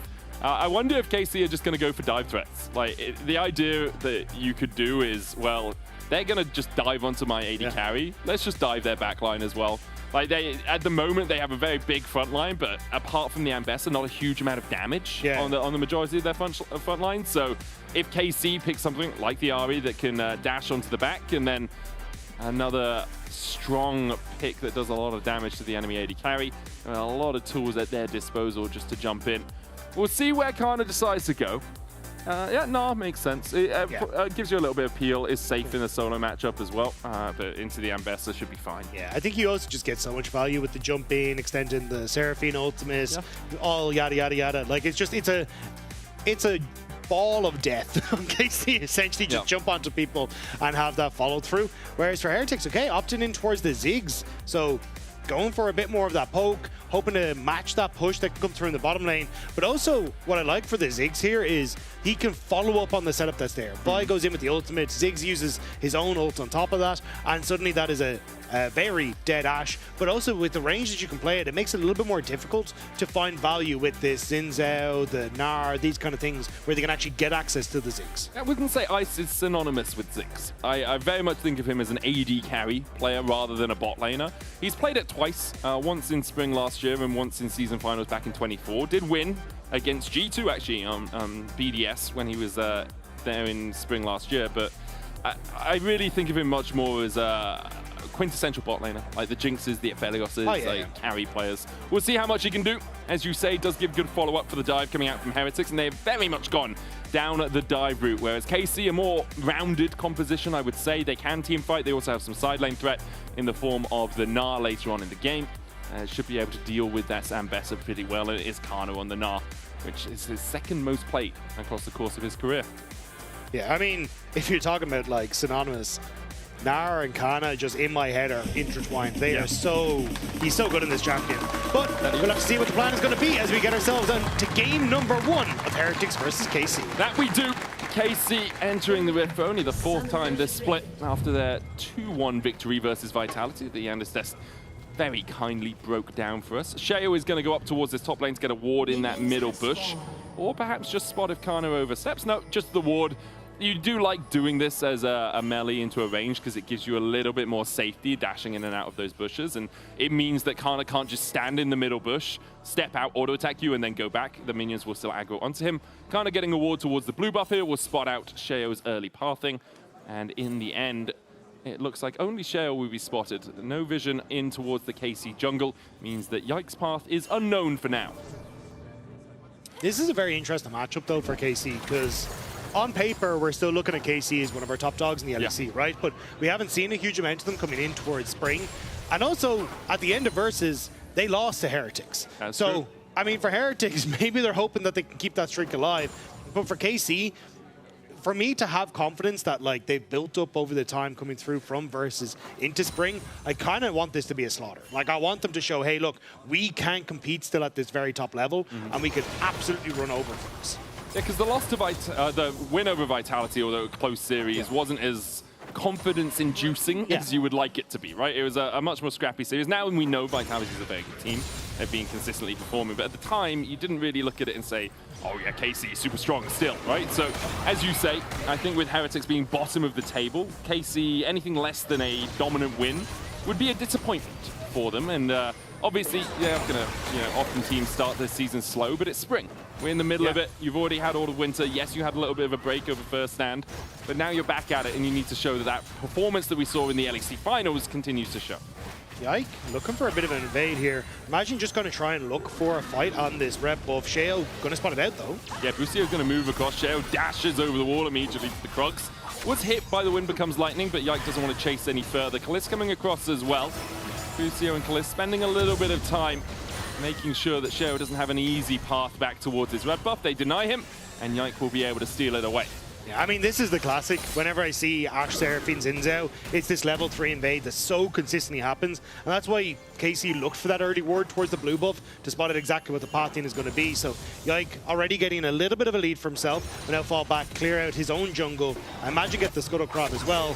And then from that position, Heretic's going to be slightly behind in the jungle. Yeah, Sheo's just going to go up towards this top side Scuttle Crab, basically all that he can get left on the map, right? Top bottom side Scuttle Crab should be Yikes pretty easily, assuming he goes from his romp towards it. But he's avoiding it for now.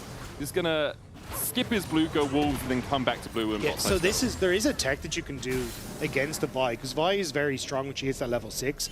If you delay the take on the second Scuttle, that spawn is then significantly later, which means that then you can't get the level 6 in time for the dragon. So some junglers will sometimes try and delay it. Now, Yike going to move over to try and take it, but I don't think this is really it. I think he's just happy to kind of clear his camps and come out. Yeah. But sometimes it can be valuable to delay that Scuttle spawn. That makes sense. Also, did get level 4. He's delaying his blue buff, interestingly. He's not going to take that yet. Gonna wait for the next rotation to go and take that one down. So just got double red. Oh, yeah, Zinzao doesn't struggle with mana. No one really struggles with mana in the jungle anymore. We're not back in Season 2 where it was a resource to be managed. Instead, you can kind of just spam out your spells as much as you want and still be pretty good in terms of mana. KC with a 500 gold lead, mostly through just laning advantages. Yike getting that extra camp. Kana has a couple of CS advantage. Yahoo as well, about 10 CS up, but the wave is crashing into 7, so he should be able to make up some of that deficit. Yeah, I think this will become a little bit easier as time goes on. Tracy, great trade here, though. Yeah, Kana pretty low. Does get the fleet footwork proc off, so we'll heal up just a little bit. Building up towards the Mega, double jumps away, Boomerang out. Doesn't hit Tracing, but Kana picks it up on its way back. Just going to TP back into the lane. It's going to be a good trade for Tracing, but that's about it. I'm not really going to deny Kana from too much, who actually stays around. He is low. Wave crashes in, and yeah, Tracing takes his leave of the lane. Oh, never mind. Both the top laners deciding whatever Medic says, we do the opposite. Not fight. Oh, okay, this time they agree with me. Perhaps that's the first wise thing I've said so far this cast. And Tracing pulls the wave a little bit to make it push towards him. Kana, though, can just TP straight back in, so the wave push isn't really going to matter too much. He's still going to be able to get all of these minions, most likely. Tracing with a slight lead because of that plate. Yeah, Yike only just finishing his blue there as well, so Yike now resetting in river. Imagine going to go back and get another buy. His bot side is going to be spawning momentarily, and that should give him over to that level 6 plus with 5:30 on the clock, and will tick over. But this is what I was talking about, right? Is like, because you have that slightly later Scuttle spawn, you can actually delay it a bit, but I think both junglers going to be happy to just clear it and immediately go towards this bottom side. I mean, the important thing for Sheo is he doesn't have a camp. Where's he going? There's nothing for him to pick up. Public Execution traded with the Gnar here as Tracing trades back onto Kana. Dodges the house with a big minion wave there. Tracing can't really go much further, and his minion wave is a long way away, so he's not going to be able to hold this one easily. But I think that's where Sheo's going to go then, because this wave is in an awkward spot, so if you can hold that now for Tracing, he's going to be much happier. So hopping over the wall, bypassing vision, I think Sheo going to look maybe to see if he can get in topside, but there's no camps up here. The Krugs are up. No, never mind, just a control ward to make sure that he can spot if Yike does come across. Yike is starting up the Drake before hitting that level 6 from the Scuttle Crab. Kana, no ultimate, but does have the flash. Sheo still only level 5. Needs Kana to step forward. This last minion would be the window for it. Kana going in. Bolt Breaker goes wide from Sheo as Kana wisely just steps to the side of it. Trades back onto Sheo. Has the Mega Gnar building as well, so Tracing and Sheo can't really take much more of that trade. Yeah, unfortunate there for Sheo. So can't really go for invading camps as they hadn't spawned on the top side. Now he's going to be forced to back away after missing that Q. And Yike can move back up after taking the Scuttle Crab to this top half of the map to protect it. At least they'll have vision as to where Yike is, but would have loved for something to pay off there. Good wallop from Kana. Jumps back in. Doesn't have the Gnar, but does have a little bit of damage onto Tracing, whose Public Execution is a much longer cooldown level 1 than Kana's ultimate. So Kana can look to continue to trade. The plated steel caps on Tracing, though, makes it a little bit trickier for the Gnar. Makes sense as well as the first build into a ranged matchup. You know you're taking a lot of auto attacks. That's why you go Dawn Shield, why you go Second Wind, why you go Steel Caps, just to negate as much of that damage as possible. Yeah, you just want to try and survive the matchup and then come alive later, where you've got this very heavy dive composition that, I mean, should be able to one-shot either Kalista and possibly Yahoo, honestly, with the amount of CC and damage that can come through on this squad. But in this early stages, Heretics haven't really found a way to be able to match some of that early pressure that's come through from KC, nor have they been able to find success in the lanes. And I think this is where you kind of want, with Sheo ticking over to level 6, that ability to try and play around specifically bot lane and see if you can shut down Kalista and Lucio. Yeah, there's also the option of Wei just teaming up with Sheo, trying to get towards level 6 himself, does just tick over to it now. So a Tempered Fate into Cease and Desist can make a play anywhere, right? And because it's a Ziggs, often the Ziggs is just left alone. It's like, okay, just, you know, chuck out your little grenades and clear out the wave and we're happy. The Ashe is a little bit isolated here, and Wei is the first to move down. Sheo on his way across as well. Kalist needs to step back.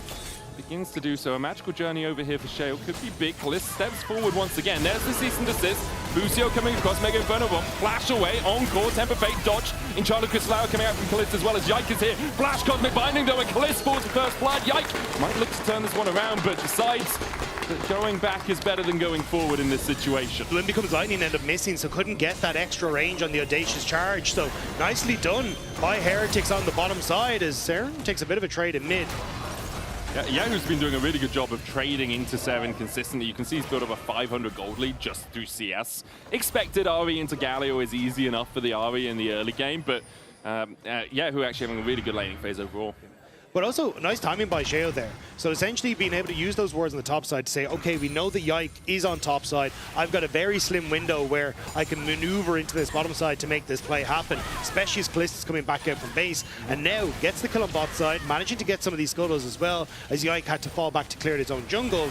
And Sheo's top side now starting to spawn after, means he should get 2, back away, and be able to get his own top end. Gobbles up those grubs as Yike puts down a little bit of vision. I will say, a bit greedy from Kalist. Knew that he had support in the form of Bucio and Yike moving down. And he's running the Ghost as well on the Ashe, which is the trust yourself summoner in this sort of situation. It's like, okay, I'll run Ghost and I can just dodge stuff. You know, I'll just get out of range of them. The barrier there would have been a little bit more helpful because it, you know, stops some of the damage coming in. But still, I understand the Ghost. I don't think it's a bad summoner at all.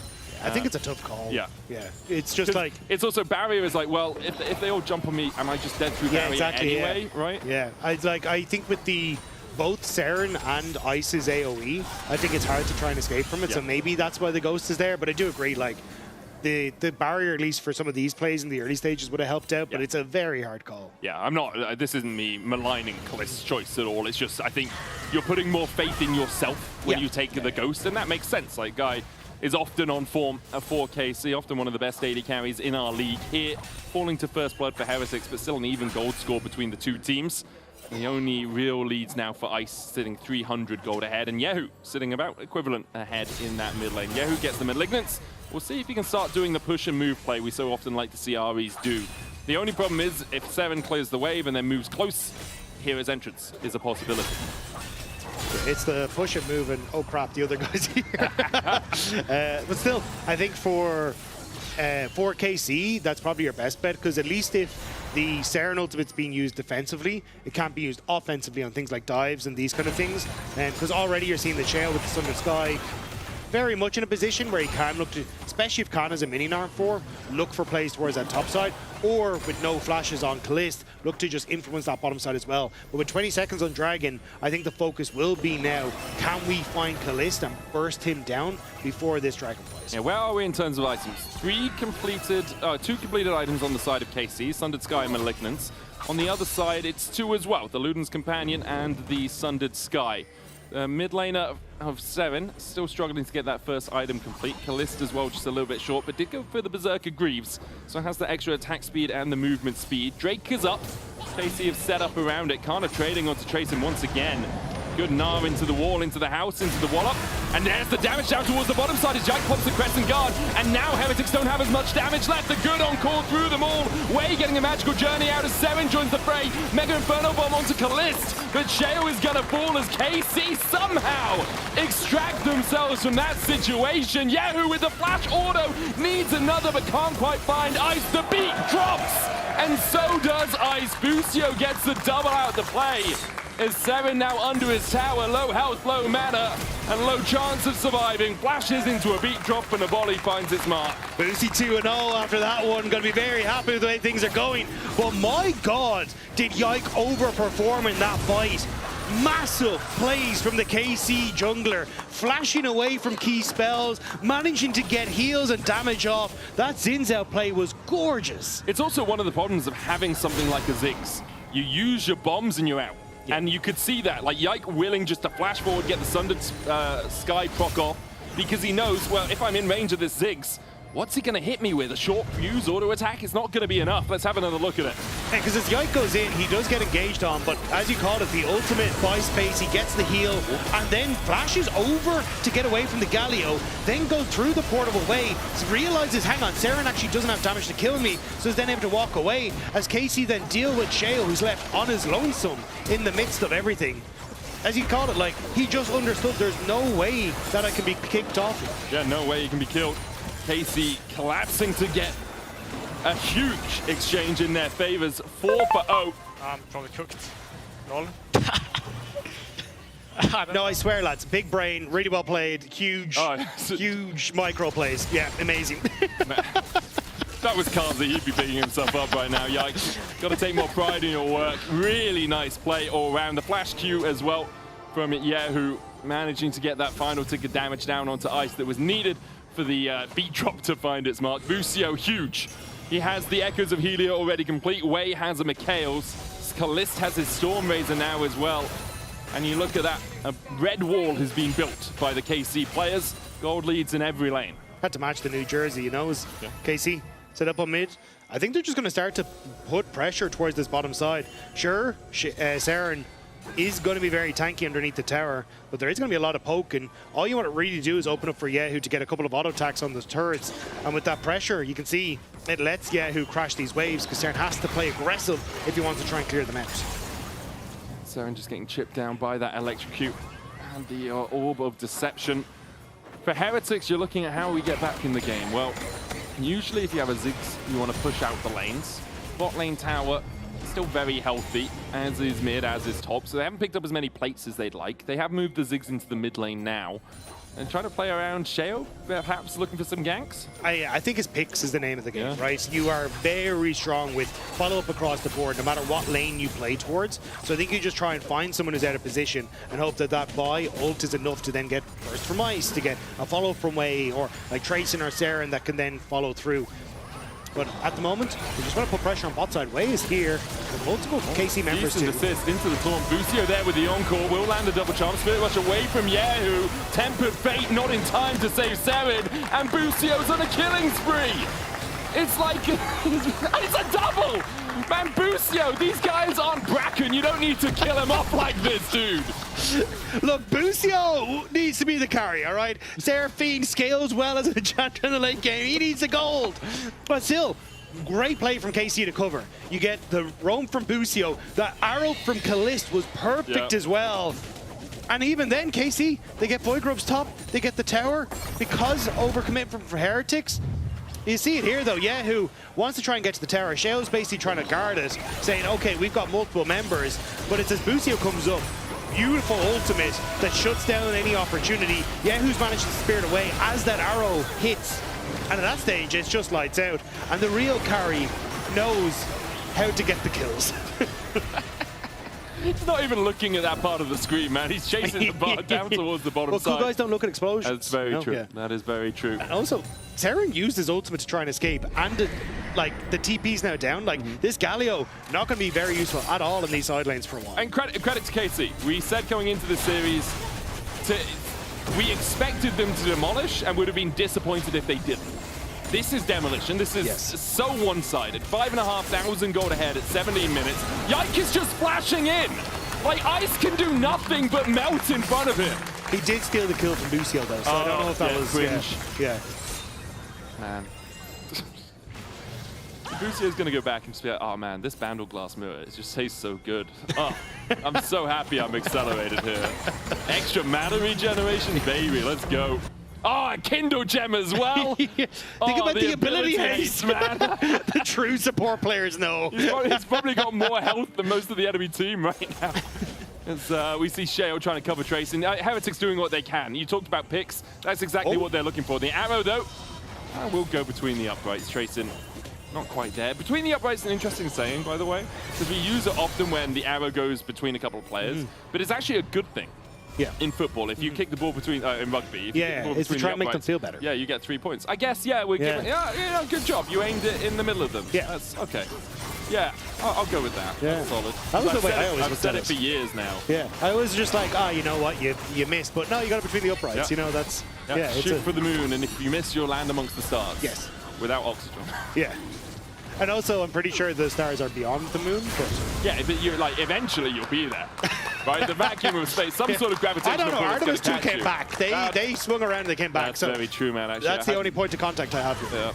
I'm not a NASA scientist, unfortunately, as Kana gets the Nar into the wall here, as Sheo was just thinking about taking his blue buff, but apparently that's not free anymore. Busio looking for the kill, can't quite secure it. Kana's going to chase him down with a flash of the boomerang for the slope, and one more auto needed to get that hypercharge off and get the kill. KC, 7,000 gold ahead, can basically do whatever they want on the Rift right now, and what they want to do is constantly find picks onto Team Heretics. Wei might be the next one, as kind of TP to the bot side, but no way! No! Busio! His 5th of the game! Yahoo, the assist king this game as Kalis finds one. Yahoo jumps on by Tracing, who tries to get the kill. Seven going in with a hero's entrance. Yahoo shielded as well, but in the end will fall. Kalis begins to open up. Busio turns his attentions away from the enemy top laner, because I don't think Kalis would have been happy with another KS from his support, but 5-0-5 now on Busio. That is, 2K gold lead for the Seraphine. Man, it's got to be one of the biggest gold leads we've ever seen between supports at 19 minutes. This is the Seraphine cars he wishes he could be. Just build OP Busio. You can do it, man. Just this once, please. Just Rabadon's death cap immediately after this. Moonstone manure. Sag. Let's have another look at this from Yahoo. I mean, great call on the flash. Ice. I suppose it was there was too many things. I mean, he has to flash. Yeah, and he's probably dead no matter where he goes. But that's coordination from KC. Yeah, right? Yeah, true. And then Wei, sorry for you, lad.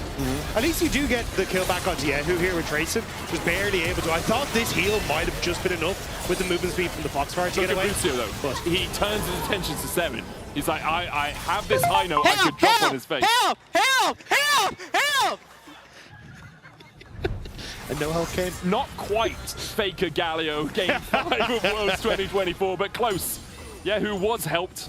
Unfortunately, no longer Yahoo Bond, as he's gone to 0-1-7 instead of 0-0. Unfortunate for him. He's got the Rocket Belt, though, which is this trend that we're seeing on every mid laner. Because Ari doesn't have enough dashes in and off her That kit. is true. You need another one. Just to reposition, you know, as Heretics look to try and catch one of KC out. Do you really want to catch Busio, dude? He's 2 levels up on your support. The arrow between Wei and Tracing, and Wei on the wrong side of it will go down to Kalis. Busio and Yahoo chasing out Sheo. There's the beat drop. Go on, Busio. You know you want to. Go on, Busio. You want to. Go on, Busio. Go on. Oh, so close. Yahoo steals it with an orb of deception, ruins his scoreline. 1-1-7 now. Busio 5-0-6. And that's Baron for KC. I mean, Busio is going to have to steal the next kill, though, because he can't. Yeah, you need to be 6-0-6 You have to be 6-0, so yeah. If he'd stayed at 4-0-4, enemies not found would have been very good. What's the blasting mod? I'm trying to think support item. There's no support item with blasting mod. Greenmaker? Oh no, Dawncore? Does Dawncore no, because that's the... It's double thingamybobs. Yeah. You talk. Yeah. It is, yeah. So he's going AP, which I think is the right call here. Dawncore builds out of a blasting one. Does it? I was thinking of the 2 Forbidden Idols. Yeah. I think people always assume it's triple Forbidden Idols because it's all about healing and shielding, but it does have a blasting one in its recipe. And yeah, he's got a Forbidden Idol alongside it. So we'll have another look at this. If you're a Heretics fan, close your eyes. Away. You should have closed them about 20 minutes ago, but you can close them now. Yeah, because Wei gets knocked back. There's very little he can do. And then it's Sheo in a 1v2.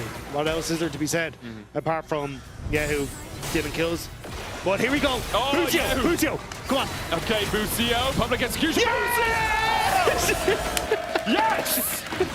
Come on, 6-0-6. I love it. This is the best. He's been a part of 6 times as many kills as Heretics have got in the whole game. This is why the Kappa supports was removed. Yeah. This moment right here, Just Busio is start doing it for farming, all of Busio. us. Start farming, man. You might as well. You might as well. Go mid, farm up the waves. Sheo is going to steal away some wolves because he knows there's not really much he can do in the base. Akana is pushing through mid as well and has a Yike by his side. Busio, where are you going? Where are you going? I have never been so locked in on a Seraphine in my entire life. Didn't you follow her social media back in the day? The arrow doesn't quite connect onto Heretics. Yeah, how do you try and defend this as Heretics? Oh, Shale! Oh, it's Secret Agent Shale. Okay. He's learnt from the very best. Sven on Alice. He's all the way behind them. I mean, this is a good flank. Like, it's not going to do anything, but it's a good flank. Tempered Fate on Kalist. Carter there to block. Cease and desist on Kalist as well. There's the Hero's Entrance follow-up, but with the encore coming down, Kalist just walks out. Like, he's got Flash and he's got Ghost, and yes, it was a good flank, Heretics, but I'm afraid there's just nothing you can do in this sort of situation. KC run through Heretics. Busio needs 2 kills. We need to stop Kalist getting the kills, because then Busio has the most kills. Yeah, no kills for Kalist. Come on, Busio. Kalist, no more kills. End the game. Busio, hit the Nexus. Hit the Nexus. Hit the Nexus. Yes! Busio wins the battle of the bot lane.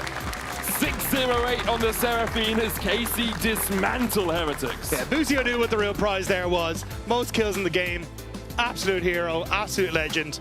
I think that was a good look for KC. It really was. It was the fastest game of Spring, a whole minute faster than our previous fastest. Incredibly impressive all round by KC. And now we're about to hand it over to the play-by-play color analyst extraordinaire. Very, take it away. Still can't win a Rift match. Thank you so much, Medic. And I'll challenge you later for that, Rob. So, that game was very one-sided, and I want to use it as an educational opportunity to break down some of the really cool stuff that KC did to absolutely stomp Heretics. For start, I want to talk about the draft. The key thing that I want you to walk away with when thinking about this draft is that KC have drafted themselves a lot of pushing lanes. They have push in bot, they've got push in mid, and they've got push in top. Why does all of this matter? Well, let's have a look and let's go through some of the replays and stuff that happened in this game. I'm joined by my observer friend who's going to be breaking down a bunch of the stuff. So if we could just pause real quick, right? What you'll notice on the minimap here, right, is push absolutely everywhere. Push in the top lane, push in the mid lane, push in the bot lane, push, push, push, push.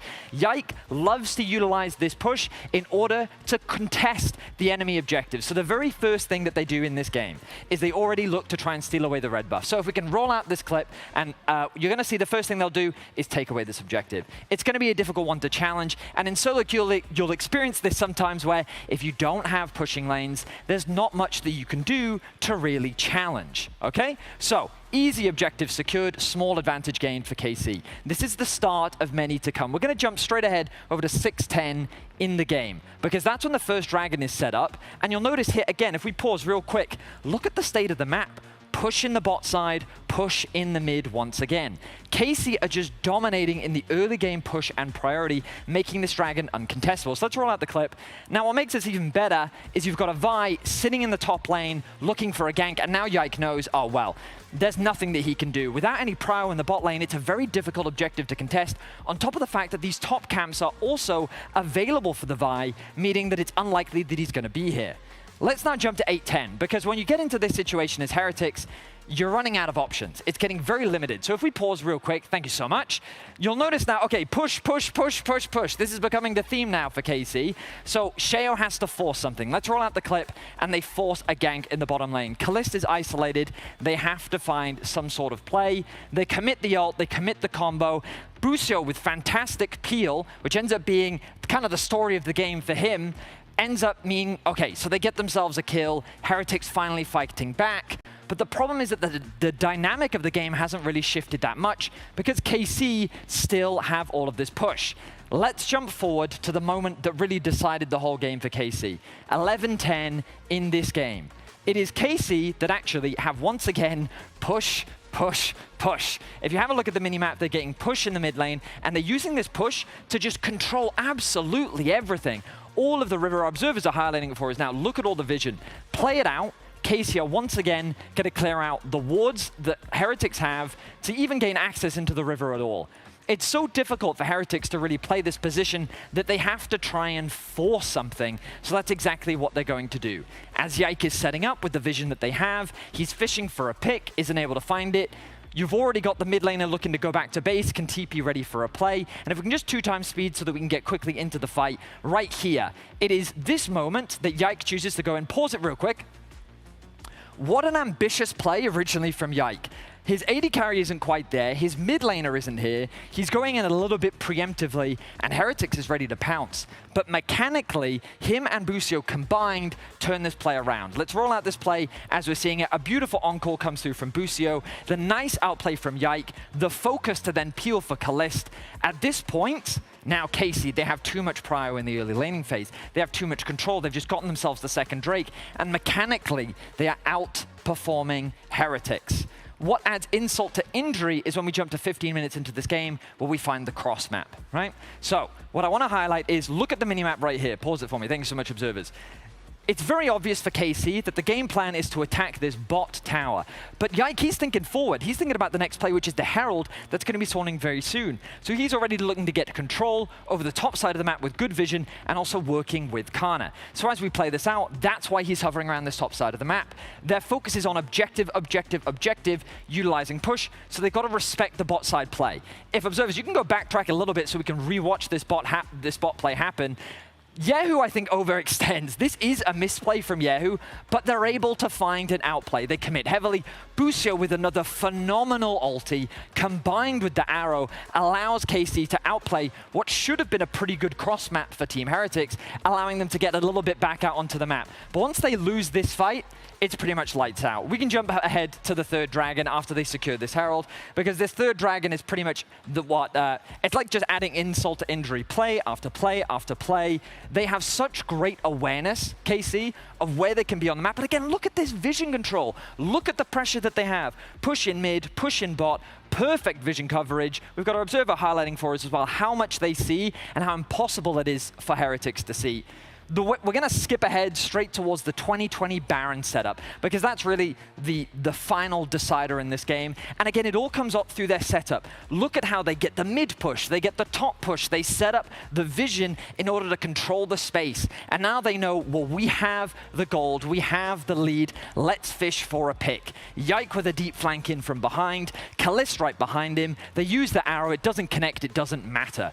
Busio working with Yahoo on the top side, Kalist working with Yike on the bottom, kill after kill, just beautiful play all around. This was an excellent, excellent demonstration from KC of how you leverage pushing lanes into strong objective control with mechanical brilliance on top. And this is where we have to shout out Busio. An incredible scoreline from him on support, incredible peel at multiple moments, and a bit of over-aggression from the individuals. We saw it from Yike, we saw it from Yahoo, but thanks to Busio, they're able to outplay in these fights, allowing them to have a very clean and dominant Game 1 over Heretics. We're going to go to a quick break, but when we're back, KC is looking to make this a quick 2-0 if they keep playing like this.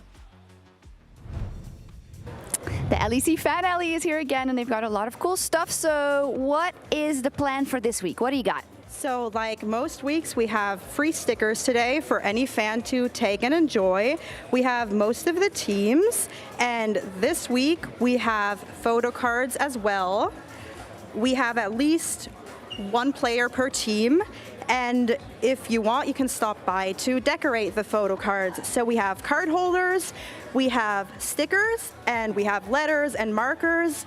So yeah, please feel free to stop by, say hello, take whatever you want, have fun, and we appreciate any support. Follow us on Twitter on LEC_fanart. Yes, absolutely. So now you have a lot of cards here. I see that Jack is also decorating something. What did you decorate? I got the Kazi one. You love Kazi? Kazi's a great one. I even got his autograph. Wow, that's and his fan art I'm making. Super cute. Now, and also, just, you know, for interest's sake, apparently this one was very popular. Yes. Just want to show you. Apparently this one was very popular. Last two left, actually. Actually, can I take one then? Yes. Yeah, okay, cool. Thank you so much for your work. Any other message for the fans? Just stop by. Have fun, guys, and stop by. Thank you.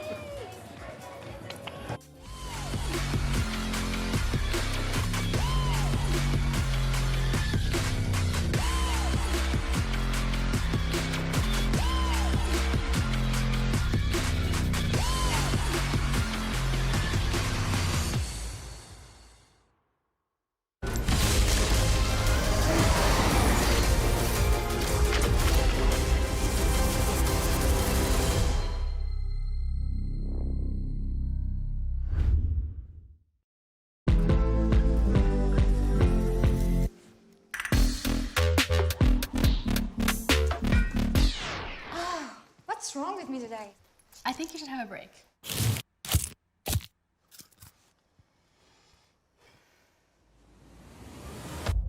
Have a break. Have a Kit Kat. Baby, cause I'm been crushing. I know you wanna talk. What was that? Whoops. Wrong word.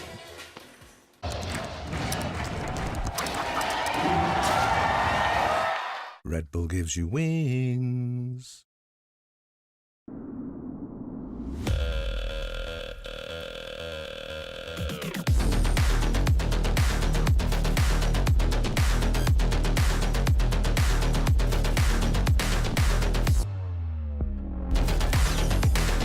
Wait, is he switching lanes?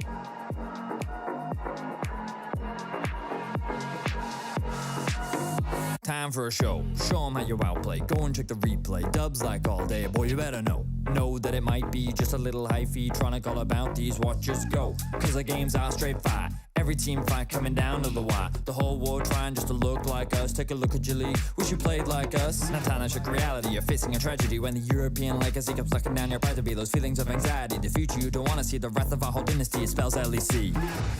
This could be the final chance, our last dance together. This could be the final chance, our last dance. Are you ready? Come on, dance with me, with the LEC. Come on, dance with me, let yourself be free. Come on, dance with me, with the LEC. Come on, dance with me, do that Pepe D. Talk that good shit. Boy, you better back it up. If you want the up yell, sorry, that's just not enough, cause we got every team fighting lane. Flashbox when they clash, you would never last less than 100. Bring your A game if you wanna claim fame, that'd be your main aim. Now you're in the right lane. Show up or shut up, no time for excuses. Can't take a series, you're probably just useless. You want a shot at us, you can come get it. If you're just talking, then you can forget it. We're gonna blow up, we're on the rise. Euphoria, this is the vibe. We wear the clown nose and we wear the crown. Kings of the West, you know we hold it down. Like This could be the final chance, our last dance together. This could be the final chance, our last dance. Are you ready? Come on, dance with me, with the LEC. Come on, dance with me, let yourself be free. Come on, dance with me, with the LEC. Come on, dance with me, do that Pepe D. We've come a long way since the beginning. The dark days of double streams, vacation memes, now charged up and charging forward.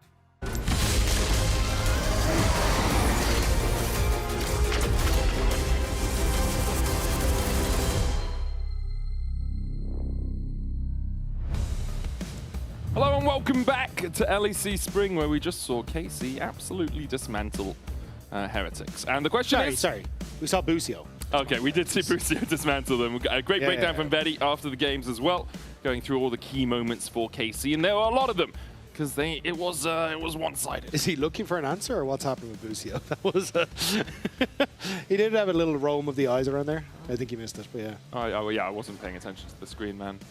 Too busy looking at you. Oh my. Problem. Yeah, I know. We're getting into draft for game 2. Heretics have chosen first pick and KC have chosen red side. So this time the draft will be exactly as it usually is. Blue side getting first pick, red side getting that counter. Gonna have Nautilus and Caitlyn banned out by Heretics, I believe. And then a Rumble taken away by KC. Still, Orianna is here. Yep. More than likely going to be the focus as well to come through here. Rise as well. So more than likely one of them is going to get through. Maybe. I mean, unless we have an Azir ban and then a Rise ban, and then none of them get through, Rob. Yeah. It's a possibility. Maybe look for just a trade, though. If you're Heretics, like, Although, because I think Saren's been happy to take things like the Akali and that, so maybe you do end up just with the double ban. We'll have to see. It's definitely possible. Seven hasn't played Rise yet. Karma banned away, so we don't see the Ezreal Karma combination. Not too many. I mean, there's like Rise is banned in 42% of the games against Heretics, and then banned by Heretics in 58% of the games. So Rise has been banned in every single one of the games so far. So that's why we haven't seen Seven play it. But it isn't banned in this game, and Azir and Rise are both available to our teams. And it looks like Seven is going to decide that the Rise side of that equation makes a little bit more sense to him. Yeah, I mean, it does work very well with setting up Sheo as well for a lot of jungle picks that can then play around mid lane and whatnot. As I imagine KC basically going to respond with Yehu's pick. Can also just take the Ezreal if they want to in that bottom side. I think it's relatively fine. Or I think the trade is the Yunara Lulu, which they will end up swapping over to the Yunara last minute. Happy to just trade back and forth on those mid laners. Yeah, last time Seven actually lost on Rise was back in the LFL 2025 summer. He's only lost on it 3 times in his career, including once at MSI 2021 to Mad Lions. So it's a pick he's very comfortable on, about a 78-79% win rate on it. Didn't end up getting locked in. Instead, it was the Yonara, and now KC having a wonder for themselves. Like, do we just take the Rise away from Seven? Do we pick the Azir because we're a little bit more comfy on that generally, or do man like these power picks are just not getting picked right now? Yeah. Instead, Nami for Busio. I mean, giving your best player one of his best champions does make sense. Not sure you needed to do it this early on, but maybe denying the Yunara Nami instead of the Yunara Lulu, which is what we expect to come out. Okay, so Pantheon then. So it means basically you're trading this Pantheon pick for jungle power over mid lane power, because I imagine the Lulu is going to come through here on this next rotation, and then you can take the Rise for Saren and basically go to tier 2 junglers, or you have to forego your mid lane pick because you want to take the Corki here for Kalista in this next one.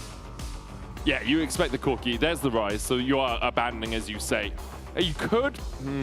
I mean, you need the Corki. Technically, I guess, you can let Corki and Ezreal go. And you can go Lucian Nami. I don't think you should go Lucian Nami. 0-15, dude. It's 0-15 in the LEC. I'm saying you could. I'm not saying you should. Okay. I'm saying it's a possibility. All the KC fans breathe a collective sigh of relief as Corki is locked in instead of the Lucian. We do see the Rise getting picked by Heretics, so now they can ban out the Azir and the Anivia if they want to. Some picks that can work well into that Rise because of his short range. Yeah, and this is where I don't really know what you try and respond with, because if I'm into a Rise, I kind of think of things like the Galio, who can try and match for that side lane pressure, and like Orianna or Azir, which I manage is going to be banned away.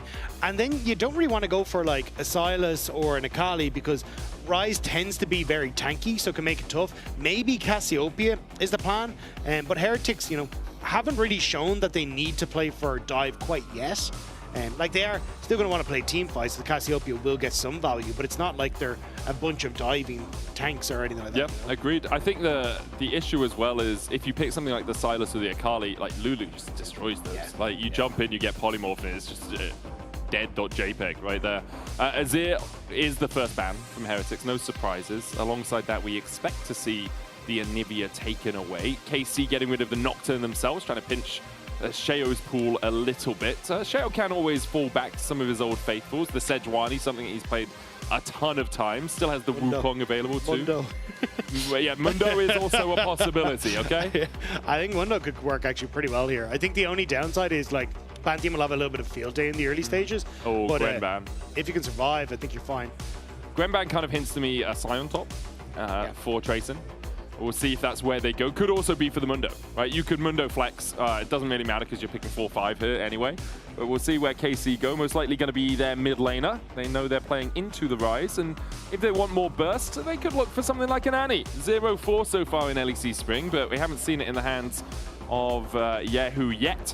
So he will hopefully be turning that frown upside down for the small mage in the mid lane. I mean, if you are Heretics, you could just go immediately for the Mundo and a tank top and go, right, like, we have decent side lane control. We have, nobody's really going to kill this Mundo. Or sorry, these tanks, because Corki not it, Annie not really is. So I think this is basically the read from Heretics and saying we just go full on late game scaling and hope for the best. And then you have to look at where Kana's going to go, right? I like the Sion Mundo. I agree with you. I think it's a solid pick here. if you don't scale up well, you are just going to die. You do need some tankiness. You need some time to get to that position where the maximum dosage is strong enough to keep you alive through it. Kha'Zix would be interesting to me.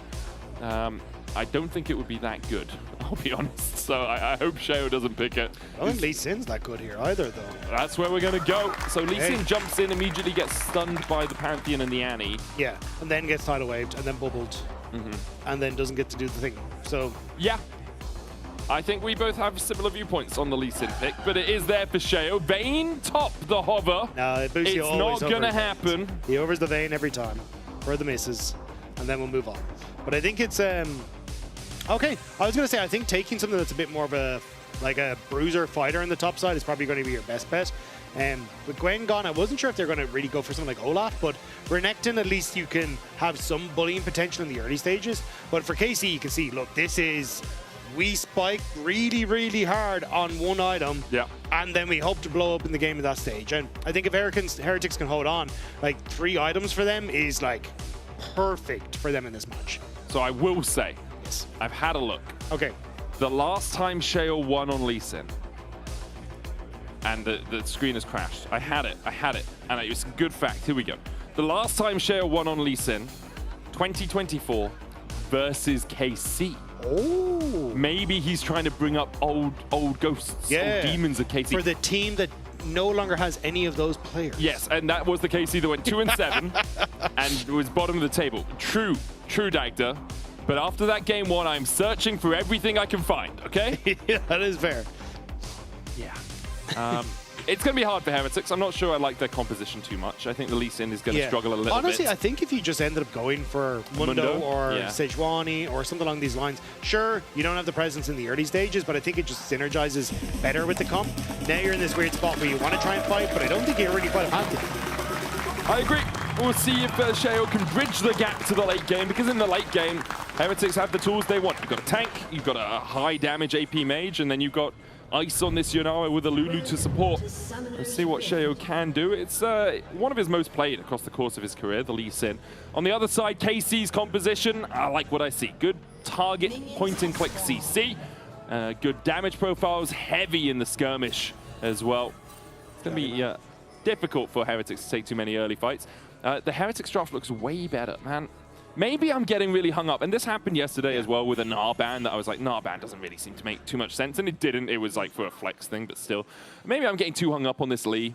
I just really don't like it. I also, European leagues never really fill me with confidence, to be honest. Yeah, I do agree. I think the Lee is a bit of a sore thumb that stuck out, but I think for KC, like, you are very much a blow open the game or this game just runs away with you, right? So if I am Heretics, my focus on, can I interrupt the lanes in the early stages? Can I try and get some dragons early and hope that we can hold on for that 3 item? Because think about it, like, Ryze behind with an actualizer and Ice with 3 items standing behind this Scion, like, who gets them? Like, realistically, there is no one that's going to do it. 100% agree. Late game, they have a lot of power. Yeah. How do you get to late game, man? Like, Yikes, side lane threat is always there with the Pantheon with the Grand Starfall. Who has good burst windows. Kalist and Busio, Corki Nami is a good burst combo as well. Maybe Heretics will be able to survive through the laning phase, but the game 1 didn't give me hope of that, nor have any of the other 5 games that they have played so far, 5 series, in fact, they have played so far this split. Yeah, I think it's the Jesus take the wheel strategy, to be honest. It's just like, pass it over, hope for the best, and pray for dear life that you can hold on. And if KC have any way the same performance they did in the last game, I think it might be in dire straits. And again, I think that focus then comes back to Yike. Because I do think the Pantheon can fight well early against the Lee Sin. At least if you've got some sort of support there, you can't try and burst out the Lee Sin. Plus then when you hit level 6, just being able to activate several options on the map at once is so good for you. Yeah, so our eyes are on Sheo. He has to be the early game catalyst for this team.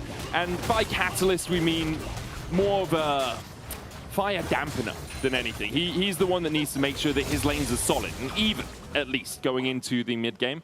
If KC are put on the back foot, that's really good for Heretics, but we'll see if KC have plans of their own, and I'm sure they do, as the Phosphorus Bomb just short of clipping onto Way there. Both the junglers have path down towards the bottom side. There's a Scuttle Crab down here for them to fight over if they so desire. Kalist and Busio trying to step up into the lane to make sure Ice and Way don't have an easy path back towards their jungle, but Ice is in an okay position. Way's on the wrong side of the map to help out. alongside the lane at least. And with Yahoo moving down, Yike will be able to secure the first Scuttle Crab and then work his way up towards the second. Kalist hit. Aquaprism not hitting as the heal has to come out, and Kalist will Valkyrie away. So Ice sidestepping both the Aquaprism and the Phosphorus Bomb there, keeping himself very healthy. Sheo is working his way up, but there's a smite available for Yike in a couple of seconds' time. With Kana moving down from the top side as well. Once again, Sheo's going to be outnumbered.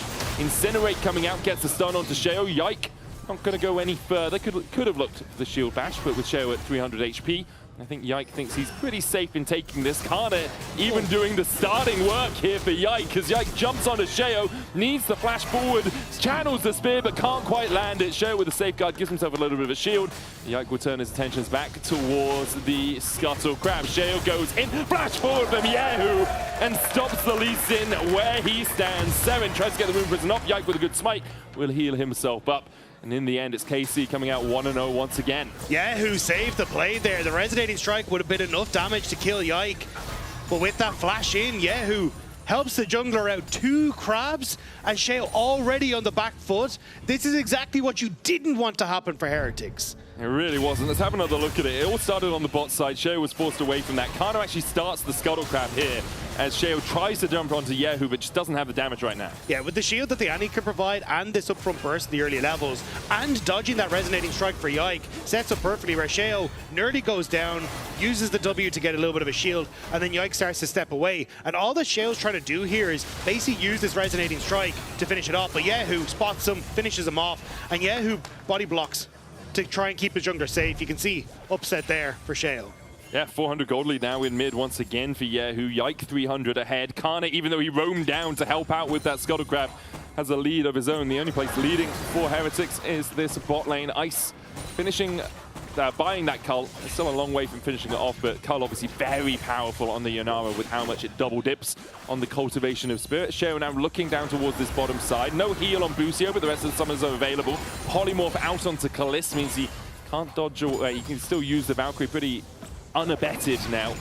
Makes it hard for Heretics to really take this fight easily. But even for Sheo, trying to play around this bottom side is nigh on impossible. Like, sure, you get a slow and you can hit the Resonating Strike, but that Resonating Strike just leads immediately into a bubble from Busio, and then the play fizzles.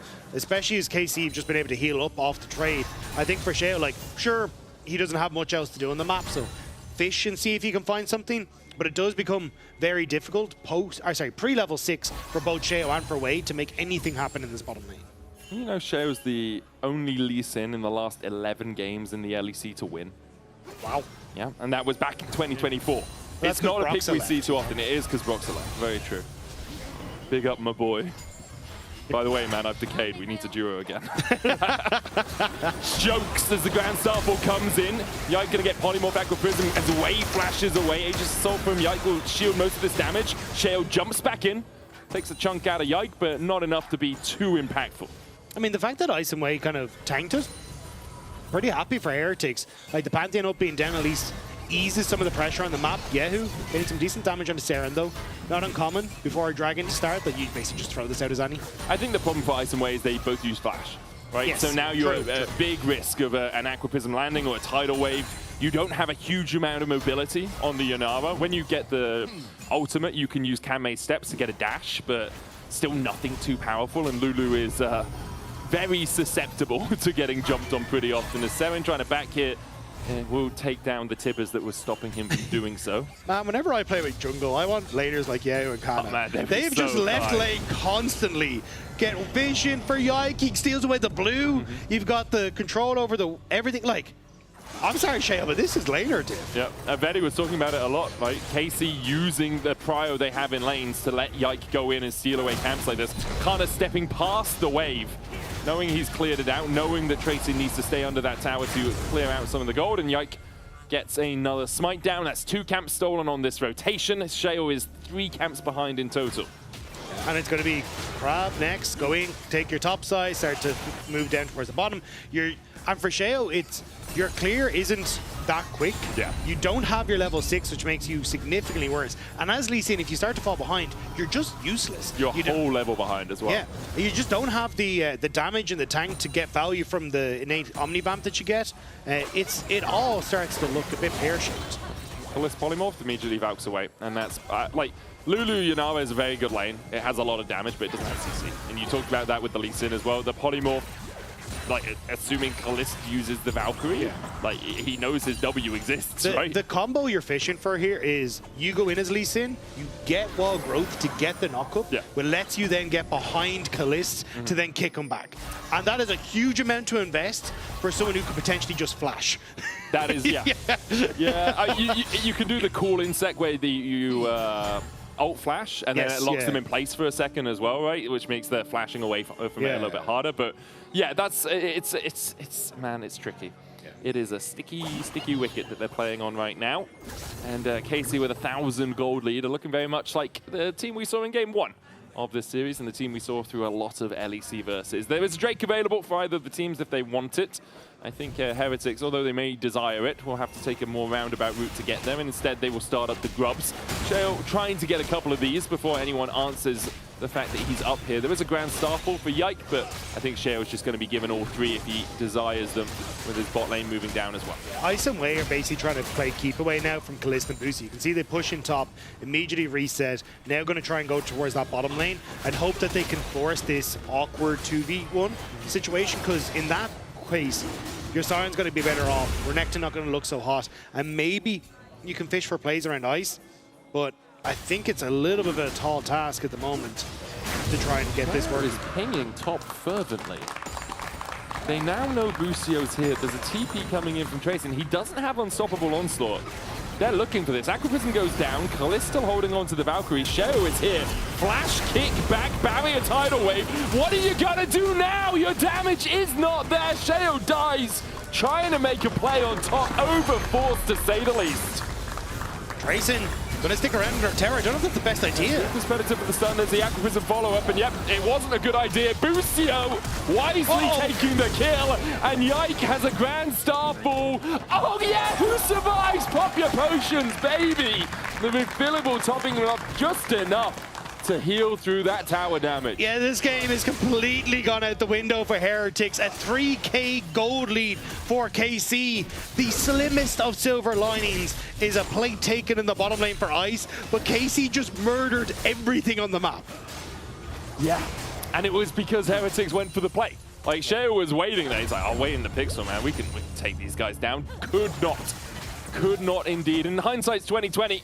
But the play obviously did not work out here for Heretics. We'll have another look at it. Sheo is calling for this without the Sion ult as well. Yeah, so Kalist used the Valkyrie at the start, so I think that's maybe where they were looking going, we can. But again, this is what I'm talking about. When you go in, you're into a tidal wave, you're into the bubble, there's a ton of peel for Kalist and the heals, and you don't have enough DPS to get Kalist low to get value from the resonance. Kalist, Valkyrie's away, Polymorph coming out, heal as well used as Ice transcends the Sonic Wave just short, Ice flashes, there's the Wild Growth, and this time they will take down Kalist. The shutdown over to Ice, as he's the only player with a gold lead for Heretics. The 2 flashes invested from Ice and Wei to make it happen, but the damage sticks this time around. Kalist falls, and at least it's something back for Heretics in the bottom lane. Yeah, you've got to find something wherever you can, right? If you can get your Yanara to a point.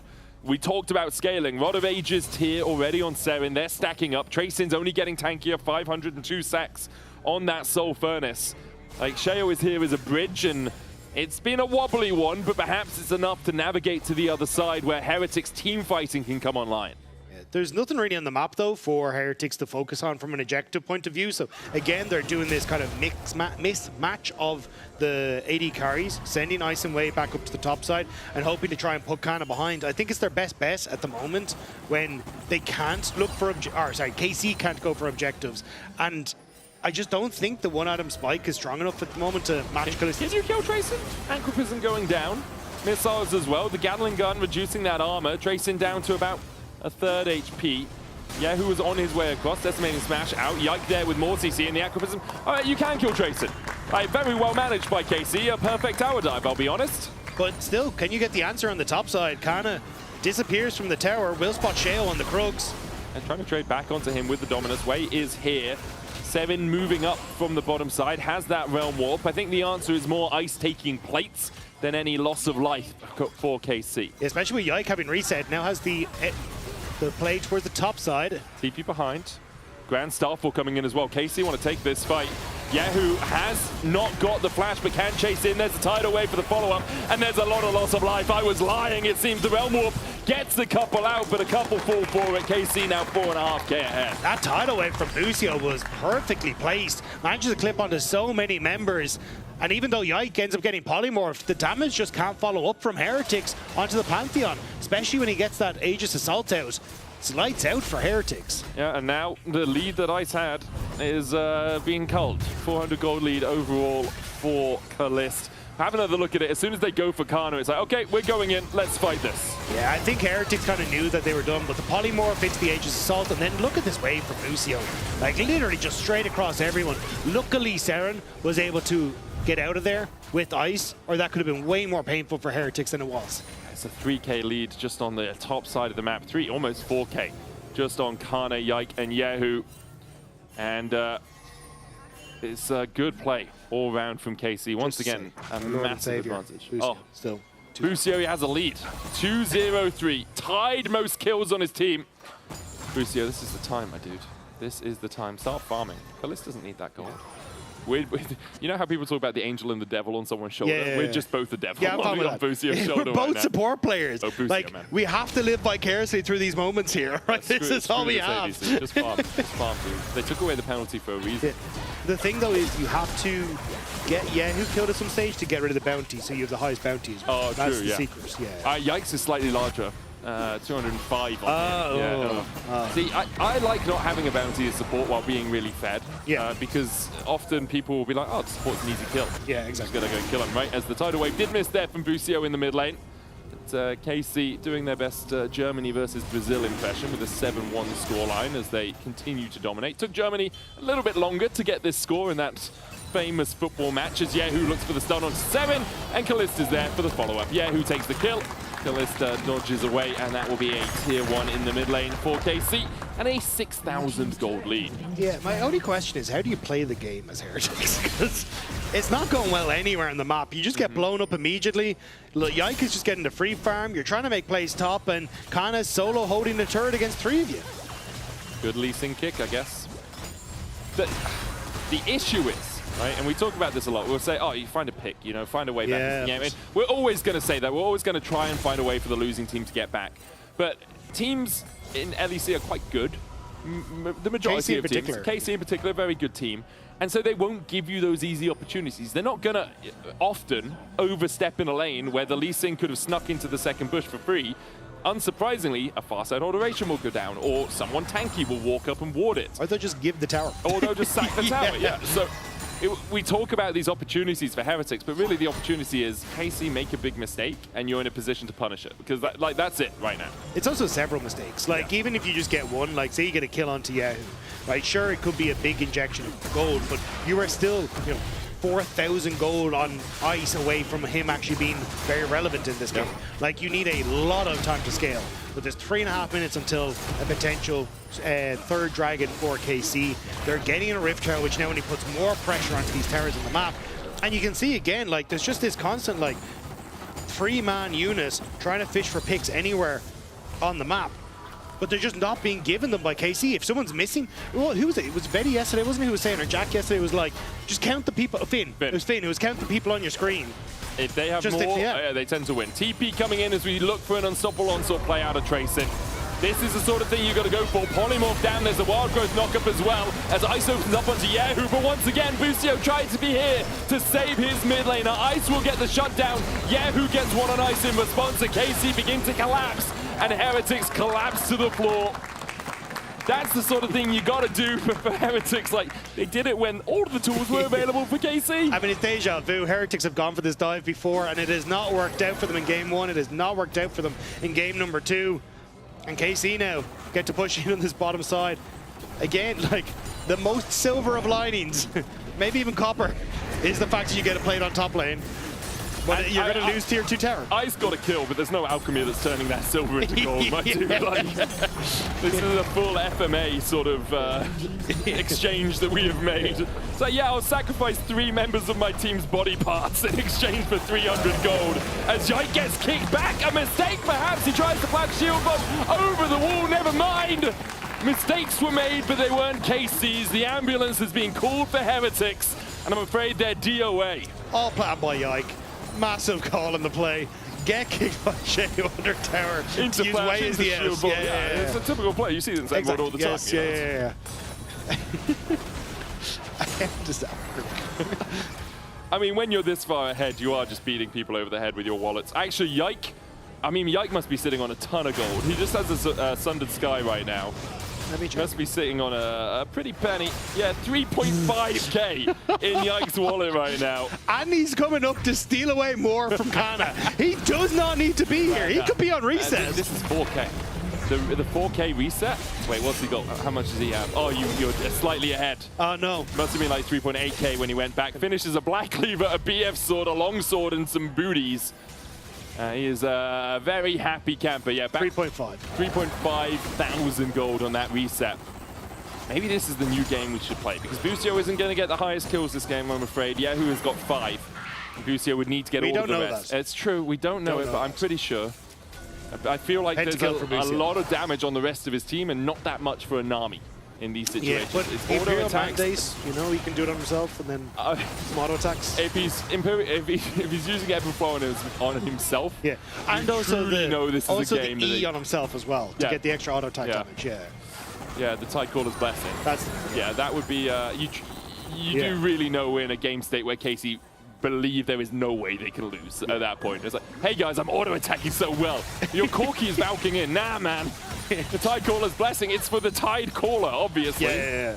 Listen, sell the items, buy AD items. Infinity Edge Nami. Yes. And then you just go for it. See what happens, you know. Ice is currently buying as many swords as can be bought. Unfortunately, can't combine them to a longer sword. Instead, he just has triple longs, as the Drake is up in 2 seconds' time, and Heretics can't really move. Yeah, it's just going to be taken immediately. I mean, Sheo is a glorified ward in his own bush, just trying to see if he can spot anyone out here. And even if he does, I think he falls. I agree. Okay, new game. Okay. If KC win this game in less than 23 minutes and 4 seconds, it's the fastest best of 3 in LEC history. Wow. So, we have 2 minutes and 50 seconds to do that, KC. Off you go. Oh, they're going for Baron. Okay, that's a good start. Good start. Clear out the vision. You're actually going to take them. Just make them fight you. Make them fight you, dude. I think they will. I think they'll be perfectly happy. Although their damage kind of sucks on Baron. Yeah, it's kind of true. They're not going to go for Baron. They're just stealing like camps. It's unfortunate they can't hear us in this moment. Yeah. Do you think if I just make just general motions, just like go, do it, then maybe someone will pick up on it? Sheo has to ward jump out with the safeguard, still very low, and the missile connects and Kalist takes him out. Meanwhile, on the top side, Yahoo with a Tibbers to the ground, Starfall coming in. Seven has to flash Busio with a tidal wave. Is gonna connect into the Agriprism, into Yike, jumping over the wall this time. Now Yike is left alone with Ice and with Wave, but Kalist wants to make it a 2v2. Ice limps away. Wait a second. They've got 2 minutes to do it. Kana's pushing in the bot side. Ice has to take the gates out of his base. And Kana's on the chase. I think KC might be more blood hungry than hungry for the Nexus. Agriprism's not going to get the movement speed increase. Okay, Ice. It's TP'd for him. Kana's TP'd, and Ice has walked the other way. Oh. No, keep going, run. Is he out? Is he out? Shh, shh, shh, shh, shh.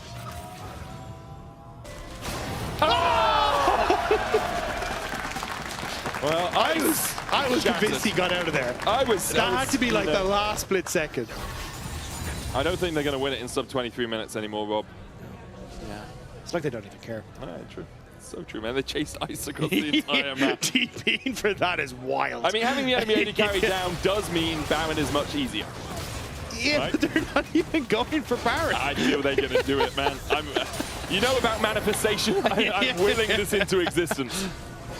And my words of affirmation from Snoop Dogg, and I'm ready just to will it in. See? It works! It works, Dagda! And look at that damage. How quickly this falls. It's enough. Yeah. If Sheo steals this, it's hilarious. Yeah, man. Like Lee Sin execute. Yeah, I mean, it's true. They know it's happening. Sonic Wave Resonating Strike does have an execute on it. As we see Yahoo looking for the stun. Rocket Belt forward. Ice has to cleanse away. He's dead. Realm Warp in! Realm Warp in! Sheo doesn't get it. Yike with the smite wins out the fight, and now it's a double for Kalist in the pit. Heretics throwing everything in the kitchen Run! sink. 20 seconds! 20 seconds! Come on! Run! Come on! Come on! Come on! Come on! Come on! Okay, Come on! so Tracing is backing away. They've got the inhibitor against Kalist is on his way across here as well. We've got 10 seconds left before they get to the Nexus. Can they do it in time? The answer's no. Okay, I was excited for nothing. They've got 4 seconds. 3 seconds, 2 seconds. Okay, no longer the fastest best of 3 in LEC history, but still pretty damn fast here from KC as they clean out Heretics. The tank not tanky at all. Made a paper more like it's who dies to the tower shots. Tracing in his zombie form doing more work than most of Heretics through this entire game. As Sheo is back alive. And KC do only have this one wave to play with. Ice building up that cultivation of spirit is at 3 items. Sheo chunked out though, the second Nexus tower going down. Yike low on mana. And KC will focus on the Nexus. Callisto focusing on his enemy man takes out the kill. And even 7 left alive here won't be able to defend. KC in convincing fashion will claim their second win of Spring. Yeah. I was trying to figure out if they got second. I don't know when second or third is, but that's the real question now. Do they just sit in second? But either way, holy moly. There was questions on KC just because we haven't seen them in a little while, but I feel very confident KC are a good team. Yeah, I agree with that. I agree with that sentiment. We'll see how much they're challenged over the coming weeks. Of course, they are playing a lot on our roadshow weeks. That's weeks 5 and 7 overall. You can vote for one of them in your Kia player of the game. Votes Yike, Yehu, and Busio your options. KC next match is against SK at the end of week 4, and then the gauntlet of Na'Vi, Shifters, Fnatic a week off, and then G2, MKOI, and GX. That last week going to be spicy for these boys. Yeah, I mean, that last weekend should be an absolute banger, but I'm just excited now to see more of KC. Yeah. Like, they looked absolutely spectacular, clean across the board, great. Like, again, just all they did was play for Yike constantly. That man just was served every crab on a silver platter, or scrab, whatever we decided to call it. Yeah, I think we'll stick with scrab. Yeah? With crab. I meant crab. We'll stick with crab. I think scrab is too close to scab for my liking. I believe the Kalist and Busio are joining us for PGL, so why don't you guys take it away?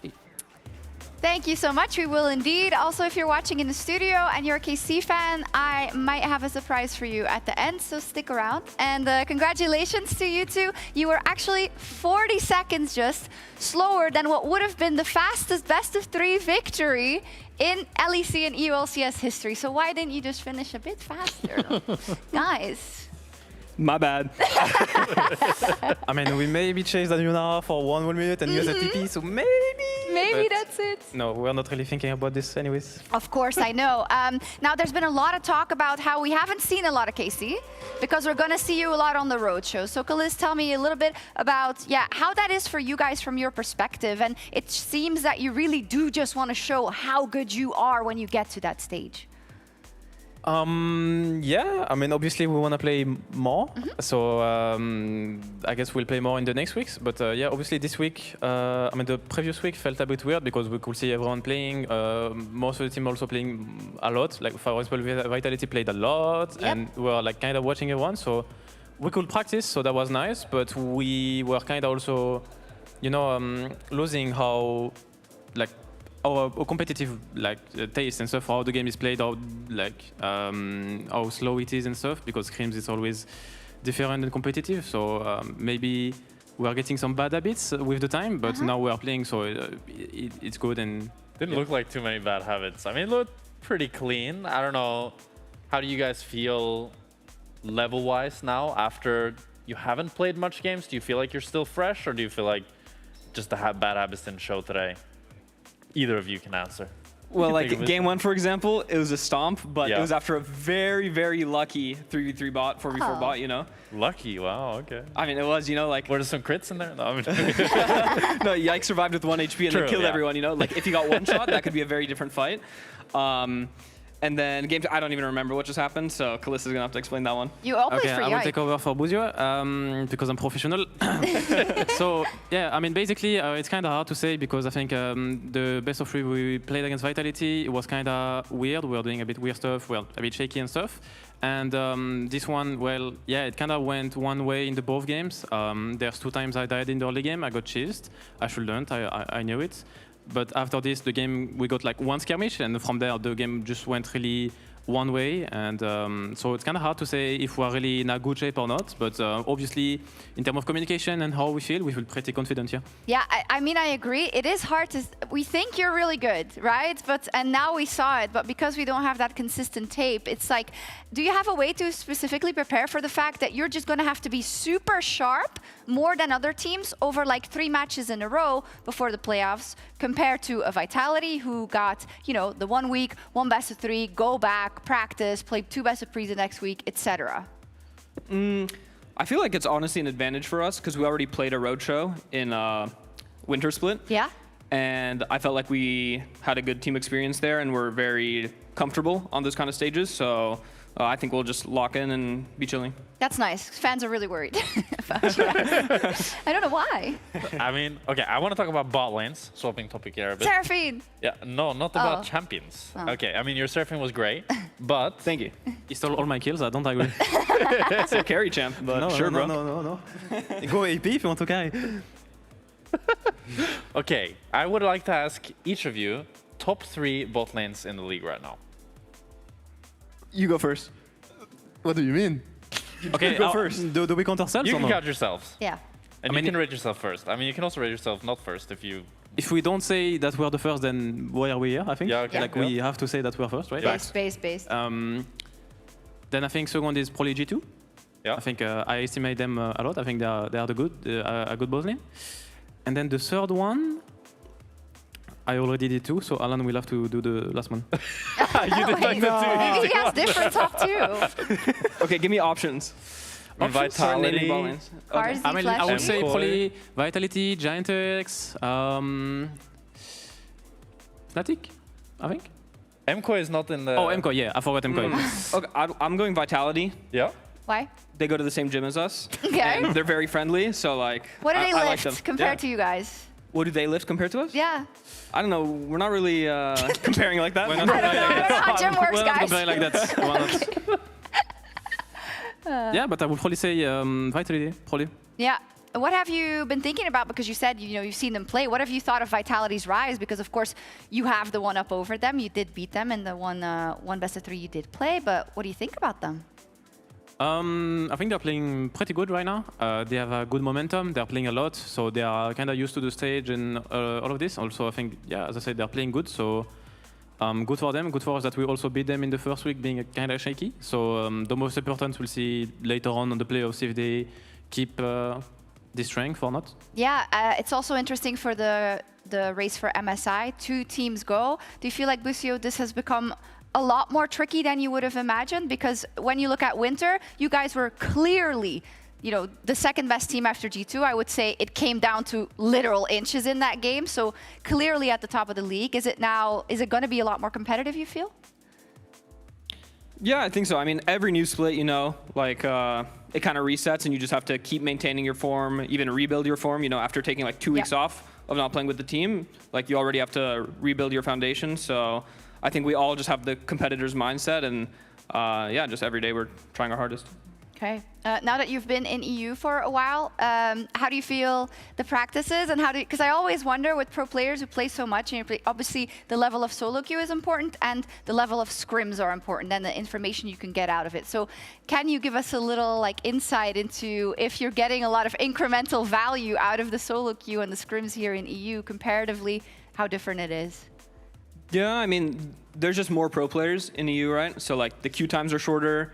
There's also more teams to scrim, and I would say the bottom EU teams are better than the bottom LCS teams. So yeah, overall it's better practice.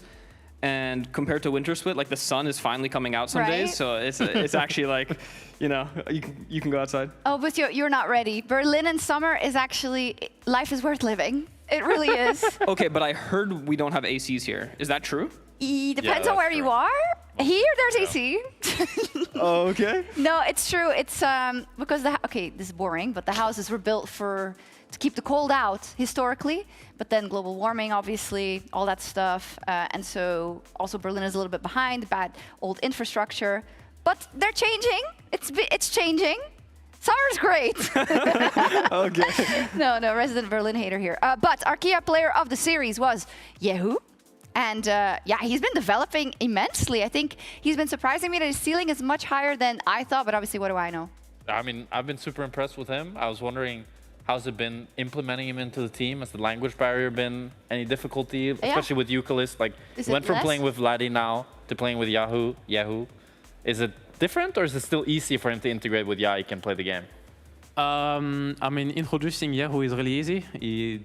I think everyone sees he's a really funny guy. He loves to. He has a lot of energy. A lot of energy, everything. So it's really easy. And in terms of gameplay-wise, I think it's also really easy. He's a hard worker guy. He's like playing solo queue a lot, talking a lot in scrims, giving a lot of energy, and also watching a lot of VODs. And in terms of defense, I don't know, to be honest. Like, I think Yehu is just really strong laner. He's always speaking a lot about what he can do, what he can provide to the team. So I don't think there's any language barrier or anything. And anyways, if there's anything where there could be this language barrier where we can go, like we have to go really deep in details and stuff, like we will just take the time to speak and like don't go over it, but really look at it. Okay, awesome. Well, we're looking forward to development. I said if there's KC fans here, and there are a few, did get a surprise. We have our fan alley. They're always making amazing art. Behind you is some art as well, by the way. It's also super nice. And I wanted to ask if you would sign these 2 cards that they had made. Yes. And you can sign them with this, and then you can put them in the plastic cover and bedazzle them with one of the marshmallows you like, and then we can give them to a fan. That works? Yeah. Okay, here we go. This is yours. This is yours. Here's the pen. And here are the details for later. There you go. Is there anyone who wants... I think you really wanted one? Yeah, and then you guys also... Well, I only have 2. Oh God. KC win. Yeah, okay, sorry, but I have to... I'm sorry. You guys already got one earlier, and we'll get you next time, okay? Nice. Always bring signs. Yeah. Awesome. So, Jack, as they're doing this, you think they're going to make it to MSI? I got my money on it. Yeah, I think you guys. I feel like it's G2 and KC. Those are the 2 teams they that I can't would. reply, so you can just talk about it. Yeah, I can just talk. Like, they can't say anything. No. No, but I'd think so. I think, especially if they continue performing how they have, I think Vitality for me is shaping up to be the team that could contest. So we'll have to see how that develops. Yeah, it's exciting. I want to see the rematch, actually. I don't think Vitality was on full strength, and maybe they weren't on full strength either. Yeah, for sure. I think a best of 5 between those 2 teams could be really, really interesting. I think you're supposed to put the thingy on top of the... But it works. It's smudged everywhere. It's smudged? Yeah. It's kind of cool. It's like art. Yeah, look. Artistic signature. I like it. Nobody else has one like this. That's right. All right. Put it on the card, no? No, you, you can put it on the plastic, after. actually, but it's fine. Yeah. Whatever you want. Instructions were unclear. Shocks. I know, sorry. And I have a teaching degree, do you know that? So, like, I'm doing an awful job.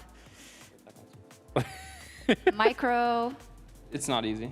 The schedule. I think sorry, it's the LCS is also live tonight at 10 p.m. CEST. By the way, I'm mega jealous that you guys are having a finals in a mullet arena. Are you kidding? I don't know where or what, but that sounds great. But they're live at 10 p.m. CEST, and it's Disguised versus FlyQuest. Busio. Go FlyQuest. Let's go FlyQuest. Where do you want it? I don't know. There we go. Like this? Wherever. Sushi. Is it sushi or is it marshmallow? What? It's sushi. Oh, is it? Yeah. Ah, okay. But you guys can sign off. I'll go give them the cards. Well, you guys want to do? You want to do sign off, Busio? You want to say problem. goodbye? Yeah. To which camera? I mean, the camera is not looking at us. Bye. What? That's super weird. Okay, now it's looking at us. Okay. Now you can do it. Bye bye. That's really bad, Alan. Okay, you go then. Nah, I can't do it. I'm just judging. All right, you guys have to carry. Okay. Bro, You do this every day. And that's kind of your Say job. au revoir. Au revoir. Au revoir. Bye. Au revoir. See you tomorrow. Let's go! That was sick! Paduk! Oh wait, no, Paduk! No! Paduk needs the other section! Oh my god! My lord, that was incredible! I'm around. Looking. Oh, yeah. Look. Look. He stand. Ah, Really good, guys. I got the shot. Really good. I just flash. I'm coming. Maybe Okay, let's go. Really good. Okay, Help him. Oh, good job. Nice one here. Whoa. Guys, get Now a magical journey over the wall as this is to the chase. Cyclone out. Trimby doesn't have a flash, and there's the kill for Vitality. Great punish. No, nothing. I will. But what? No ulti, both. Both. No ulti, both. Nice. Speed up. Got him. Nice, good. Nice. Good up. No flash? Yeah, I will ult. Okay, fight. Yeah. Nice, good job. Looking for Nako, goes in. Pop Blossom flashed away. Trimby there with a flash chase. Public execution there for the follow-up. Dread return. Gonna pull him back. Nako tries to get out, but a good dash forward from Bukada to catch him on his way. Bukada takes him out, and Shifters find their first kill of the game. Nice job by Shifters. We're gonna get Herald. And then top is... We will get Herald for sure. Okay? I got dash it. I feel. Yeah. I feel. Ziggs moving. Okay, cancel Ziggs. Yes. Nice. Why all your kill? What the f... Hey, I'm Seraphine. Gold so good. Wei might be the next one, as kind of TP to the bot side, but oh, no way! Lucio! I don't think they can kill me. Penta! Okay, sorry. Hey, please. Nice mine. I'm coming for you, Yunara. Why is this just TP? Why is he in there? Where? He's pushing now? Yeah. Please. E. Oh, yes, I got it! Okay, focus.